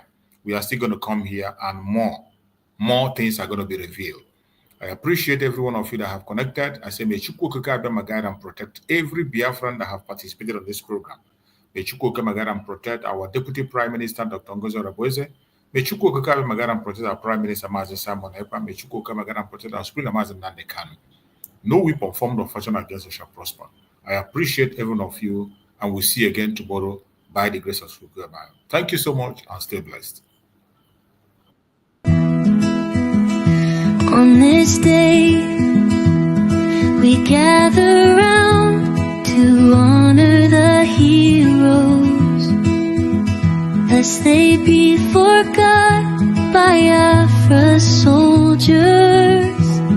To all Biafrans worldwide, from the Idoma to the Igede, the Igala to the Ogoni, the Ijo to Wanang, Orong to the Ekit, the Ikwere to the Igbo, and all Biafrans, mark your calendar. A historic moment is upon us. On Friday, May 30th, 2025, the United States of Biafra government proudly invites you, all citizens and allies of Biafra, to a 3-in-1 event to mark the Memorial Day of our heroes and heroines at the first ever Biafra Peace Summit and the inauguration of our DC administrative office, a beacon of hope, strength, and unity for all Biafrans. Government, not the citizen, build up, we stand as one, united, in our land.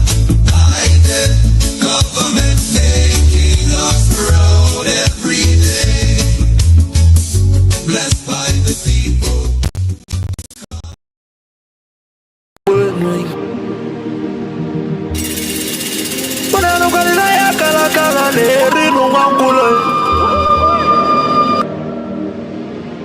nara na mose vive na kiti enui.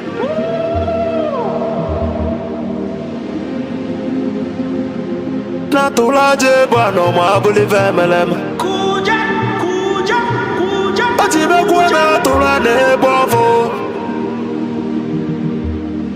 Timalugo no nugodo kokodo nyano be hule hule. Dani moda tulilu. Na ya kalakana kwa lerinu mwangulu. Ngula matali woso jere futa mbaka njuba diali. Mama abulezi okwenu. Na baka la kelwe gonezi enwe. N'ụbọchị akala kelwe gonodezi. Maka na baba n'ụwa aralu n'uteyi. Ụmụ Biafra kụnye nwe. Ụmụ Biafra kụnye nwe. Ụnanụkwara igbo n'ọnụ n'ọmụnọ n'ezi bịa kele nwe. Ono nenu lira tono na ndagulugu seji tono nugu bana tai. Kanyi wele fobi wena tabanu banyo. Makana juko no 1 million we bofu wa mabulezi okwe. Naka ni kwata milake kwa waja sienyi ka kesu ezo pabule be wero tamanu. Umo Biafra kuyenwe. Kanyi welo fobi wena tabanu banye. Makano fobi abakama. Nana nugo noe.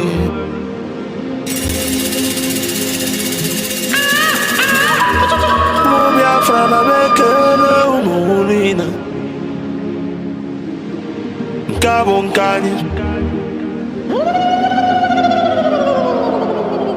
Mwadati na ijele wanyi biakeneli. Okwage bulu kwekene na fando to Biafra is our hope. And the Biafra is our religion. God in a water cheers a moon or be born here. Where see a can argue. I don't know what you quote. Ikemba one of Biafra land among them.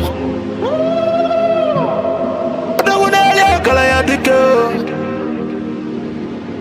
Ma fondi moji di ebu baby de beach evele among them. I was go do gweji mali bonine. The gweji malo Biafra mia. Do me go chuku. Papa gisi kene logi Philipo Efyong. Abuzi kwa mwake kuloku wekusi okusi na Biafra ye kunyo. Na yabu Biafra ya tulugo wenata. Unabulu na yabu Biafra ye kunyigo. Noko guli mwata na kanane ele. Abagisi akane logo nyendu manzi nande kano. Amadike Biafra kede dike. Amadike Biafra bialu. She has no jurisdiction to try me.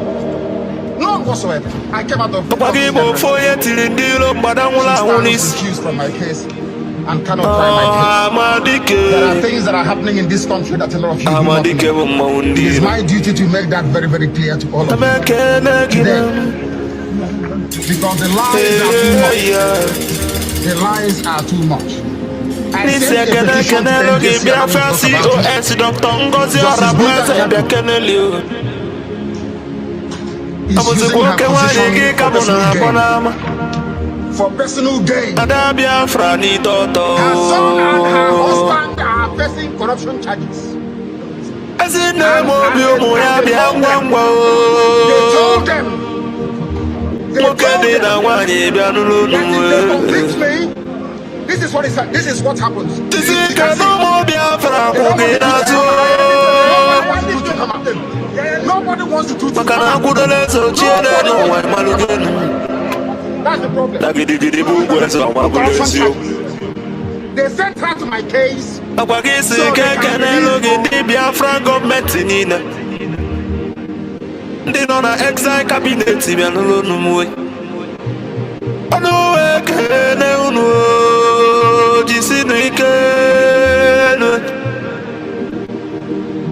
Nachukunanda na ya baunube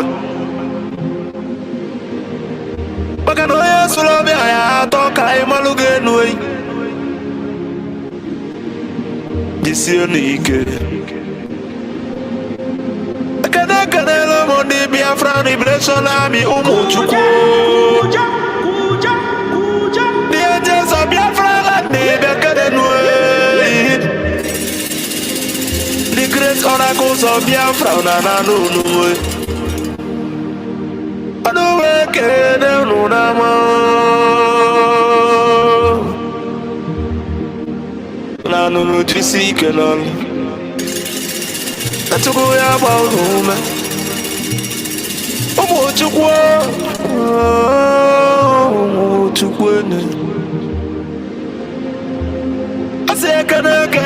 the Prime Minister H.E. Masi Simon Webber.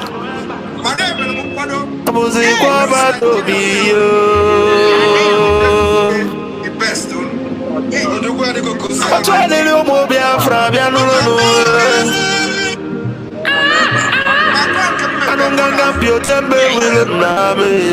I just show you will not see.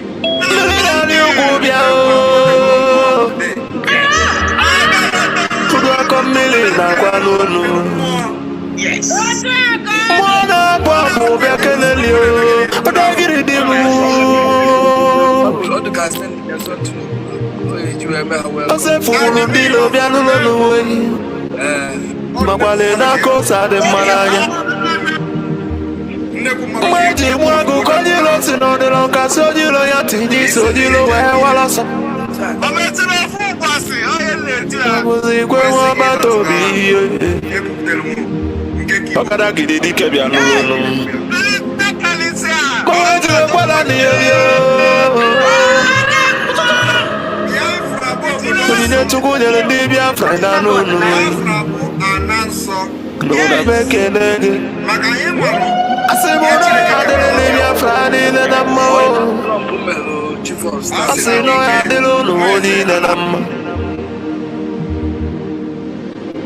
Mandanye na bono mweno udela yiwelien Mandanye na bono nudonu no mwe Makana mbona boke kwena bonike Omoya na no omoya no No bivo ye dobeli nedene no wama believe emeleme A good legacy will last forever wama believe emeleme And the remembrance of my bless you.